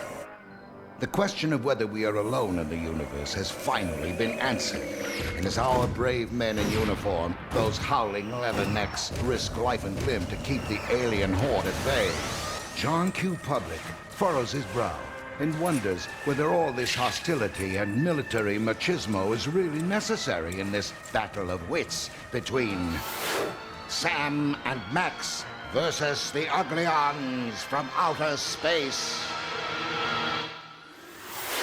Our story begins on a night not so long ago, when from the blackest pocket of the universe came the Uglions. A cold, emotionless race of sky-dwellers who set sail for this island Earth, not in search of peace, but to satisfy their hunger for human flesh. Vile, disgusting creatures are they, devoid of all humanity, intent on satiating their primitive urges without any concern for the pain and suffering they will undoubtedly inflict. Oh, it makes me just want to scream. I'm so mad. Them with their big weapons and superior intellect. I bet they wouldn't be so tough without those. Without those, I bet they'd just be babies. Go on, babies. Go crying home to Mama before we Earthlings really give you something to... This is the scene here at Grover's Mill as hundreds of people have gathered in the shadow of this otherworldly device to be forever linked with this historic event. As yet, there's been no activity to speak of, but it's still early, and I'm certain that... Wait, something's happening, I think. Yes, someone's coming out. People of Earth, heed my words. Smith, party of four. Table for Smith, party of four. Yes, for a close encounter of the succulent kind, beam yourself down to the Frying Saucer Restaurant. The Frying Saucer, where the food isn't the only thing that's out of this world. This is quite the place, Sam. Nice atmosphere. I like that it's breathable. I'm speaking from experience when I say the decor is remarkably authentic. I'm particularly amused by all the hokey costumes and overdone theatrics of the personable staff. Notice how they only haul the most ravishing, just swooned babes to their shrieking demise? They've really done their homework. Who wants my skin? No! Let go! Help! Help me, please! I think they mean it! Looks like everybody's in on the act.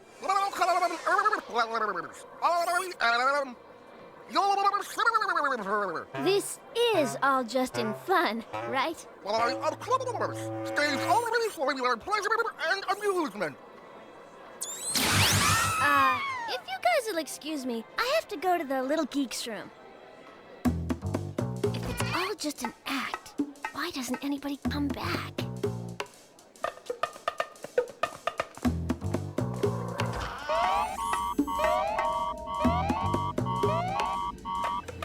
Gee, for a small restaurant, they sure have a lot of freezers.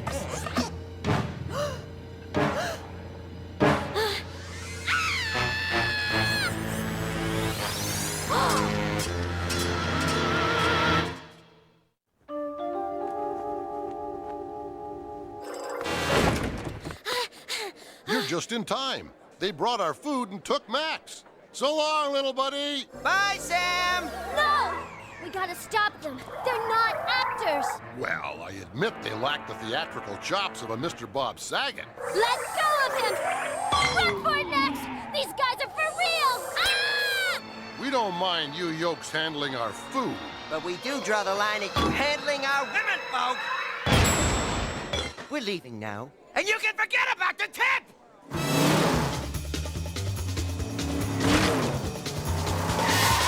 Quick, we gotta locate Colonel Korn, the base commander. Split up! Colonel Korn. I'm sure he'll be all ears. Afternoon, folks. I'm Sergeant Stone, and it's my duty to welcome you to the visitor's tour. Shouldn't we be looking for Colonel Korn, Sam? We are, little buddy. If this tour is worth the price of admission, we should be quick-stepping past military higher-ups in naturalistic poses in a matter of minutes. A few things you can do for me today. Stay with the group. No talking, no photos, no taking notes. Do not touch anything. Do not ask me about UFOs or aliens. In fact, do not ask any questions at all. Any questions? Excuse me, Sergeant. Will we be seeing any aliens on this tour? Something wrong with your brain? There are no aliens here! Those stories are media fabrications, and that is the last I want to hear about it! Are we clear? Sir, yes, sir! Good! Now follow me! Eyes right! Here we see the recently painted mess hall. Eyes right! Here, you see a plaque commemorating our glorious victory over the foreigners in one place or another. Eyes down! As you can see, this asphalt was recently resurfaced. What's going on around here? Colonel Korn, do you know what's going on out there? The entire base is overrun with aliens! Heck, we invited them, lured them from across the cosmos to take pot shots at them like living skeet in order to justify rampant overspending on military weapons that have no practical use. It was a hoot until we found out these things from another world were a highly advanced and indestructible race. Oh, well, who knew? And with no way to stop the Uglians, they started carrying out their prime directive. The freezing and unloading of as much human takeout as their ships could carry. It's too bad, really. Why are you telling me all this? Because I'm tired of keeping decent, hard-working citizens like y'all in the dark.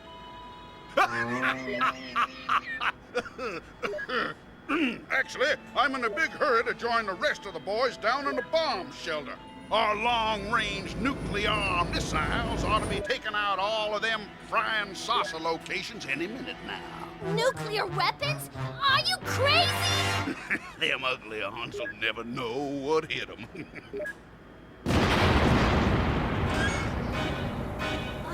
No, this can't be! I gotta find Sam and Max!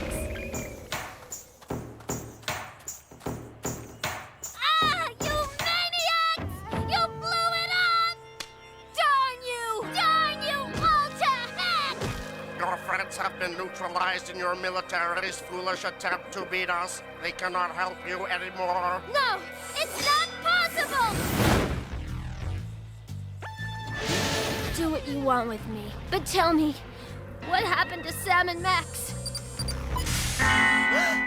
Relax, geek. This was all just a clever, albeit icky ruse to get inside an actual flying saucer. And within arm's reach of the controls. She purrs like a warm kitten. This is the kind of thing that puts the joy in Joyride. Boys, can we get down to business here? The human race has been totally wiped out. What are we gonna do about it? Maybe we could rebuild it from scratch. You could clone an entire civilization of us. Or we could fly around the Earth really fast and reverse time. Or, better yet, we could just mess with this time displacement dial right here on the dash. That's it! The Uglians have mastered time travel. We'll just set this futuristic doohickey to send us back to the point in time before the Uglions arrived on Earth. And voila! It's like Armageddon never happened. That restores mankind and all. But what's to stop the Uglians from carrying out their recipe for world conquest all over again? I say we change that recipe.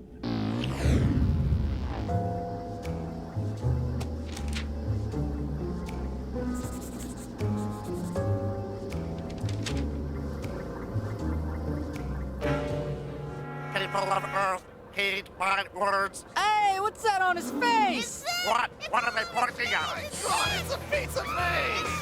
Pimple, pimple! Stop! Don't look at us! We're ugly! The mission's off! Inside, quickly! Wow! What did you guys do? It was simple, really. We just changed the key ingredient in their recipe for doom from fresh frozen earthlings to chocolate junkies. You see, Geek, after collecting and consuming all that chocolate and error, we knew that the Uglians, a prideful race, would be so embarrassed by their ensuing facial eruptions that they'd abandon their profane plans for Earth and retreat to their galaxy racked with self-doubt and insecurity, like so many teens on picture day. Defeated, after all man's devices and defenses had failed, by the humblest things that God, in his wisdom, has put on this earth. Sam and Max, freelance police, right? No, Zitz, pay attention! You cracked me up, little buddy. Or is it?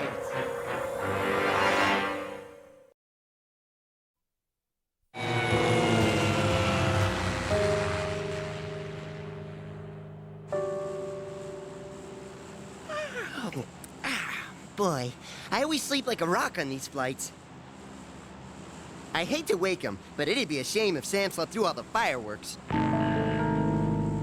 Tick, tick, tick. Rise and shine, Sam! Time to greet the nuclear dawn! How do you feel? Not so good. My head's still throbbing from the beating I took last night. Sorry, it's best never to wake me while I'm dreaming about the cactus people. The details of our capture are still kind of foggy, but as I recall, we were harshly roused in the pre-dawn hours by a band of faceless no-goods who dragged us off into the night. Imagine my dashed hopes when I realized this was no alien abduction. Unless I'm miserably inept at reading the signs, this 5-megaton nuclear cherry bomb we're lashed to is about to play the lead role in the story of our grisly demise. That is correct, freelance police. Allow me to introduce the proud authors of this satisfying drama. The Mad Thespian, the Uglion High Ruler, Herzog, Deadly Dangly Beaver, Lactose the Intolerant. I see you! With top billing going to yours truly. Max salmon again? You'd think someone could freshen up the menu. That's the last time I fly this airline.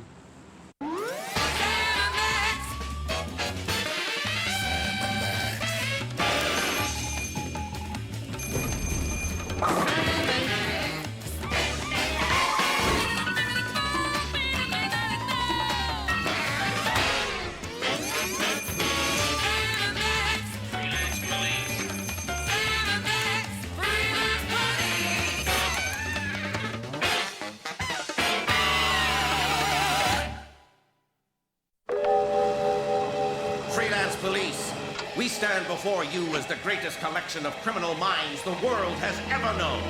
Guess he hasn't seen the ones at the Smithsonian. Al Capone's looks like a boiled cabbage. For years, we have endured your sophomoric shenanigans and breezy interference in our affairs. And for that reason, we have banded together to make certain that this will be your final episode. Gee, that's kind of flattering when you think about it.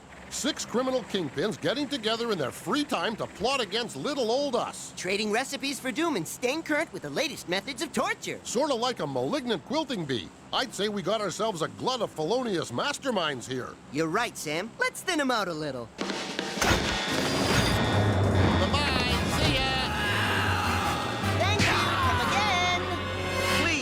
Spoil this for me. But we were just getting started. Want to see us turn Pinocchio into a real boy? You are to be flown to a remote location and dropped from a dizzying height into an active volcano, at which point the nuclear device you are secured to will explode, setting off a volcanic eruption such as the world has never known, in which you will surely perish. That could hurt. Any chance of us using the stunt doubles for that? Normally I'd say yes, but it's now way past their bedtime and their school tomorrow. And now it's time for us to say goodbye, Freelance Police. We will take our leave of you now, so that you might spend these last few hours together. In other words, we won't tie you up any longer. That's just so unprofessional. What, leaving us unattended without even a guard to put the boots to? No, laughing at your own material.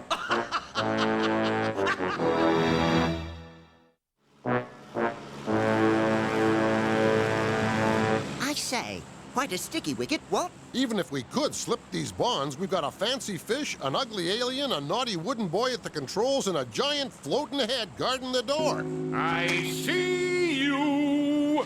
I guess this is it then. The end of the line for the Freelance Police. Afraid so, but it's been some fun, eh, Max? It sure has, Sam. My earliest childish memories are of us doing dumb stuff together. Remember the time we accidentally set Dad's briefcase on fire and buried it in the backyard? No, Max, that happened to the beaver. Oh, yeah.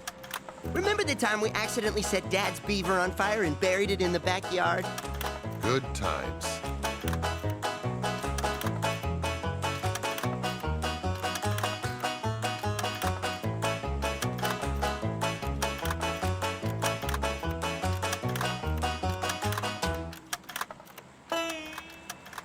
Hold it, Sam. Is this turning into one of those shows where we sit around and reminisce, thereby recouping 80% of the episode cost via the use of clips and archive footage? Yes, it is, Max. Now stop talking, stupid. It's costing money.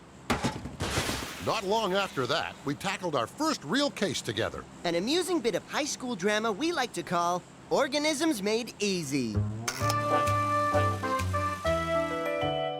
Will these awkward teenage years never end? Who knew the mixing of 2 unstable compounds like barium hydroxide and my jock would result in such a bizarre biological oops? I like how it lumbers around on its overgrown nose hairs. That's silly, Max. That's for sure.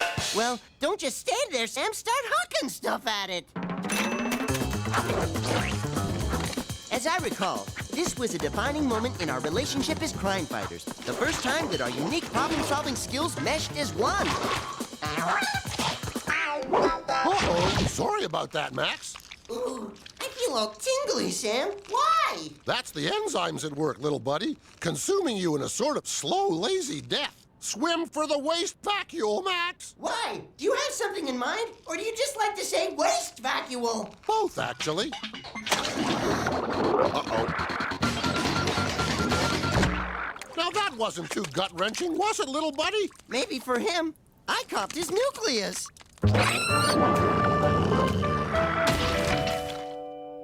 Yes, so many memories. So many rich and rewarding experiences. But with all the highs, Sam and I have had our share of lows. As you'll see in this scene from our Christmas clunker, You'll Put Your Eye Out. Sam, if I tell you something, promise you won't get mad? It's Christmas, doughhead. Nothing could make me flip my lid at this time of brotherhood and good cheer. Funny you should mention headwear. I needed something to mix up our traditional Yuletide nog, and well, I got careless.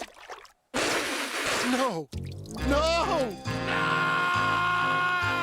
Max had violated a cherished family heirloom, defiled the memory of my howling Grandpa Leo who bought it in the big one. I thought he bought it at Walmart. Wait, Sam! It was an honest mistake! His slapdash treatment of Granddad's unwashed helmet was unforgivable. The freelance police were no more. I thought it was old clotted nutmeg in there! Honest Sam! Sam! Going our separate ways, Sam headed to Alaska and the Iditarod, where he became the lead dog in the heavily favored sled team.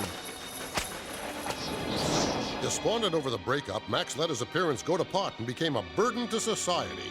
But after falling asleep in the park, Max woke up on the wrong end of a can of Sterno. Luckily for me, the thought of spending Christmas with a wild pack of sweaty hounds was not what Sam had in mind. So I waved goodbye to the folks back home and drove that dog team for New York City.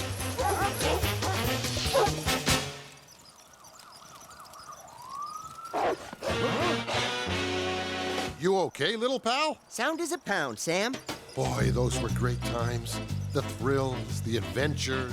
The callous disregard for homicidal transient life, followed by our trademark riding off into the sunset. And as I recall, that was the winter we made our big impact on the news media.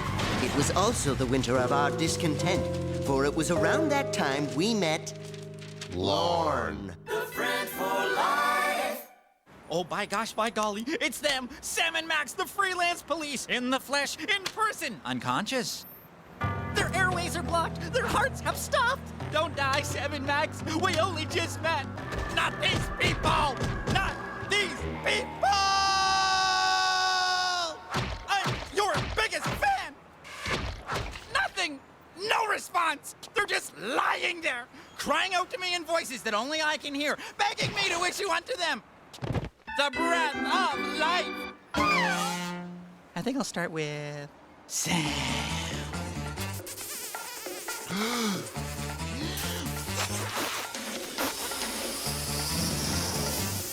Success! I've done it! I've saved the lives of Sam and Max! From this day forward, we are joined! You as the wise and wily freelance police, and me, Lorne, as your most faithful friend for life! Lorne was better than his word. He became as good a fan, as good a pest, and as good a friend for life as the good old city ever knew.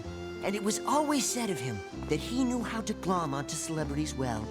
May that be truly said of all of us, and as Sam and Max most often observed, Help! Help us! Anyone! Max, when I think back on that, I thank my lucky stars that Lorne isn't around to save us this time. I hear you, Sam. If we have to kick, at least let us kick in peace. You see? I told you I heard narration in here. They've wriggled loose, you fools. Nope, this changes everything. We can't run the risk of you escaping again. I put it to the group that we dispense with Sam and Max right here and now. All in favor? Aye. All opposed? Nay. The ayes have it. I was kind of counting on your vote back there, Max. Sorry, Sam. I'd rather not get involved. Throw them out!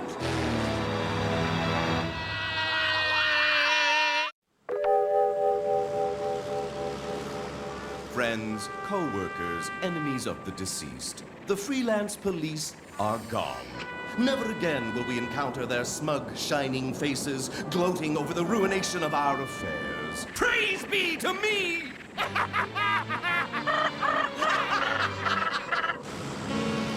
Good thing we plowed headlong into Lactose's soft, mealy head, Max. I'm so grateful, I almost feel bad about doing this. So long, Blue Boy! You know, Max, all these high-flying hijinks reminds me of the time we were escorting international hitman Carlos the Wacko from Lisbon to New York. Watch the monitors.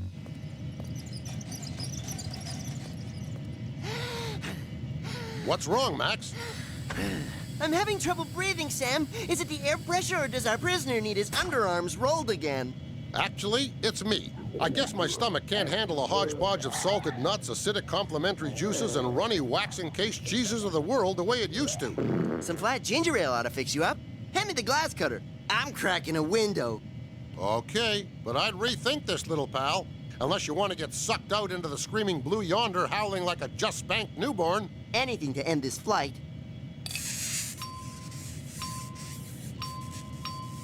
I can't seem to hail the Bonnie Stewart lass. She's probably busy pumicing the coins off elitist travelers up in first class. Stop. I'd kiss my sister for a good pumicing.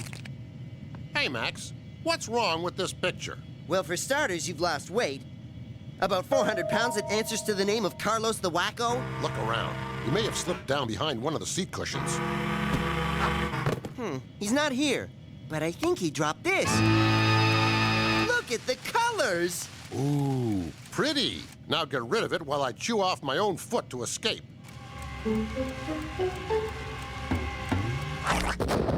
Hey, no plane rocking explosion? How'd you manage that, little buddy? Max?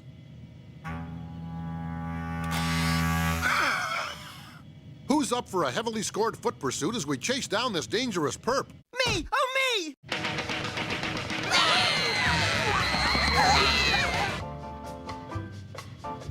First class is nice. It doesn't smell like bison. And my feet aren't sticking to the floor. I can run like the wind! Freelance police, ma'ams. Just a routine check for an escaped psychopath. Don't get up. Is there any reason this door is locked? It's probably the pantry, Max. The killer always hides in there, armed only with a crazed instinct for survival and a frozen shank of ham to hit you with.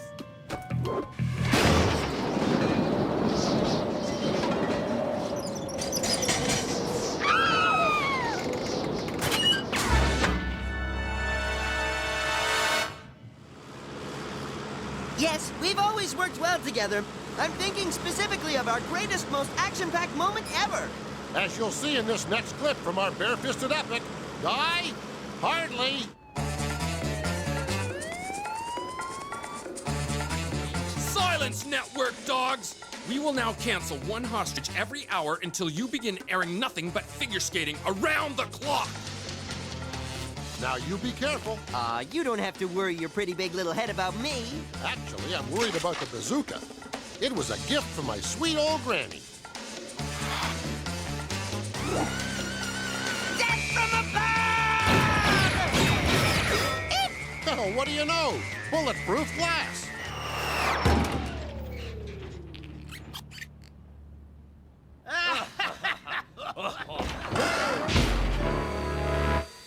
And speaking of network gaffes, remember when we were drawn funny? Homogenized down to a pair of dirt simple cartoon chuckleheads? Lucky for us, it led to the downfall of our ill-conceived primetime sitcom, I Dream of Weenies.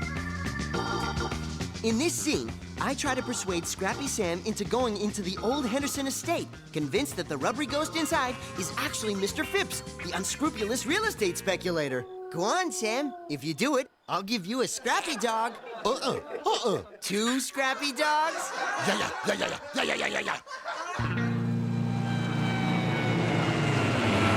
Then there was the time you swallowed a wallet. Come out! Praise the Lord! And who could forget the defining moment of our lives? When our sorry existence was forever changed following a chance encounter with Darla Guggenheek. We found her floating down the river in a basket and decided to take her in, knowing that one day she would lead us out of eternal bondage. No, you're thinking of Moses there, little pal. Oh, yeah. How did we meet the geek again? That's cool! Want to come and live in our basement and devote the rest of your life to fighting crime? Okay.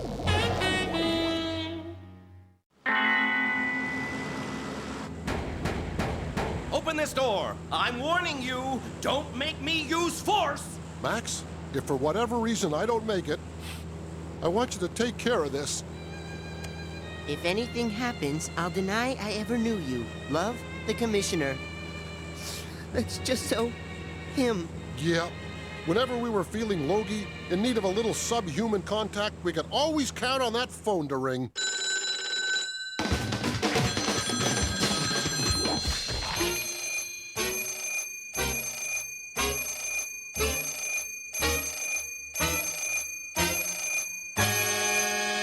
So many memories. Tainted watercolor memories of the way we were.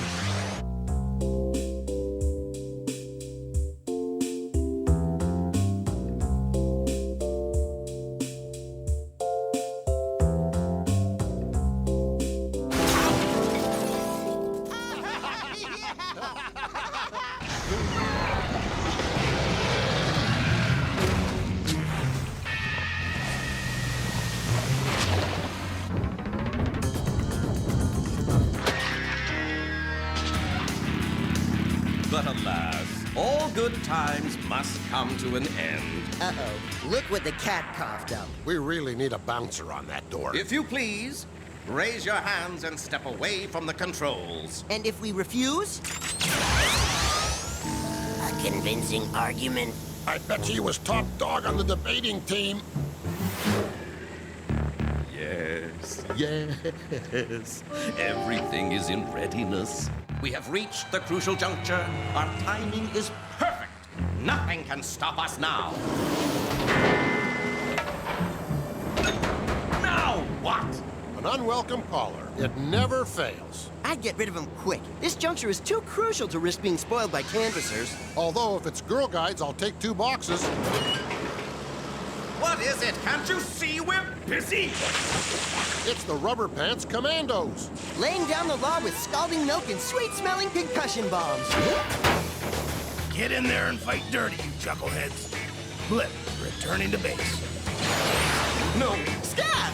You kids go home! You're ruining all that we worked so hard to achieve! Come to Daddy. That's right, you can do it. Come on. Such a big boy.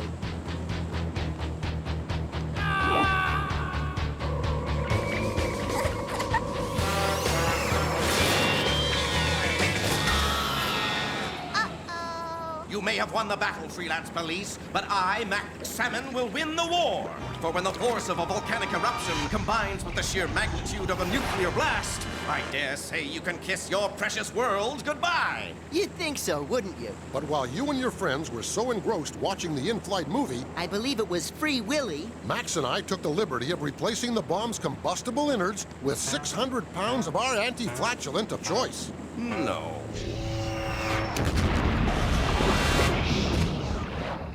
That volcano should be no trouble now, Max. Come, take a look. No. No!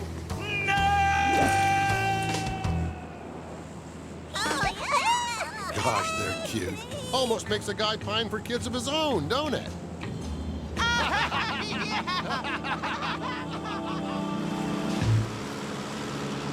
Why so glum, Sam? All in all, it was a great final episode. That's what's eating me up inside, Max. Since we've dispensed with the planet's most hateful villains in one fell swoop, maybe this really is our final kick at the can.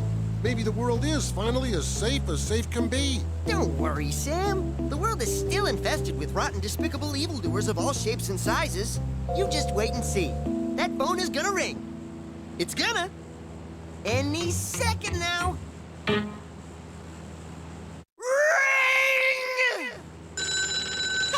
Forgive me, Max. I never should have doubted you. Ah, go on. Oh, look! Dolphins! I got it! I got it! You cracked me up, little buddy. I got it!